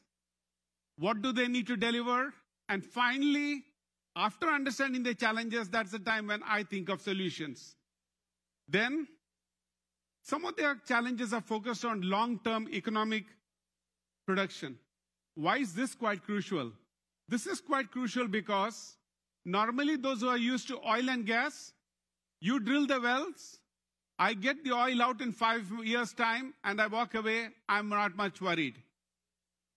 In geothermal, normally when you sign power purchase agreements, you're signing them for about 25 years. When you think of that, your main focus on managing the resource is, how can I efficiently use this resource to manage it for 25 years? And let me say one thing, don't stop at 25, it can go on. Like, for example, Richard was mentioning in New Zealand, we've got wells that have been flowing since 1958. So if you manage your resource properly, you will get better returns. Then, how do we look at it from a perspective? First thing, if you go around that block there, first is heat resource. Here you are trying to understand, is there a heat resource there? Number one. And sometimes, as we are talking about, some of the projects that we do are projects in the normal conventional geothermal field that have not produced well, and now we try to apply a little bit of EGS to that. Again, here you need to understand your resource. Then you go to the next stage is, you have to characterize your resource. Understand what are the factors that make this resource viable for your project. Then comes to the third stage is drilling efficiency. This becomes quite a critical piece because if you see the cost of your project, your well that is drilled is the most costly part of that project itself. For example, if I was to give you a very simple rule of thumb, it's about $6 million that we drill a standard geothermal well to about 2,000 or 2,500 meters. You can drill it faster, but most important is, can you achieve the deliverables that you're looking for from this project? What are the deliverables? Can I get the steam to surface or the hot water? Can I have a well that's producing properly? And we were talking of one thing, corrosion. Sometimes the brine itself is corrosive. And if I were to give you an example, some places in Southern California, which have the largest well in the world as we speak, producing 50 megawatts of power from a hydrothermal project, the pH of that system is about 2 to 2.5. So what do? We run titanium casing in those wells. That improves the life of the project, but that doubles the cost of the well. I just wanted to give us some economics why this is very important. And that's where it shows of well integrity. Now, drilling a well or drilling a section of the hole is one part of the story. I'm sure those of you all who work in the kitchens realize chopping a vegetable or a meat is one part of it. Until you cook it and give it to your client, that makes the biggest difference. So here, same thing. You might drill a well first, a section of the hole. Now you have to run casing and cement that casing properly with cement back to surface. Then only your well is able to produce for the life of the well. That's why integrity of the well is quite important. And last of all, production assurance. What are we looking at here? Can this well produce the fluid that's planned for the life of the well, and how well can we manage? Ajit was talking about production injection wells. Normally in conventional wells, there would be about 3 production and 1 injection well. In AGS or EGS, you're almost talking of doublets, 1 injection well and 1 production well. Why is this quite important? Because here you are looking at the best wells, having them to inject properly the fluid that is produced. Because you may come across wells on a global scale where your production is limited because of how much fluid you can inject. Now, one of the capabilities here we talk about is Halliburton itself has been as a company in operation for 100 years, over 100 years. And the last 70 years, we've been in the geothermal business itself. Some of our technologies, especially in terms of well completions, integrity of the well in terms of high temperature, corrosion resistant, cement, some of the directional drilling that we have done are most unique in the world. Especially in some of these areas, we have even drilled with foam cement. Why is foam cement important? I just want to give you an example. These wells that you drill many a times, the fracture gradient is pretty low. So before getting cement to surface, it becomes a challenge. So what do? We reduce the density of the cement so that you're able to get cement back to surface. What happens if you do not get it? When you have got pockets of cement, not of the annulus, not full of cement, you've got some small water molecules that get trapped in it. You all can try it when you all go home if you want to try something. Take a small tin or a steel jar. Try to put a little bit of water and try to put some heat underneath it and let it vaporize. Very soon, be careful what you all do. You might see the lid blowing off because of the pressure that was built up. That's the same thing that happens when you get water trapped between casing and casing. So it's very important to have a very good cement job. I just gave you an example. Moving on, when we look at this economic package for this whole project, what we are looking at is, right from the start, that we planned this well, number one, taking into consideration downhole challenges, surface equipment, and drilling itself.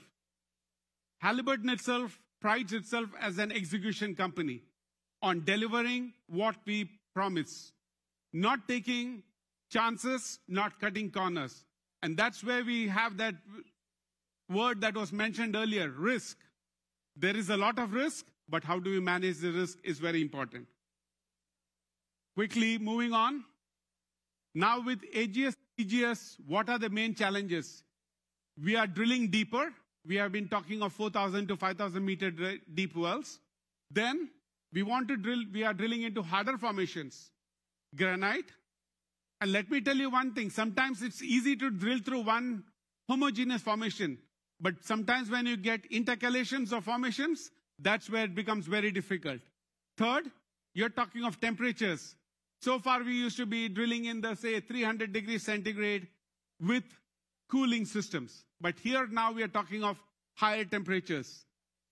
Complex well paths. You did see some pictures that Amanda showed. We are trying to almost make like fingers over there. Meeting those is not an easy target. Now, special well designs. Some of these wells, when you're cementing them, running these costly casings or liner hangers, take a bit of challenge. Modular surface power plants. When you look at bigger power plants, they can take a lot of time to put together. But nowadays, Halliburton itself is working with with one of our partners whom we are trying to work with on having modular power plants, which will help us to have return on investment faster, number one, and gives you results quicker. So that when you're using that data, you can look for it to make your bigger power plants more useful. Then, our main challenge is, how do we mitigate risk at every stage? We were talking about feasibility at every stage. At every stage, we are looking at how feasible is the resource and how can we deliver them. One of our things is couple of examples I just want to follow. Some of the complex well paths that we have, we've got directional drilling equipment where you are almost pinpointing things sitting 2,500 meters above the ground. I enjoy sometimes working with those directional drillers. They do an excellent job, and making those wells work is the best part of it. Second, we are drilling into harder formations. So what we are doing is we are changing our pit technology, sometimes even changing the face of the cutters by a small fraction or helping us to get better short tail protection. That's a big improvement. For example, drilling fluids. When we are drilling these wells, with higher temperatures, those fluids have to maintain their rheology. And when these fluids come to surface, they have to be cooled before they go down. Otherwise, they can damage your mud pumps and other things. I spoke about complex well paths. Also, one thing to remember, these wells that we drill are going to be drilled deeper. So when you are selecting your drilling rigs, please do not look for the cheapest rig. Look for the most efficient rig that will be able to do your work. Then you see the pumps that we have. We have to sometimes pump these wells because they would not flow on their own. So we are working with technologists now to increase the temperature limits of those ESP pumps.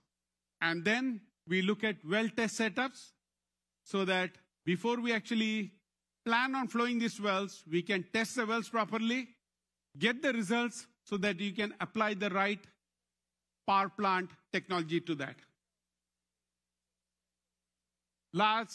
Coming to my last slide. Taiwan has a very ambitious goal. Can we meet it? It's a challenge, but that's where Halliburton itself as a company likes to take on risk and challenges. We work with our clients collaboratively to finally deliver what we require. We do not cut corners, but we do learn from our challenges and improve them as we go ahead. Now, what is the final result that we're looking at? How can we reduce the cost of power generation and yet lengthen the life of the well towards what we estimated? I'll stop there for now. Thank you very much. Appreciate your time, and thanks for listening. Thank you once again to Mr. Abraham. 谢谢，非常感谢。Please have a seat. 各位与会的贵宾，我们接下来呢要为各位介绍的是 Ever 这家公司，它是来自于加拿大的清洁能源科技公司，专注在开发创新的闭环地热系统。他们的创新技术呢，更是被视为地热能源的一大突破。所以接下来呢，非常荣幸能够邀请到 Ever 的 Vice President for Business Development, Mr. James Hetherington 来跟我们分享全球第一个可以扩展的清洁机载电力。我们掌声有请。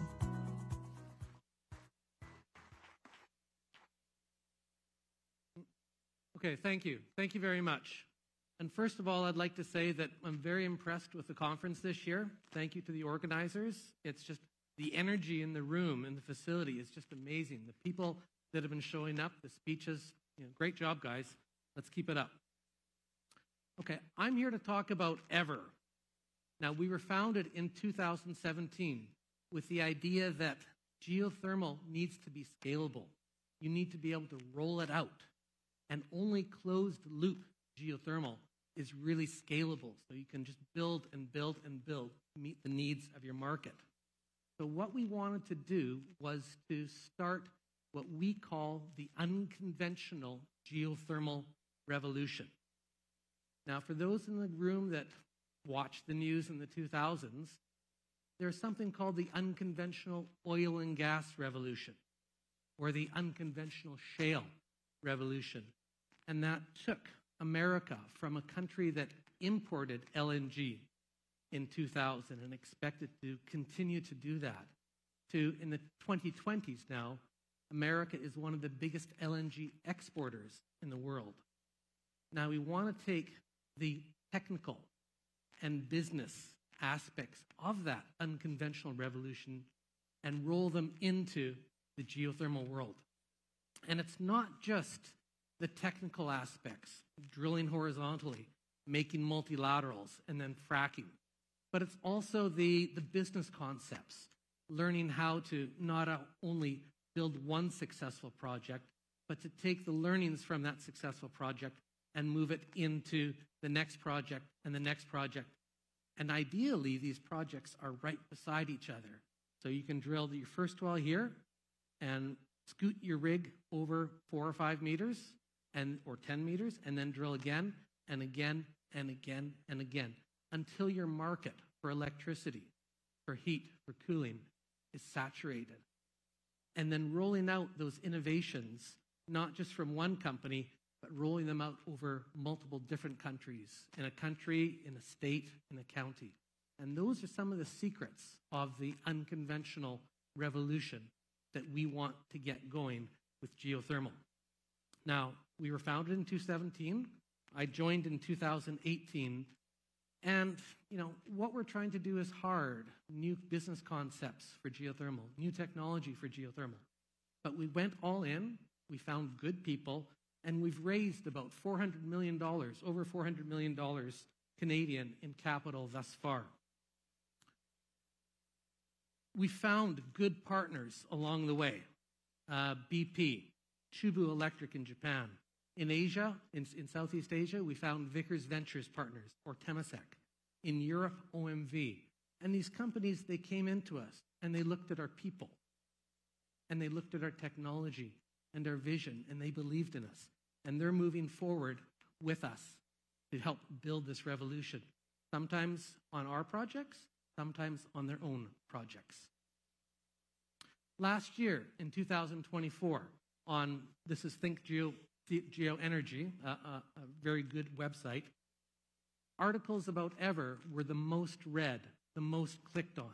And that's an indication that we are gathering interest from all around the world, from even in the middle of Asia, from Russia, from places like that, from Taiwan, from Australia, New Zealand. You can see some of these. Please take a look at this site later, but talking about the heat supply contracts that we got in Germany, talking about the results of our first demonstration project in Canada. Now, I'll talk about this more later. This project has now been shut down. But this is just an indication of what we've been achieving and what we will continue to achieve moving forward. But let me talk a little bit about our technology, what we're trying to do. So this, what you see here, is an Ever loop. So you start with 2 vertical wells, drill them straight down, and then kick off and go horizontal. Now, or maybe you kick off and go at an angle, depending on the area and the rock that you're drilling. And then you drill multiple legs like this. And the reason why you have to drill all these extra legs is because what we're aiming for is not a single magic spot that will produce massive amounts of fluid. We're trying to gather gently the heat from the rock. And so it's really necessary to drill all of these legs like this. But the fact that we're drilling almost the same wellbore multiple times in a row enables us to get a lot of learning. And as you drill each lateral and connect each lateral, ideally you should be getting faster and faster and more efficient as you go through the process. And that's some of the learnings that we've actually seen in our projects in New Mexico or in Germany. Now, this is some of our projects that we've built or that we will be building soon. And then we got a special one on the right-hand side there. This was Everlight in Canada. I'll talk about it a little bit more. We went 2,400 meters down and then 2,500 meters over. And we joined it together like that. So that was our first technology. But we realized that you don't have to go like this. It's much easier to start from one well pad and just drill out like this and then join your 2 wellbores together like this. So that became our 1.0 technology. And this is what we're drilling in Germany even today. Our EL 2.0 technology looks like this, where we intend to go deeper. And this is actually probably going to be more suitable for Taiwan because this is better for igneous rock, for granites, for basalt, things like that.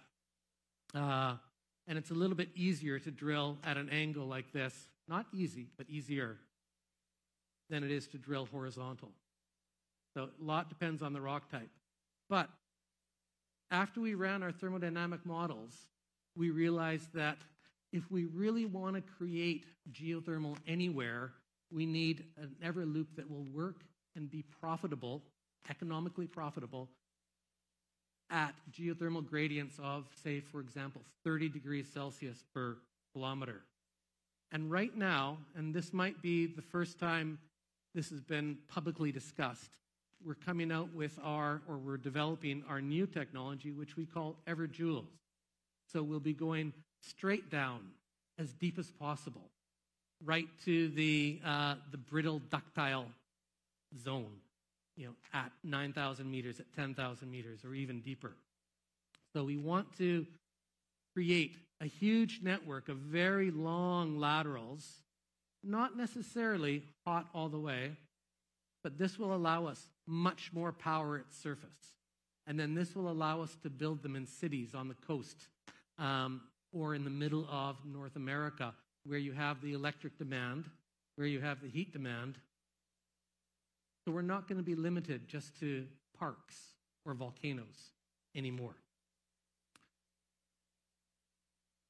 So this is a comparison of Everloop with traditional geothermal. There's a lot of differences here. The biggest one is that we're closed loop.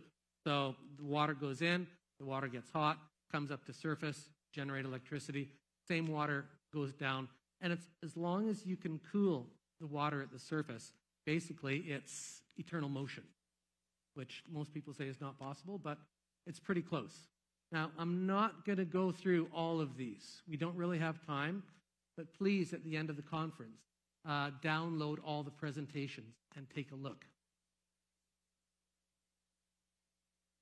And now I compare Everloop to other geothermal systems, for example, EGS. There's a lot of things that we can say are different, but the biggest one, of course, is that with our system, there's no fracking and no induced seismicity, which in a lot of places is very attractive. I'm going to talk a little bit more about some of our technology that we've been developing and proven out. For example, rock pipe. This is a way of coating the wellbore so that you can stabilize the wellbore, stop any influx or outflux of fluids during the life of the well without having to use casing and cement. So this becomes a tremendous money saver for any kind of geothermal, but especially for our type of geothermal, where we have these massive long laterals that are going to be open to the rock. If we tried to case and cement them all, the cost would be prohibitive. So we developed a rock pipe, what we call rock pipe, which is actually a system of different muds, different completion fluids that we're using. We used this in Canada for our first project. We used it in New Mexico for our EverDeep project. And now we're using this and getting experience with it in Germany. Insulated drill pipe enables us to drill with delicate electronics, MWD or LWD, even in the hottest of areas. So even though the rock might be 200, 300 degrees Celsius or even hotter, by using insulated drill pipe, you can keep your electronics cold and you can keep them functional. If you can't do this, there's a limit of how hot you can actually drill with sophisticated MWD or LWD. And this becomes an important innovation just in itself. We've gone through at least 3 iterations, one that we used in New Mexico, the first set that we used in Germany, but we're continuing to improve it to make sure that it works and that it works in a rugged, very rigorous fashion so that it doesn't break and it can be used for an entire project. Magnetic ranging. So the first magnetic ranging we did is you went down like this and you had some magnets behind the drill bit, and the magnets would rotate and they'd send out a signal, beep, beep, beep, like this. And in the other well, you'd go down with a wire line and you'd have an instrument measuring how strong the signal was and what its phase was. And so that way, as you achieve the intersection, you actually know exactly where the 2 bits are relative to themselves. And this was very successful for our first project, where the first one went down and we hit it bang on. The second one was a little bit more difficult. We actually passed them like this, and we actually had to spiral in. but that was within our planning scenario, so that was fine. But we've developed a better way of magnetic ranging so that you have both the magnets and the instrument and both drill strings, and you can actually carry out magnetic ranging as you drill. And so this has cost-saving effects for all the laterals that you drill. And we're trying to put everything together in simulation software so that you can determine if a project will be economic even before you start to drill. And that was actually talked about by one of the speakers from Texas this morning. They had a different system, but this is important because you don't want to spend money on a project that is not going to be economic. And you want to discover if it's economic before you drill. So the ability to simulate and understand these things removes the exploration risk from the process.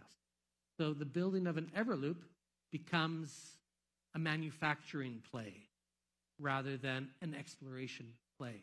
And that changes the game entirely. Some of the advantages of Everloop is that the footprint is small. A wind project might be 300 hectares. A similar project in terms of power could be 35. But for an Everloop, all you see at surface is some wellheads, a heat exchanger, and a binary fork generator at the end of the day. And so that means that you can probably put an Everloop inside a city, which has advantages in terms of market. It also has advantages that is in that inside a city or an industrial area or beside a data center or an airport, the neighbors aren't going to be complaining. Some of the other advantages is that there's no scale produced. We saw this morning the pictures of wellbores filled up with scale. That's not going to happen with an Everloop because you're basically using tap water circulating forever. We're lossless and load following. So when you don't need the electricity, when you're getting lots of power from wind or from solar, you can actually shut in our Everloop and then open it up later on in the evening or in the morning before the solar kicks in. So there's a lot of special advantages. But one of the special advantages, especially for in today's world, Taiwan or the United States, is that we're not using rare earths. If you have people and if you have iron, you can drill an Everloop. It's unlike solar where you have, the market is basically controlled by mainland China. So inside Taiwan, if you wanted to build Everloops, all you need is drilling rigs, basically, and the people to run them.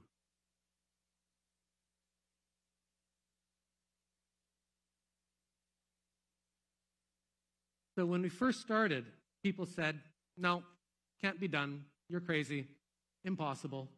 And so in Canada, we set out our demonstration project with certain technical objectives. And we met those objectives. We showed that our rock pipe works, that our thermodynamics works. And more importantly, we drilled this project on time, on budget, and with no HSE problems. So that gave people that were watching us a lot of confidence in not only our systems, but our staff as well.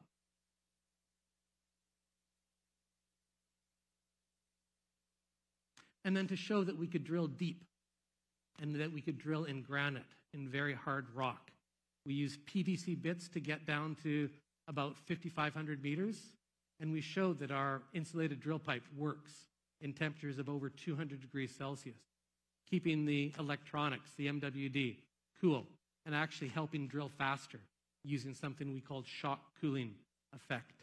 We showed that we can achieve good penetration rates of over 10 meters an hour, and people said, no, in granite, you're drilling at 2 or 5 meters an hour.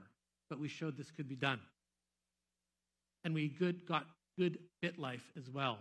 But as somebody mentioned this morning, people are even getting better bit life and longer bit runs right now. And our first project in Garrett Street. shows some of the business practices that are very important. Not only are we going to be selling power using the feed-in tariff, but we're also selling heat to the neighborhood, to the local township. And this is really important because, as was mentioned in the morning, we can get a better price for our heat on a megawatt by megawatt basis than we can for electricity because there's no efficiency losses. You can just take the heat and sell it to the township. They're happy to use it as is. And this is what it looks like. We're going to have 4 Everloops, kind of stacked, kind of moving in different directions. But you can see with this setup, you can take 4, and when you're finished, you can add another one, and another one, and another one, and continue to build them in the same area until you can't sell the electricity anymore. And what we've learned from Owen, we've learned lots at Garrett Street, which, you know, in engineering speaks, that means we had learning experiences. The importance of the supply chain, and we just talked a little bit about the risk management framework and how to drill better and manage our systems better. But the important thing is we're capturing these processes to share them with our partners, not only our current partners, but our future partners as well. Because what we want to do is roll out an ecosystem of market makers, for example, governments or utilities that will buy the electricity or buy the heat and then put it out on their networks.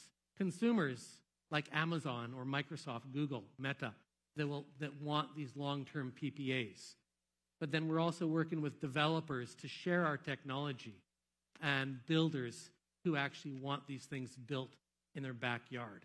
So we're working with the entire ecosystem of the energy chain here. We're capturing some of this in internal systems. We're catching it somewhere in software.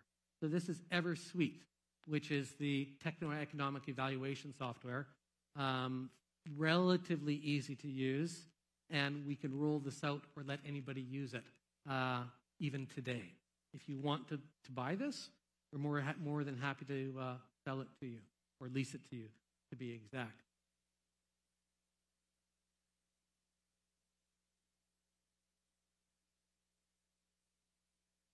One more. So, the answer is yes. But the question is, can you build geothermal in my location, in my country? And I'll say again, the answer is yes. And for Taiwan, this will be power, heat, and cooling.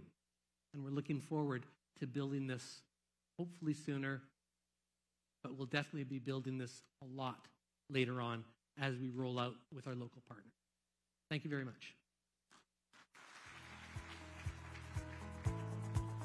Thank you very much for that very insightful talk.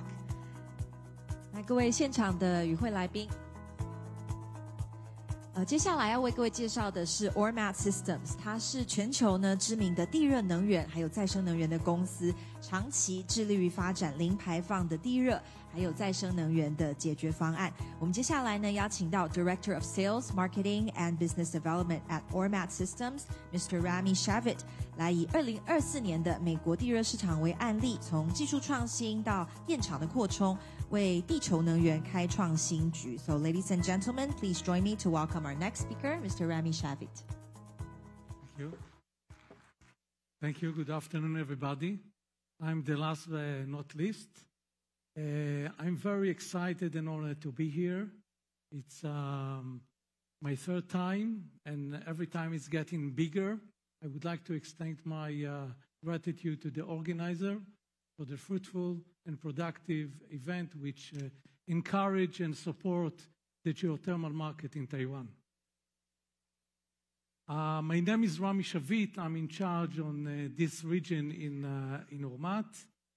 Today I will focus on Ormat activity in U.S. geothermal market, Ormat technology innovation, plant expansion, and recent power plant that we reached to COD worldwide in the last year. Ormat is the leading renewable energy provider with a proven track record. We are celebrating this year 60 years, 6 years of extensive experience. You know, when you are building a business model for project lifetime, usually average is 25. So definitely we are eligible geothermal provider of technical solution to you, to who is interested to develop in Taiwan a geothermal power plant. We are on and operate 1.5 gigawatt worldwide. We have three main pillars of business segment. Is the electricity, product, and storage. Today I will concentrate on the electricity and the product. The electricity is about 80% of our income. So you may consider Ormat as an electrical power company. We are client of our own technology that we are sharing with you. So you can enjoy for extensive experience of technology with high availability and reliability, because at the end of the day, we are measured by our investors. We are a public company, how much dollar to kilowatt hour we are able to inject and sell to the grid worldwide. So the product segment is about 16%, and I will move to another slide which show you that we have all the knowledge during the 60 years of experience below the ground and above the ground. So when we are coming to, we supply our technology to our client, we are bringing to the table all our experience below the ground, above the ground, even if the customer is buying our technology above the ground. At the end of the day, our most, or let's say the prime interest is to make the project successful. So the customer enjoy from our extensive support during the whole project lifetime. Our presence is worldwide, which makes us number one, the largest geothermal owner and operator. Ormat is dominated in the binary market, binary force in the market. On the left side, you can see. Sorry, let's go back here. Okay, you can see number of unit and project that we supply. This is the highest one. And in terms of megawatt, we ranked number 3. On the right-hand side diagram, you see that in the last 5 years, the total install base is 1.9 gigawatt. 61% of that is binary. Out of this 61%, this is 1.2 megawatt. Half of this, 74% based on Ormat technology. So you see that we are dominate the market. And here you can see our worldwide fleet of power plants owned and operated by Ormat, where 1.2 gigawatt is based on geothermal, solar, and REG. This is recovery energy generation. We are harvesting heat from industrial process and generate electricity. The capacity factor is 92%, and our power purchase agreement with different utility is average of 15 years. So we are a very stable company. We can focus our income for the next 15 years. And on the right-hand side, you can see the split. 77% of our own and operate power plant is situated in US. The rest is in the rest of the world. Now I would like to show you Ormat activity in US geothermal market. The key to unlock geothermal development in U.S. is going through this process, land position, permitting, transmission interaction agreement, and successful exploration and power purchase agreement. And this is very standard. This is very transparent. This is very clear. I'm coming quite often in the last 14 years, pushing and promoting the geothermal in Taiwan. Started in the very early beginning when the industry didn't have any knowledge about the geothermal. Gradually, we enabled them and tried to push and let Taiwan understand that Taiwan is suffering from shortage in electricity. Sometimes in summer, there is a blackout for 8 hours. So definitely, this is an issue. This is a national security issue that need to be overcome and strengthen Taiwan resiliency and power supply. However, so far we be able to sell 3 power plants, about 10 megawatts. Already 2 of them are in operation. The third one currently under construction. The problem here is the permitting. Sorry, I'm running too fast. The problem here is the permitting.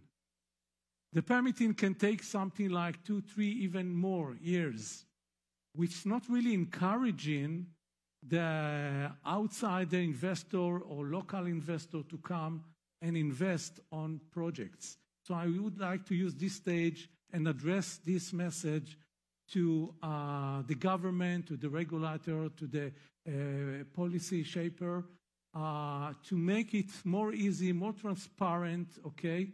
Because traditional geothermal resource we have here, okay? We have also the readiness of the investor to invest, okay? We have the technology. We have the best technology. Even if you have the best technology, still, if the process of permitting taking too much time, it doesn't bring us nowhere, okay? So what I'm trying to say here, this is harder, this is something bottleneck that we have to solve.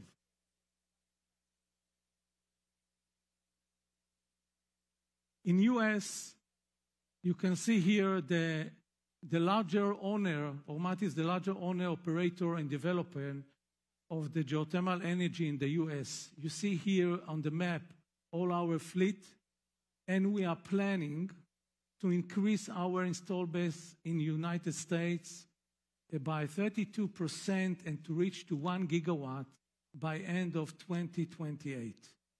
Currently, our market share is about 34%. Last year, we acquired Enel North America geothermal fleet assets.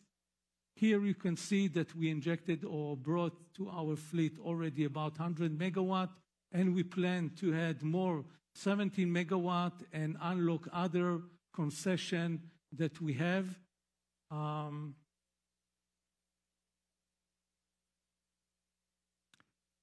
Last year, we were able to bring back to Puna geothermal power plant to its alternative power capacity of 38 megawatt.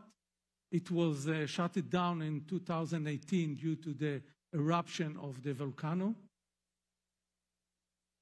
We repower Heber complex and reached to capacity of 91 megawatt. We operate and reach on steamboat and bring it to 79 megawatt. We are using solar as an integrated power plant to our geothermal. We are using the solar as auxiliary power to feed our geothermal power plant, so it's allowing us to use the old geothermal heat source and convert it to electricity and enjoy the highest feed-in tariff. Technology innovation and new project and power plant COD during 2024. Innovation.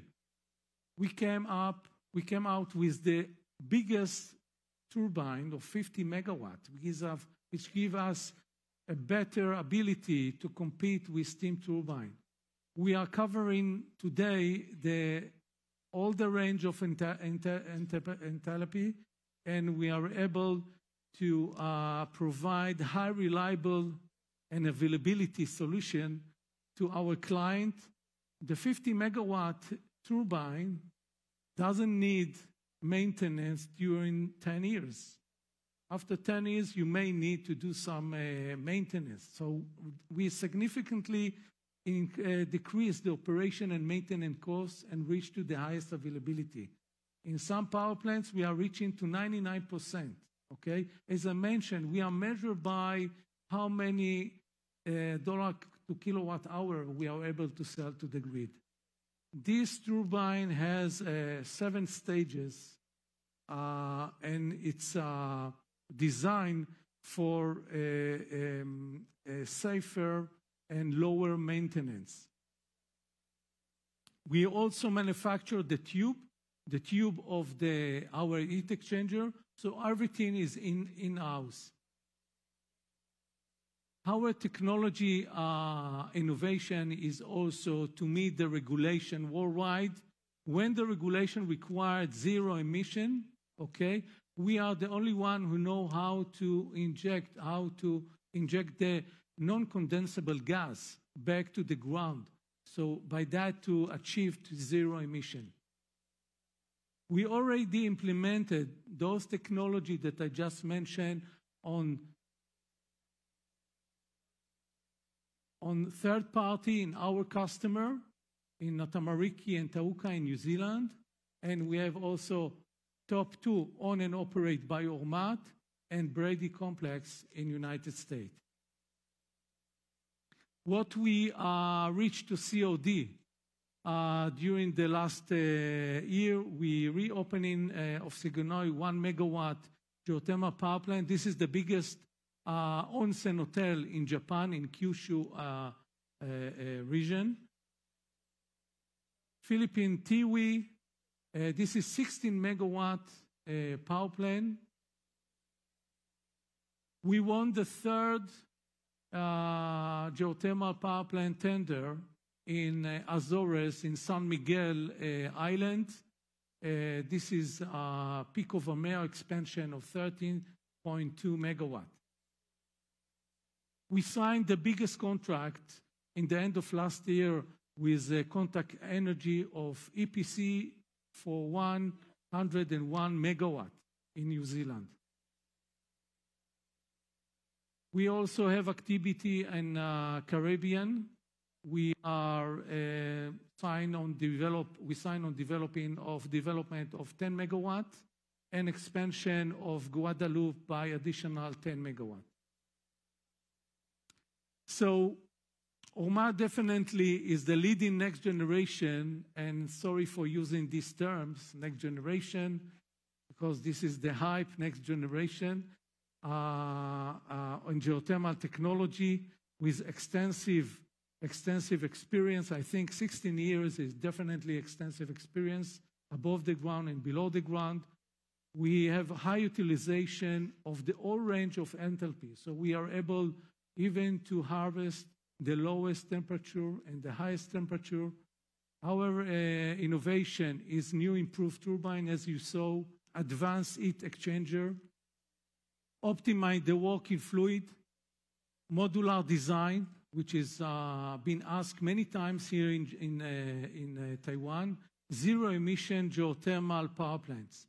Reservoirs below the ground, we have also invention or let's say the improvement, simulation techniques, microseismic monitoring, and advanced drilling technology. And we also combine different renewable energy to our geothermal power plant. So for summary, Ormat, what is the value proposition of Ormat? Its efficiency, its competitiveness, its sustainability, and environment friendly. Ormat leads the next generation geothermal solution that can be tailored to meet the need of Taiwan. Thank you very much. Thank you once again to Mr. Shavit. Thank you very much. 好，我们接下来呢，听完了来自国外的经验分享，我们看到了非常多在地热跟创新方面国际上精彩的案例。我们接下来将视角呢切换，来看看台湾政府在推动地热发电方面的一些现况。So we will now shift gear to talk about some of the experiences from Taiwan. 接下来的这个场次特别邀请到台东县政府财政及经济发展处的张正文处长来跟我们介绍台东县政府推动地热能发电的现况还有展望。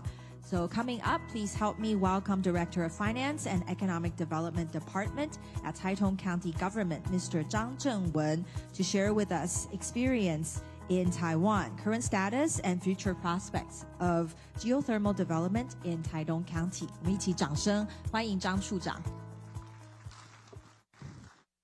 好，谢谢各位。Distinguished guests, ladies and gentlemen, good afternoon. I'm from Taitung. How many of you have visited Taitung? People often say Taitung is located in a relatively more rural area. However, we are the first location to see sunrise in Taiwan every single day. Taitung is known for its beautiful landscape, Mother Nature, and cultural diversity. Now, let's begin with a short video.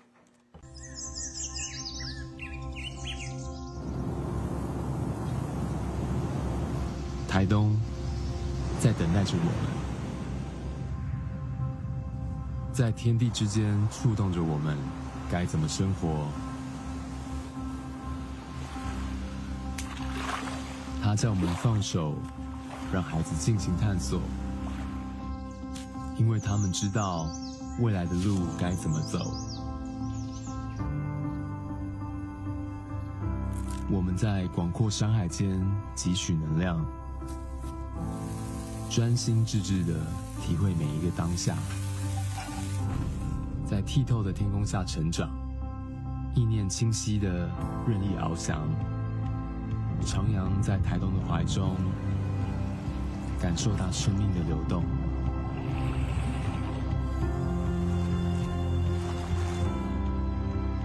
台东，他说着，有些慢是沉淀，让你酝酿；有些活，它是传承，让你珍惜。它是慢活，它是信仰。相信了慢，相信了什么是快乐，相信了会跟这片土地一起生活下去。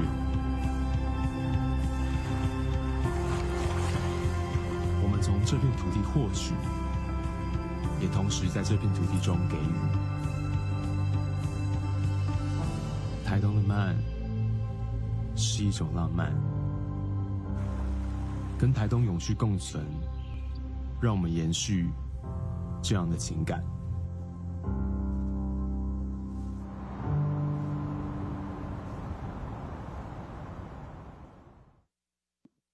好的，谢谢哈。其实大家听了一整天专业的课程，我想回到这边，我们谈到政策的问题了。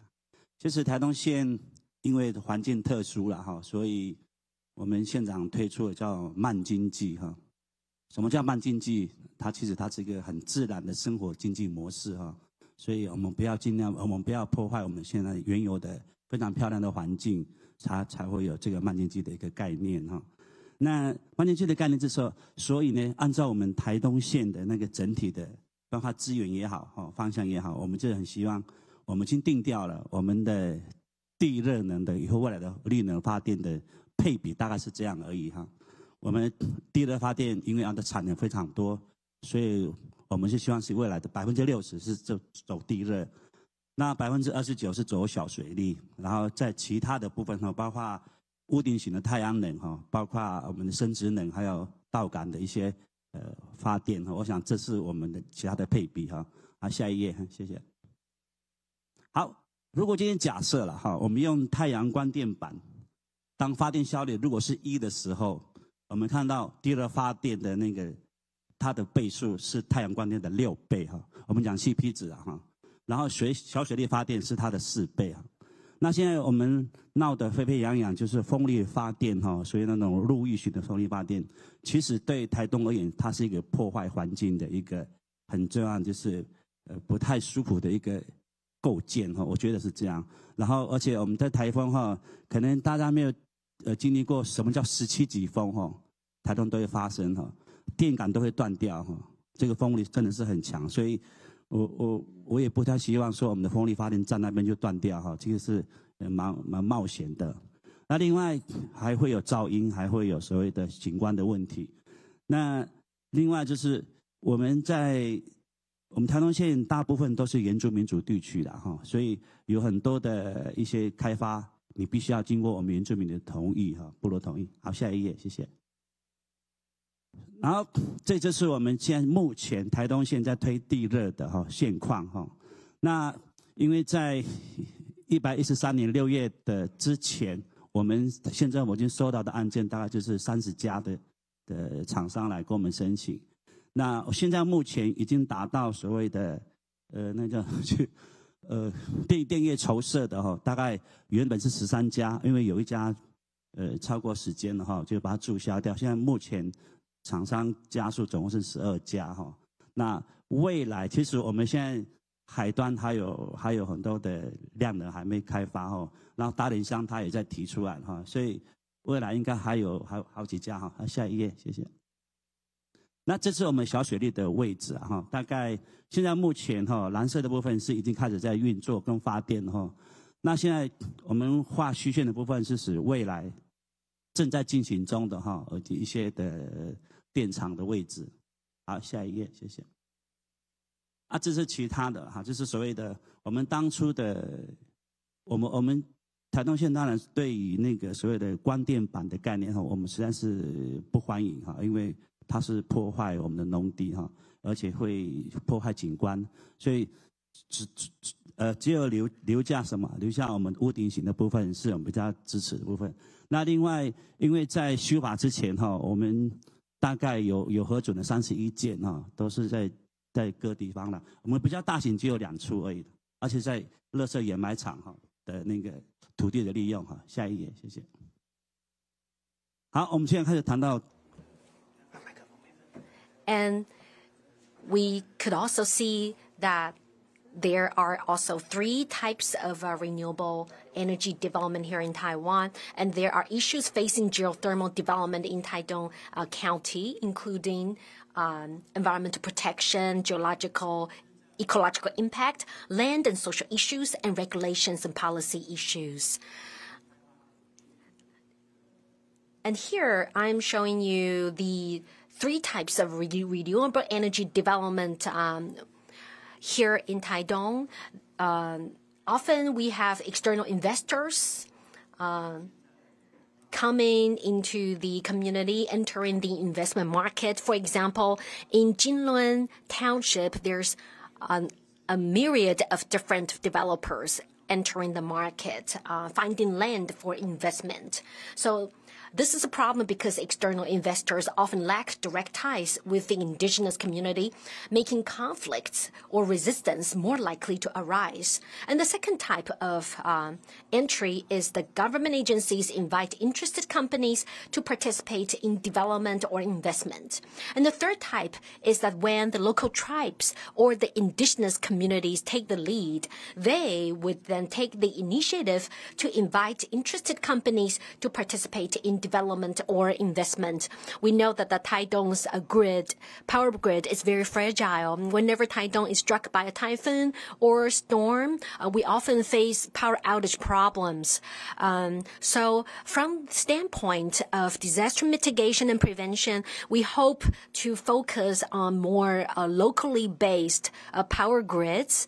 For example, there are small tribes or villages, indigenous communities, asking the local governments for support and guidance in developing local grids. Now, I think the concerns that most people have usually surround the following. Now, as you could see that back in 2021, all the way to the recent years, we had some of these development projects had run into local opposition. They have been acquiring land, private land, to develop without local consent. Therefore, each year we are hosting public hearing as well as meetings with the local community in order to bring together the developers and the local community. Of course, for the developers, we want to remove certain barriers for them. For example, number one, land acquisition, streamlining the application process for them. And for the indigenous community, they are most worried about their livelihood, their right to continue their traditional way of life, and the traditional rights that the local tribes have enjoyed over generations. So in order to ease the concerns of all the stakeholders, we have decided that we will set up a communication platform. So the idea here is fairly straightforward, which is to bring together the different sides for a more open and transparent communication process. So if you look at the cultural context of Taiwan, Taiwan is an island of different colonial periods, including the Japanese colonization. So when the Japanese ruled Taiwan, they made the situation a little bit more complex. They have broken up several villages, indigenous communities. So the indigenous people's communities are now more fragmented, if you will. Therefore, the decision-making process or gaining approval from these different factions is more difficult today. Therefore, we play a very important role in bringing the different parties together for a consolidated discussion process. And from the government's perspective, it's important for us to have the FIT defined. So I hope that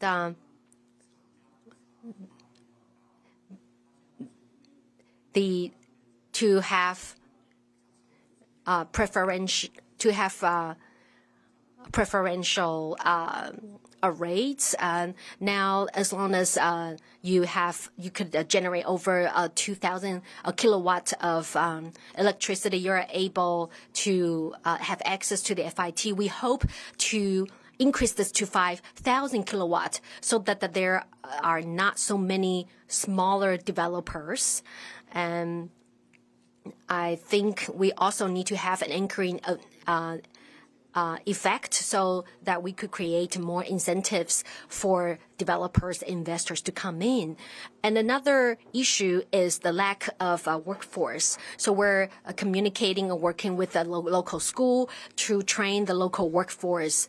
We have conducted, for example, in May this year, some matchmaking events to match the local schools graduates with these developers that need the local workers.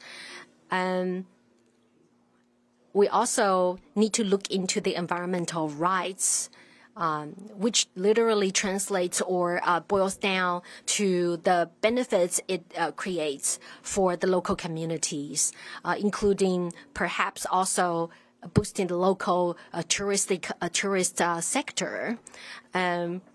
The local communities also expressed that they do not want the plants or the facilities to be an eyesore in the landscape. So there have been suggestions along the line of perhaps painting the tribal motifs or traditional motifs on the exterior of the plants. And we actually had already played the role of communicating these needs to some of the local developers, and we have reached consensus as well. And of course, the local community members also are looking forward to having jobs within these geothermal plants. So we also need to help with the matchmaking process. And in Article 20 of the Basic Indigenous Rights Act, it is stated clearly that the indigenous people's environmental and land rights should be respected in government-led or semi-government-led projects, and any development on private land that's located within an indigenous community should be discussed by the entire village or community in order to gain approval from community members. And the last point is transitional justice, which is to ensure a just and fair local industrial transition, which is friendly to the livelihood and the economy of the local indigenous community. They hope that to gain economic feedback from such development projects. These are all the ideas or suggestions we have gathered from the indigenous community. And so the local communities have expressed the following suggestions as well. Number one, there should be a deadline or like a cutoff point for the number of developers that could come into the indigenous territory for development. And we need to further define the scope of all these projects. And the local indigenous people also expressed that there need to be an overall monitoring mechanisms, and the developers should also share a very well-defined monitoring role. And to sum up, it is the local indigenous communities' wish and desire, as well as the local residents' desire, that the development of geothermal energy could be combined with the local way of life in a way that it enhances the local livelihood, economy, and preferably combined with the development and growth of the local tourism. And so with that, I conclude my presentation, and I look forward to receiving you in my hometown of Taiwan. Thank you. 各位来宾，我们接下来呢，我们即将进行短暂的休息时间哦。跟各位预告一下，我们在场外备有茶点，请各位享用。我们会休息15分钟的时间。那另外呢，也希望大家能够把握我们休息的时间哦，扫描您识别证背后的 QR code 来填写我们今天的大会问卷。您的支持还有鼓励是我们进步最大的动力。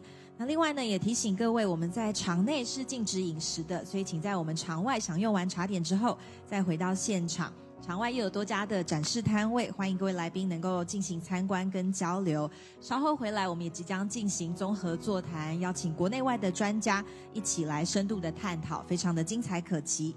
So ladies and gentlemen, we will now take a 15-minute break. Please enjoy refreshments outside the conference room, as eating or drinking is prohibited inside the conference room. And while you're out there, please remember to visit the Geothermal Technology and Solutions Expo. When we come back, we will proceed with the panel discussion. Thank you very much, and we will see you in 15 minutes.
各位现场的与会贵宾，非常欢迎大家回到我们今天2025台湾国际地热论坛的最后一个场次。我们接下来呢要进行的是大家非常期待的综合座谈哦。所以待会呢将会由经济部能源署的李君礼代理署长来主持，跟来自国内外的地热专家一起到台上来做语谈，来探讨台湾地热发电的未来展望。So ladies and gentlemen, welcome back. Thank you for joining us for the final session of today's conference, our panel discussion on future prospects for geothermal energy in Taiwan. So this session will be moderated by Acting Director General Li Junli of the Energy Administration, Ministry of Economic Affairs, and joined by the geothermal experts from around the world. 那我们接下来呢，我们就邀请这个主持人还有语坛人一起到舞台上来。I'd now like to invite our moderator and all the panelists to come up on stage. 首先，我们欢迎能源署李君礼代理署长。And I'd also like to invite our speaker, Dr. Amanda Coker, Laboratory Program Manager of Geothermal Technologies. And also Dr. Ken Wishian, Associate Director at UT Austin. Mr. Kevin Gray. (同时我们也邀请台东县政府张正文财政及经济发展处处长 Mr. Van Hoyne, Chairman and CEO of Baseload Power Taiwan Corporation, President Ann Robertson Tate of SLB New Energy, Vice President James Hetherington of Ever, Mr. Samuel Abram, Geothermal Advisor of Halliburton, and we also have Mr. Ajit Menon from Baker Hughes, and Mr. Stephen Daish from Mitchell Daish, as well as Mr. Rami Shavit from Ormat. So we have all of our panelists up on stage. 我们接下来将时间交给我们的主持人李代理署长。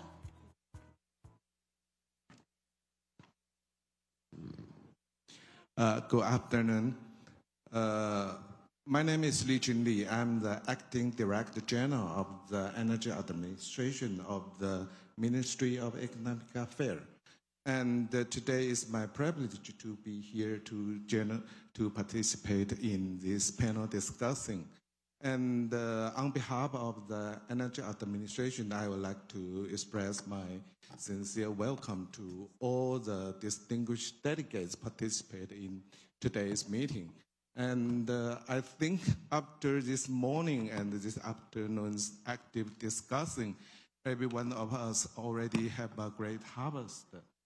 And in order to keeping accelerating the development of the geothermal energy in Taiwan, so we are more than happy, and we are honored to have 12 experts to participate in this afternoon in this section's panel discussing. So if I may, I would start this panel discussion from the first section of this panel discussion. If I may, I would like to talking about the deep geothermal technology or deep geothermal policy and the United States geothermal policy. So as I know, Dr. Coker is from the NREL in United States, and the NREL is the very famous research lab, and Dr. Coker is the program manager of many geothermal topics. So would you like to share some experience or the information about how the United States developed the depth geothermal energy, especially some special technology, something like the enhanced geothermal energy or advanced geothermal energy technology, something like the closed loop geothermal system? And what is the United States policy about the geothermal? Yes, thank you. I guess a little bit of history into geothermal development in the United States. My colleague Ann Robertson Tate alluded to this. There was a big geothermal development push in the 60s, 70s, and 80s that was really aided by a lot of government support. most notably a cost-share drilling program that is responsible for most of the power that is on the grid today. So I think the majority of our power plants are 30 or 40 years old in the United States. And so, yeah, we produce about, today it's 3.9 gigawatts of power. All of that is hydrothermal, with a few exceptions of these new EGS plants. And the thing is that, as I mentioned, hydrothermal resources in the United States are limited. We're learning that there's more and more hidden systems, and I think advancing our surface detection techniques, geophysics, geochemistry, geology is paramount to continuing to discover hidden hydrothermal systems. But the perceived or real lack of resources, in hydrothermal resources in the other parts of the United States, has led to the development of particularly EGS. And that actually started in the 1970s with Fenton Hill experiments in New Mexico, hot, dry rock experiments. And interestingly, that research kind of shifted to Europe and Asia, and was the first EGS plant was developed in France, and it's still going to this day, but it's really more of a research project. I think it produces 2.5 megawatts of power. And then kind of came back to the U.S. with the advent of oil and gas drilling technologies, kind of precipitating the shale revolution in the United States, specifically horizontal drilling, multi-stage stimulation. Those technologies really allowed us to go back to this idea of hot, dry rock or wet, dry rock, and allow a lot better heat extraction from a reservoir. And so I think that's where the idea came to fruition, was this merging of the oil and gas sector, and not just those drilling techniques, also multi-well drilling from a single pad, and improvements in bits, things like that. But a lot of that owes to oil and gas sector crossovers. But I'm a hydrothermal person, and I will say that there's a lot of limitations to that, right? There's still a lot of progress we need to make in terms of applying oil and gas techniques in hotter and more harsh environments. So does that answer your question? Yes, thank you. And another question is, what's your view about the AGS or EGS technology? Is commercial already, or is pre-commercial, or it is not mature yet? That's a really good question. It's one that changes by the minute. I would say, for the most part, they are pre-commercial as a suite, if we want to generalize across all the technologies. I think, arguably, EGS is nearing commercialization. I guess the threshold of how many projects is required for something to achieve commercialization is debatable, but the commercial developments that Fervo has been doing in the United States are right next to the Forge site. So we really do need to have a broader geographic footprint, I think, before we can call that technology commercial. Okay, thanks a lot. So another question is to the Ken. You are from the Austin University. It is a very famous university in Taiwan. I think in Taiwan, a lot of students graduated from the Austin. So what's your view about the Taiwan government to share the experience or to learn from the United States? What I mean is about in the United States, as I know, the government support the industry to develop the geothermal industry. So would you like to share some mechanism in the United States, and what kind of the strategy Taiwan can learn from the United States? Certainly, sir.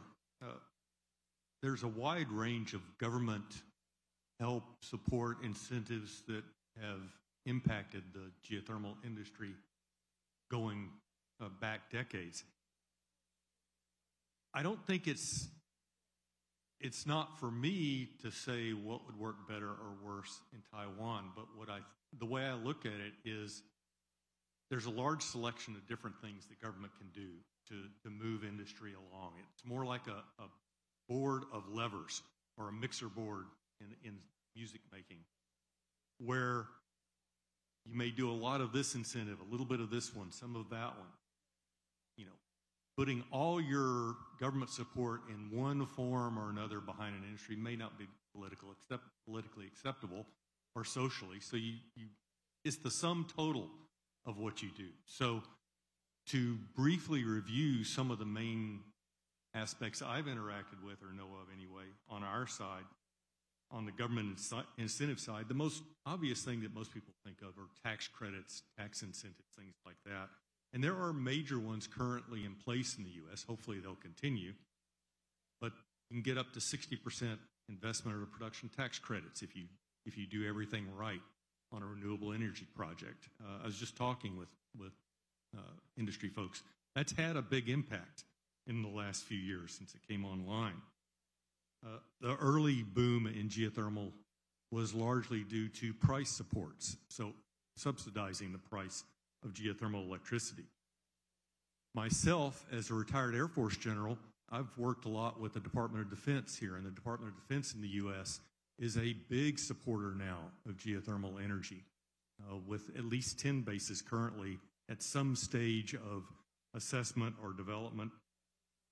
So that in itself gives investors a kind of confidence that almost nothing else does. When they see the military, the U.S. military, who does manage to ride out political swings to some degree, is serious about this energy form, then that makes investors that much more likely to jump in and support. But there's other things. We've worked on multiple projects with startups like Sage Geosystems on what are called SBIRs, or Small Business Innovation Research. So government support, not a loan, to industry to develop key technologies. And that's been a great way to spur invention in our system. And that typically is $100,000 or $1 million for a project, but that can lead to millions of non-dilutive investment by the federal government in these startup businesses. And that's ongoing now in Texas, where that's paying for a demonstration project by Sage for the military.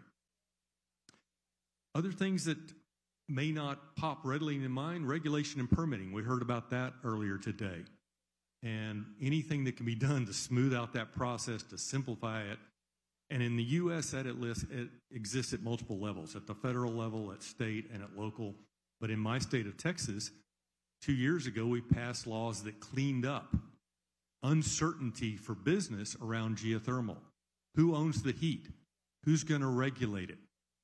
The current session where our legislature is meeting is focusing on speeding up permitting, which was identified as a roadblock. So there's items like that.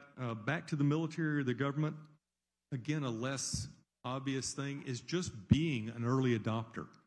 Being that first customer for power makes a difference. You know, where government can kind of get over that early adopter prototype stage, and then as things ramp up, the costs come down. So there's a lot of these subtle ways besides the more direct ways of tax credits and such that can help. And it's for y'all to decide what works best in this situation. It's just a menu. And I also would look forward to what will y'all come up with that we haven't thought of.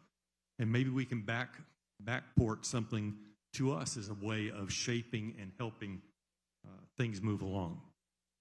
Thank you. Okay, so I'm a little confused. Aside from the tax credit, does the United States federal government or state government, they do subsidize the single project or some demo project? They can and do to some degree. That's highly variable. Generally, it's more broad-based currently right now. It's more broad-based. If you build a geothermal plant, you can get these tax credits. Now, there can be cases, and we're working with, Exceed is working with local government right now that I talked about earlier in West Texas. Part of what's being worked at, and I don't know where it stands right now, but is land access or land swaps. So you can also have that aspect, and the military is doing that too, where they don't make the company buy the land, they basically give the land. So that's kind of a specific project level support. Mm-hmm. So it's highly variable, but broadly speaking, it's across the board. Okay, thank you. So the same question to Kevin, what's your view about the government support or about for the geothermal innovation or something like this? Okay, I think there's a number of areas where the government can support, and it's not necessarily at the big, heavy dollar end of the operation. I think looking around projects that might happen here in Taiwan, there's a lot of potential, but in order to make that potential into an investable project, you need to put some seed money in. We're talking about pre-feasibility reports to actually take something concrete to investors. If we've got a plot of land and we've got an aspiration to put some geothermal development on that site, we can't get investment unless we actually prove to the investors there's a worthwhile return over a period of time. So there are a number of things there. Seed investment for pre-feasibility reports, an investment at a government level and at a university level in developing more robust modelling, and I target that particularly at the EGS style developments. I think the area that we probably worry about the most is not day one, not week one, but year 6, year 7, year 8. Are we going to have consistency of supply from that project? And without the modelling of fracture behaviour, linking that to geomechanical studies, linking that to porothermoelastic properties of rocks, we need more research to give the certainty of longevity of the EGS projects to investors. And as soon as that certainty is given, I think the investment will pour in. And as soon as we prime the pump with these small pre-feasibility studies, we've got investable projects. And I know there are investors in the audience who would love to come. If I had the money, I would be spending it here in Taiwan, because as I travel around the world, this is one of the most suitable areas of the world for large-scale geothermal development. Thank you. Okay, so I want to ask for your view for Taiwan. As we know, the traditional geothermal technology is very mature, and right now, until now, most of the geothermal energy is coming from the conventional geothermal energy. And what's your view about the new technology about the geothermal? Right now, the commercial site is very limited, but what your view for the long term? You think it is still a big chance to develop it? Yeah, I think you have still quite a lot of capacity in hydrothermal, reservoir-dependent capacity and opportunity. But I think what we have to do is change our development mindset. Rather than saying we're just going to go for a hydrothermal, reservoir-dependent project, we're a little bit broader in specifying the project. We say, this is what we're aiming for initially, but if we get to that reservoir and the permeabilities and porosities are not suitable, we've already engineered a backup plan of going to an EGS-type project. So we have a stage gate approach to the development of that site. So in the past, for hydrothermal development particularly, if we failed to get the permeability required, we would simply walk away from the project, or we would try and re-drill the wells. We would throw capital at trying to get the same level of project. What we need is a stage gate. We say this initial assumption was incorrect. We've got the technology to go to the higher technology levels, EGS type work, and actually we can make a valuable return on that project without throwing away what we've invested to that point. And that's a more robust approach for an investor to say, we're not just going for one thing. That's the primary aim, but we've got backup plans if the geology isn't in our favor. Okay, thank you. So right now I want to back to the Taiwan site. So, Dr. Lee, you are the leader of the Taiwan Geothermal Energy Industry Association. So, what's your view from the industry side? What is the government have to do, or what's your suggestion to the Taiwan geothermal industry? 谢谢署长。首先。I'd like to thank the Acting Director Lee. And first of all, on behalf of my association, I would like to thank the Energy Administration for all of your efforts and for all of your support. We look at the regulations. We look at a lot of the policies. There have been a lot of improvements. And the forum today, Taiwan International Geothermal Conference, has also given us better visibility. From our standpoint, we wish to continue our collaboration with the government to further advance the development of geothermal energy and to diversify the different options. Our association, we're the Taiwan Geothermal Industry Association, TGIA for short. Our members are domestic geothermal developers focused on driving geothermal development and investment here in Taiwan. Our aim is to bring industry together and support conversations around policy and progress. We see geothermal as a key part of Taiwan's green energy transition. It's stable, it's sustainable, and its full potential. We welcome more developers and international partners to join us in growing a strong, resilient geothermal ecosystem here in Taiwan. 那回到刚刚署长这边的。So going back to your question, I guess I could answer it from 4 different approaches. First point, we hope that the regulations could be relaxed so that the potential can be realized. For example, for the Datun, a volcanic area, which holds the greatest potential for geothermal development. However, the Datun volcanic area is located within the national park's domain. It is forbidden to develop it. We believe there should be a possibility to relax the regulation, just like Japan. For example, in less sensitive areas within the national park, development projects can be permitted. Point 2, in response to Mr. Zhang, your presentation earlier, we hope that the feedback and application processes could be streamlined. Most of the potential areas, I would say perhaps over 80% of the potential geo-development areas are within the indigenous territories. So it is important to communicate with the indigenous communities. In such a process, conflicts and resistance often arise.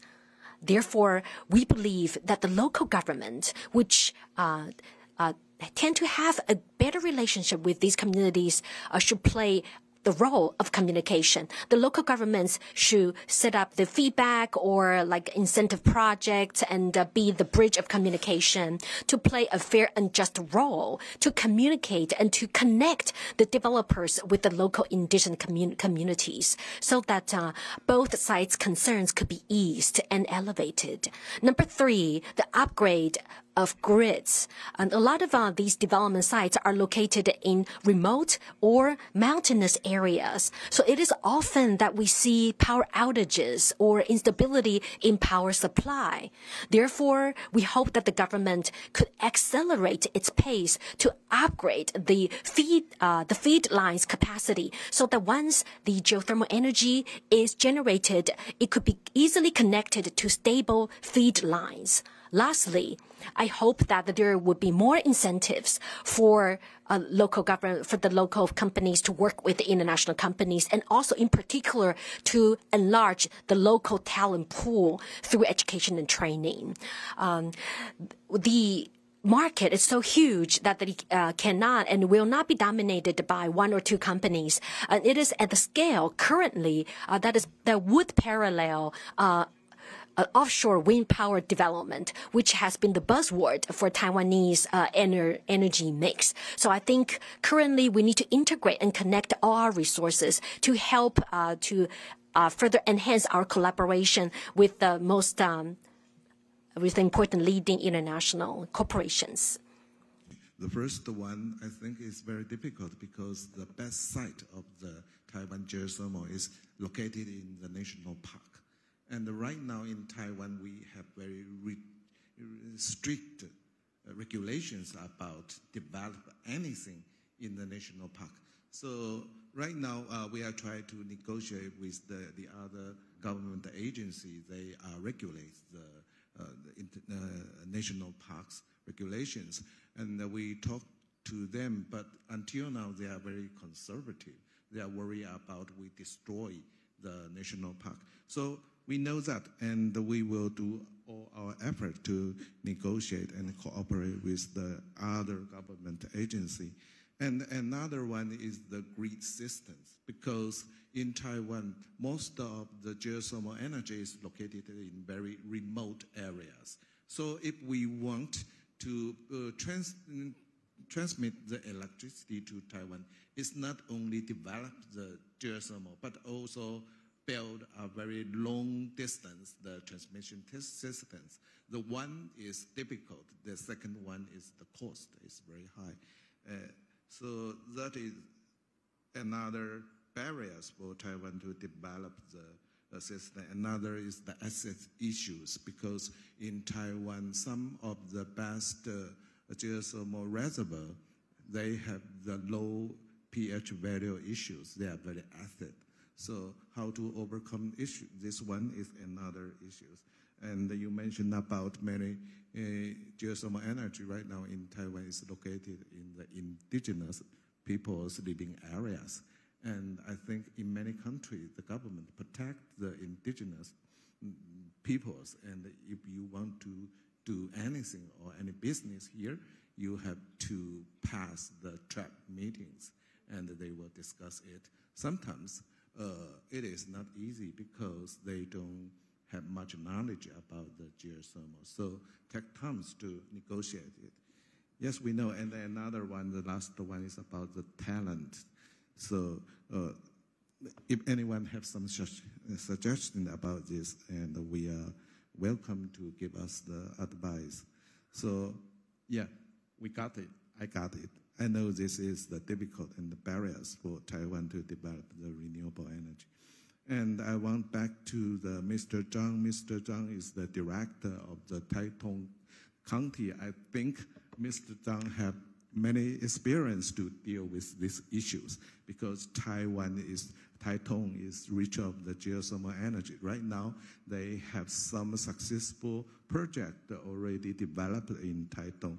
So, Director Zhang, would you mind share some experience about how to develop the geothermal energy, especially in the local government? What are you do to deal with this kind of issues?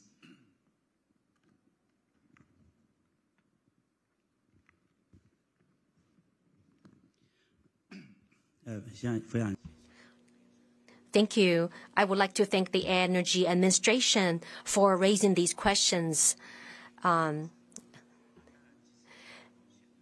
From the county government's perspective, we are optimistic about the development of geothermal energy.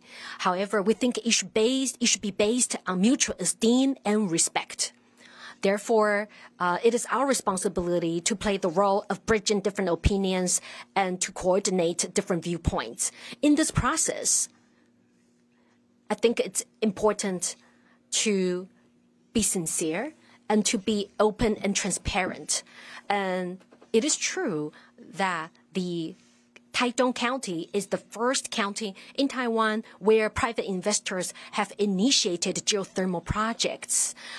So we have been playing this role of a communication, bridging the different stakeholders, different sides of opinions very often. And I know that as time goes by, the technology will evolve. And it is our hope that the geothermal energy's potential could be realized in Taitung in order to enhance our energy self-reliance rate. And I think this would eventually benefit the local residents of Taidong. Currently, our electricity or power, or I could say, maybe I should put it this way, 90% to 95% of our electricity comes from outside of Taidong County. So we look forward to the day when we could gain more energy self-dependence or to have a more localized energy grid. So we've been talking with the Thai Power company to upgrade our grid. Thank you. Thank you, Mr. Zhang, for sharing your perspective with us. We know that more and more investment projects are going on in Taidong, and we look forward to their further development. And including the Dr. Huang, the CEO of the Best Load, and you are from the SLB New Energy, and the James from the EVER. So, why you interested in the Taiwan market?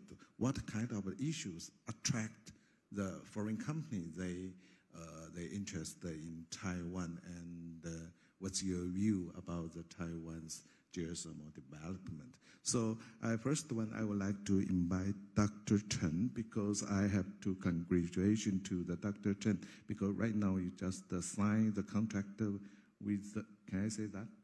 It's confidential. Public already. Okay, maybe you can introduce that project. Yeah, Google. We signed a corporate PPA.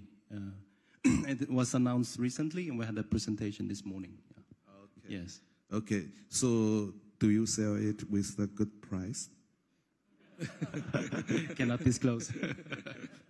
It's I think it's good. Yeah. Okay. Okay, so back to the topic, why you interested in Taiwan market, and what kind of the reason, what reason attract you to come from Sweden to Taiwan?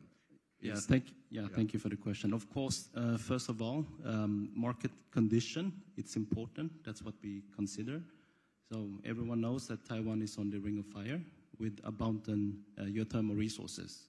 So we heard earlier today, it's 40 gigawatts, and we know that the market is untapped. It's only less than 10 megawatts online.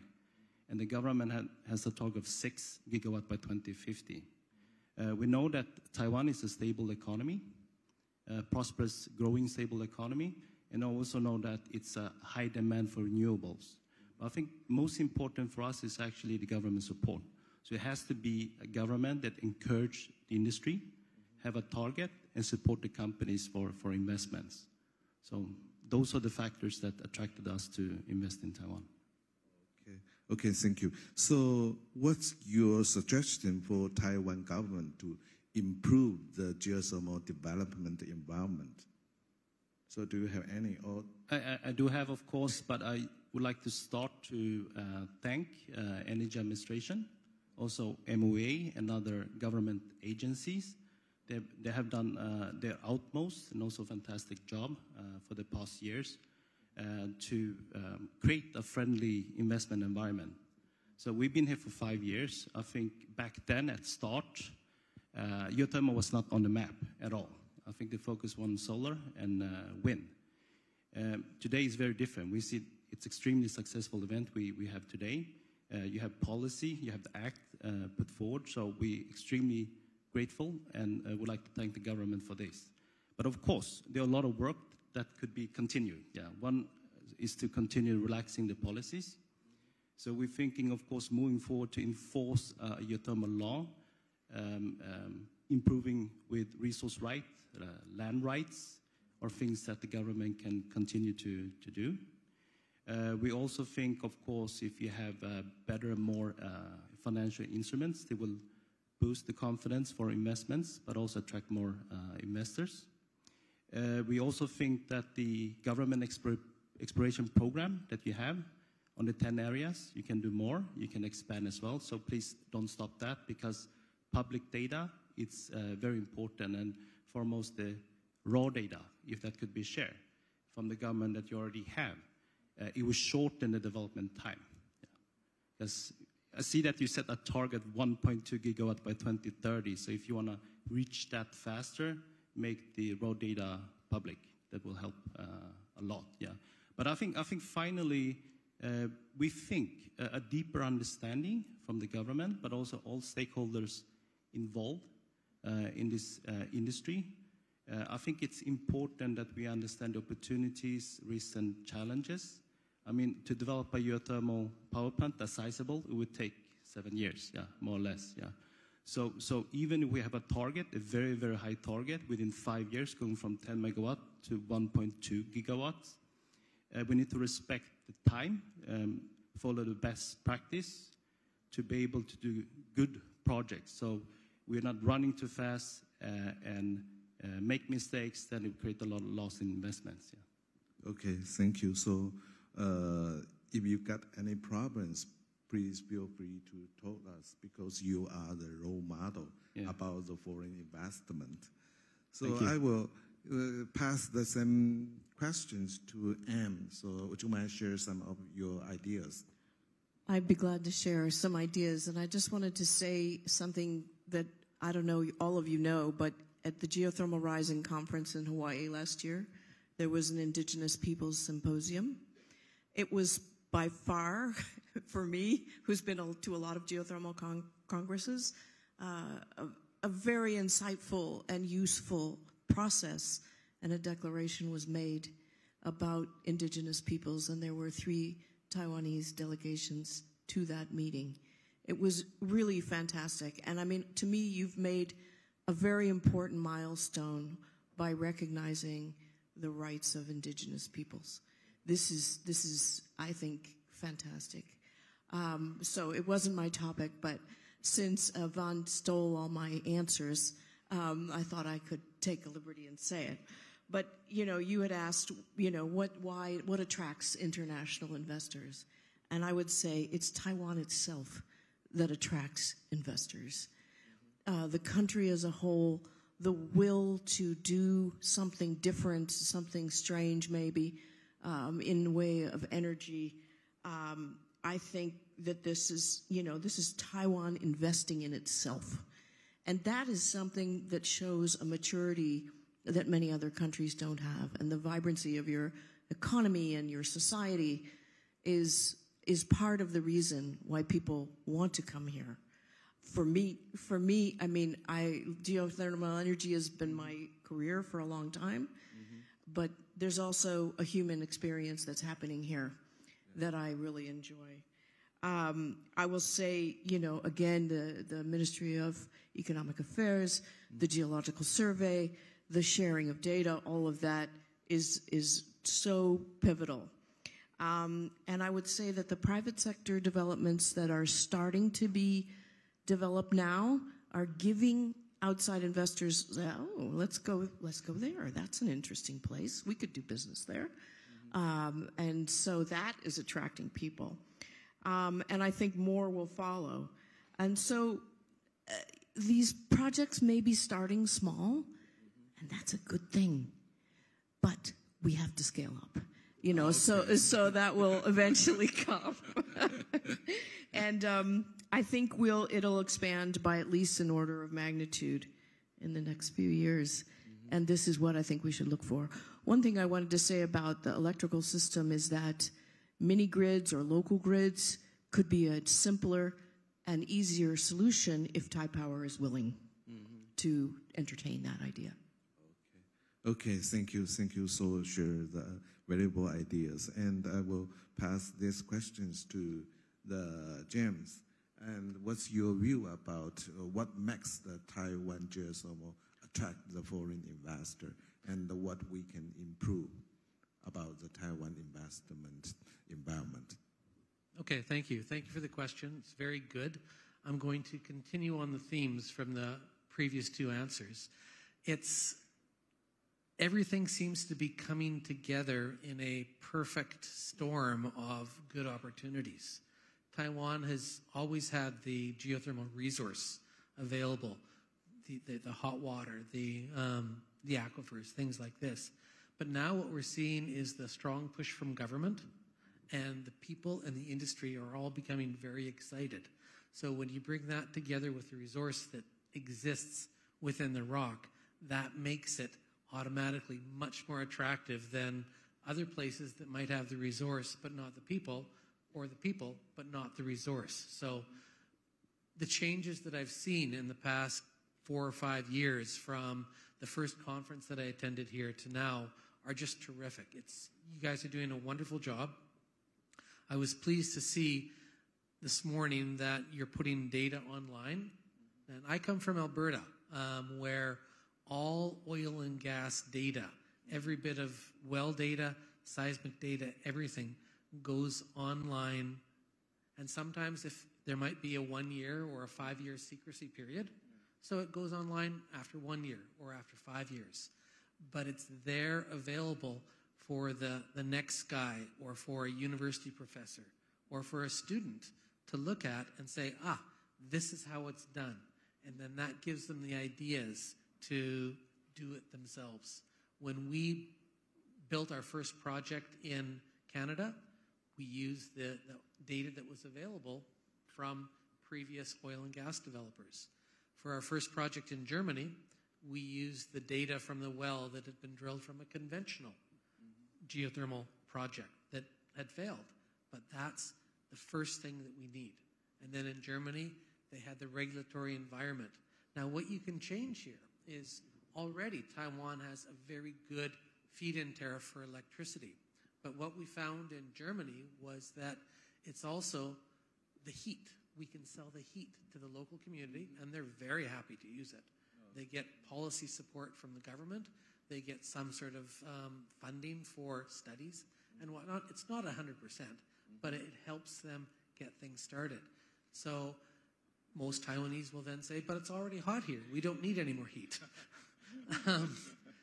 But then I reply to that, but what you do is you can use cooling networks. And I've been talking with some people in Singapore.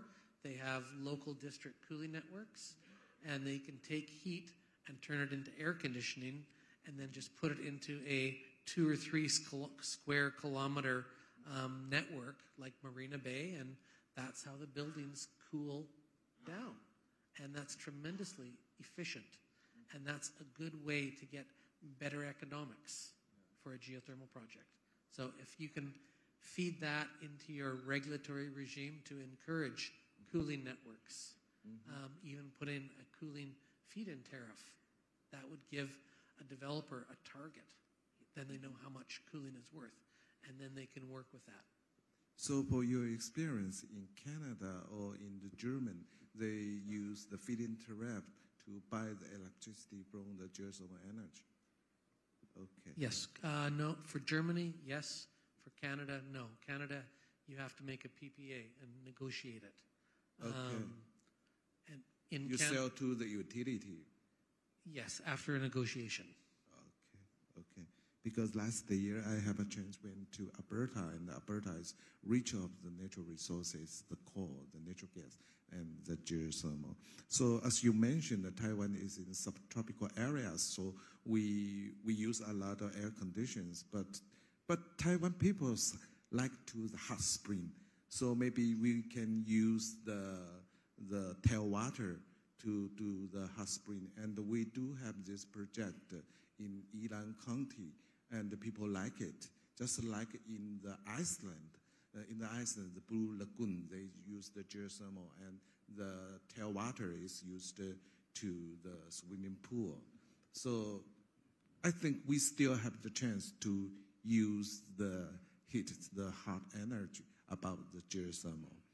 So, any comment? Yeah, and one more comment, sorry. Okay. The other thing, it was mentioned briefly this morning by our friends from New Zealand, is I would like to see always at a conference like this some sort of focus on safety. Because once you get a lot of activity, you will have accidents. Okay. And to stop that, you need to put in a very good policy and industry training right now. I work in Japan. Last year we had a arsenic and H2S blowout in Hokkaido, and it was not fun for anybody. And that has a very negative effect on all projects. Okay, so safety, HSE is very important. So, Em, do you have some? I can agree with all these things you're saying, and honestly, it's very important, that safety issue, and I'm really glad you brought it up, because we have had experiences where there have been a fatal accidents or very big blowouts and damage to the environment, and New Zealand had a bunch of them in the early days. They kind of showed us the way for that. But it's what I wanted to say is that I feel that Taiwan is showing that it can succeed, and that is also drawing people to this country. You have basically you're cross-pollinating with other projects, you're learning from other people, and that is great. So I think the more you understand a variety of geothermal project types, and maybe you send people abroad or you bring them to you, like you're doing with New Zealand, the Trade and Ministry of Trade, and with the Lawrence Berkeley Lab in the past, and now with NREL in the mix. You know, these opportunities will only increase your success in geothermal because you'll be participating in more. You'll be seen and heard by other countries. That will bring them to your door, I think. And I'll just say, as a last chat here, that my dream will be that the TIGC of the future doesn't start with all international people. It starts with Taiwanese people. And then maybe we can be after. Okay, thank you. We hope this dream can come true very, very soon. So we will move on to the next part. It is the last but not the least part. We were talking about the technology development and the value chain or the industry supply chain. So I would like to give Samuel the question and Ajit. The same question is about Taiwan's geothermal development still face some technical challenges. How does your company assist and mitigate the risk? So, Mr. Samuel, would you like to share some ideas? Sure. Thanks for the question. A couple of things is that what we look at is how do we expedite these geothermal projects. But at the same time, as James pointed out, expedition or making some projects move faster should not be done at the cost of safety, number one. Halliburton, as a company itself, we always value safety and also make sure that you learn lessons. Once you learn some lessons from these projects that have gone wrong, please do not repeat that again. That is quite important. Whereas, because most of the time what happens is you've got accidents happening or some things go wrong, we just think for it for a moment, and when we go back to doing the same thing again. You cannot change 10 times. If you do the same wrong, it does not become right. Then the second thing is that, you know, from our 70 years of experience that we have as geothermal service providers, we've gone across, like what you mentioned specifically about low pH wells. And in our technology portfolio, we've got both cement as well as drilling fluids, which can take care of those low pH wells in terms of placing the wells, cementing them properly. Also, when we are drilling them, we use certain types of drilling fluids that can be helpful to drill those wells. Okay, and that's good then news. then the last of it is, you know, as you go through from field exploration to exploitation and then to long-term resource management, we have to think of it as a whole-scale approach. That can it be done together right from start to the finish? It is an ongoing process always, and you have to manage them properly. And last of all, I would just like to add one more comment. You all said about Taiwan sits in the middle of the project in Taiwan, sits right in the middle of a national park. Has this been done ever before? Let me tell you one thing. Halliburton was involved in a project which sits right in the middle of a national park in Kenya. So for those of you who do not know this, you've got the giraffes are passing along the road. So the giraffe has the first right of way to cross the road before I can drive on. But it is being done very successfully, managed, and ORMAT is one of the projects there, Olkaria, or Par 4, where we generate 149 megawatts of power. And right? And also Kengen is the other company, which sits right in the middle of a national park. So can it be done? Yes, it can be done successfully. Also, there are indigenous communities who live within the park. So we actually relocated them to a certain, Kengen relocated them to a certain area within the park so that they can continue their ways of life, yet power is being generated. Okay. Something to think about. It's done and can be done successfully. Thank you. Very interesting example. But Taiwan is so small, we are difficult to relocate the indigenous people, and most of the indigenous people, they don't want to leave their traditional territory. Yeah.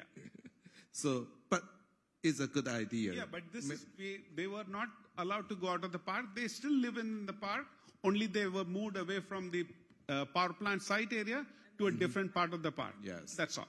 Yes. Thank you. Thank you. Thanks a lot.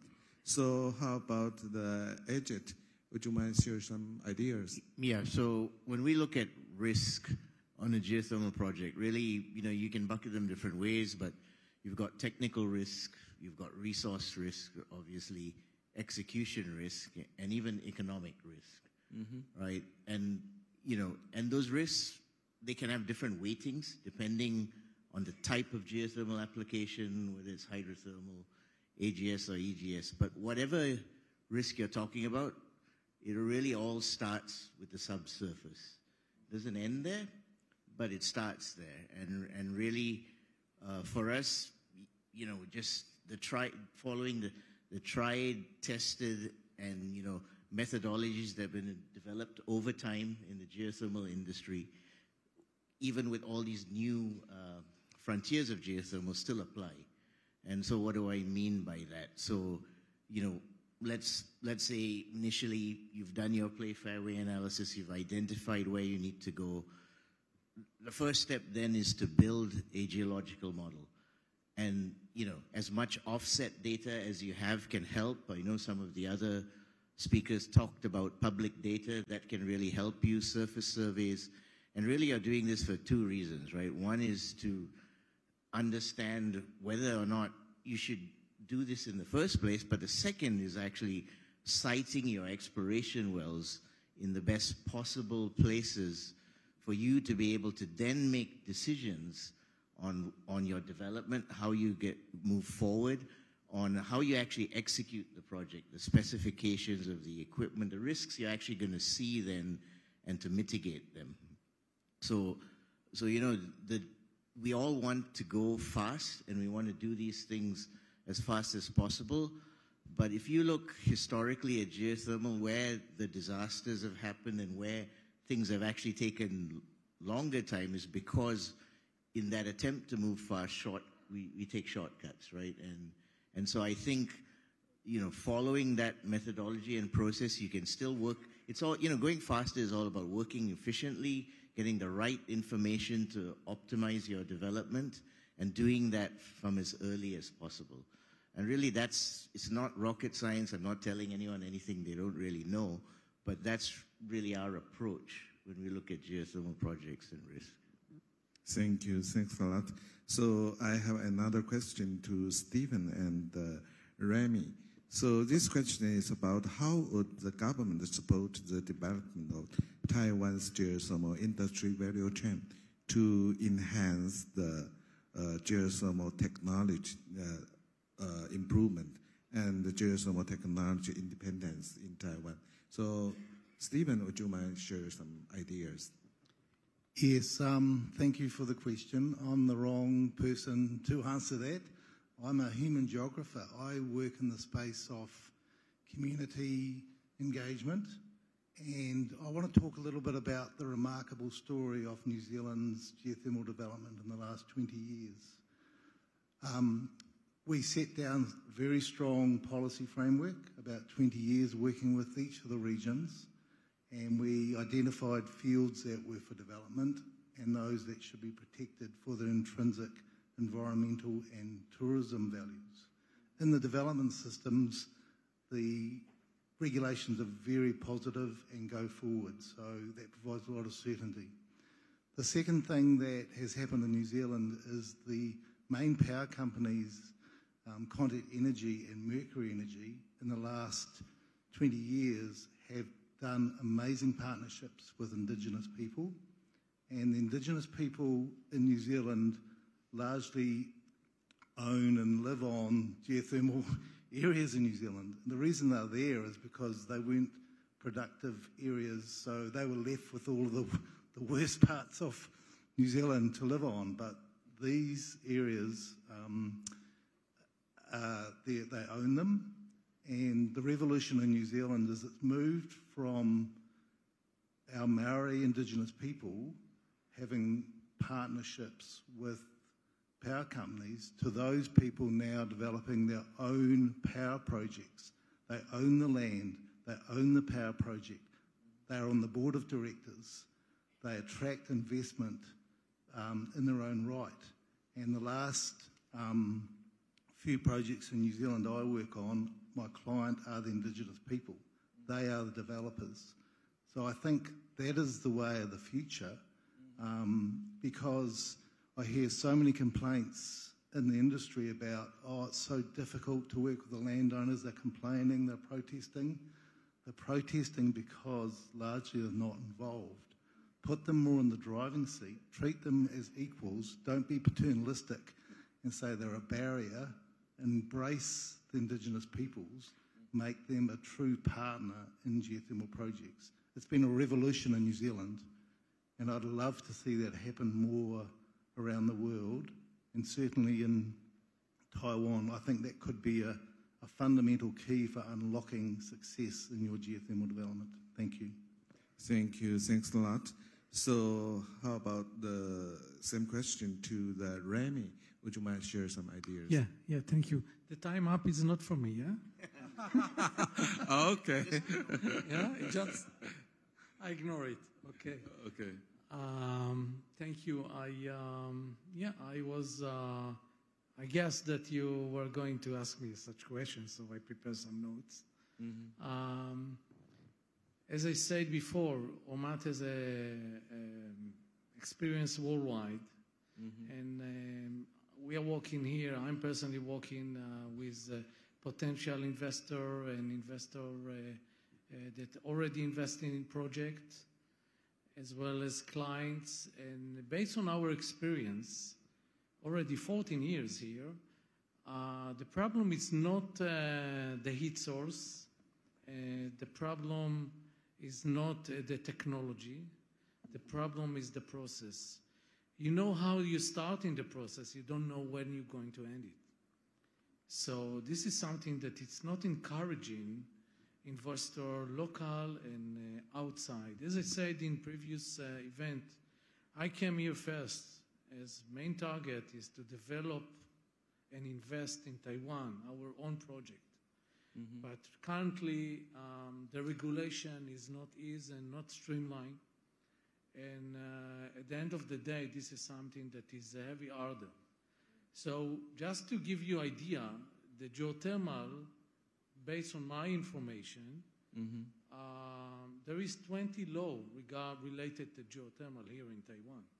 Okay. You have to deal with about 10 different ministries to pass through. So this is something that is not really accelerating the process to achieve 1.2 gigawatt by 2030. So I'm using this stage to address this message. Also, you spoke about independency.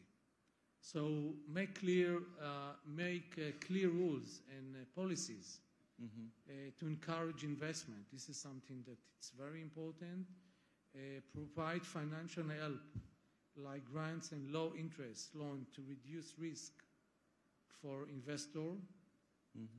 Fund research to improve geothermal technology and make it more efficient. Support education and training program to create skilled workforce. This is something very important because when we are coming here, it's very difficult for the investor. He wants us to almost do all the work, okay? And sometimes we need to search for subcontractor, which are not skilled enough, and for them this is first time. So this is something quite crucial to invest. invest in necessary infrastructure like grid. This is something already been mentioned. Education. Educate the public about the benefit of geothermal, which I link it to the independency of energy. This is something very crucial, and I mentioned this is national security, that it's the benefit of the people in Taiwan. Encourage partnership with international geothermal experts. This is something that can leverage the geothermal market in Taiwan. Ensure that geothermal projects are friendly environment, and create long-term plans for developing geothermal.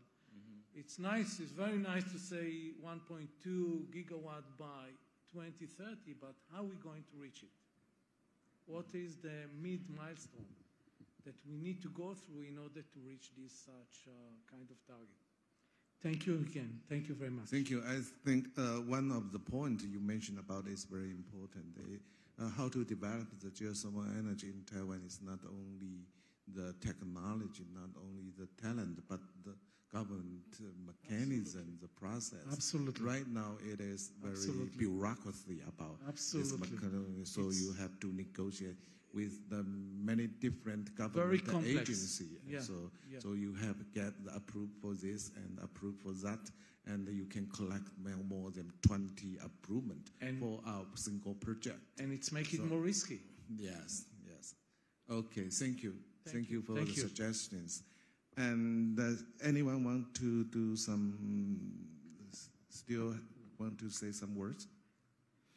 Yeah, if no, because of the time, but I still like to take this opportunity to share some Taiwan renewable energy development policy, because as we know, Taiwan is a small island. 98% of the energy supply in Taiwan rely on import. So the indigenous energy resources in Taiwan only 2 or 3%. So how to develop the indigenous energy resources and how to achieve to the energy independence is very important.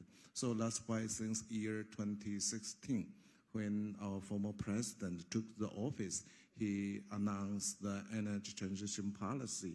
So we will focus on develop the renewable energy.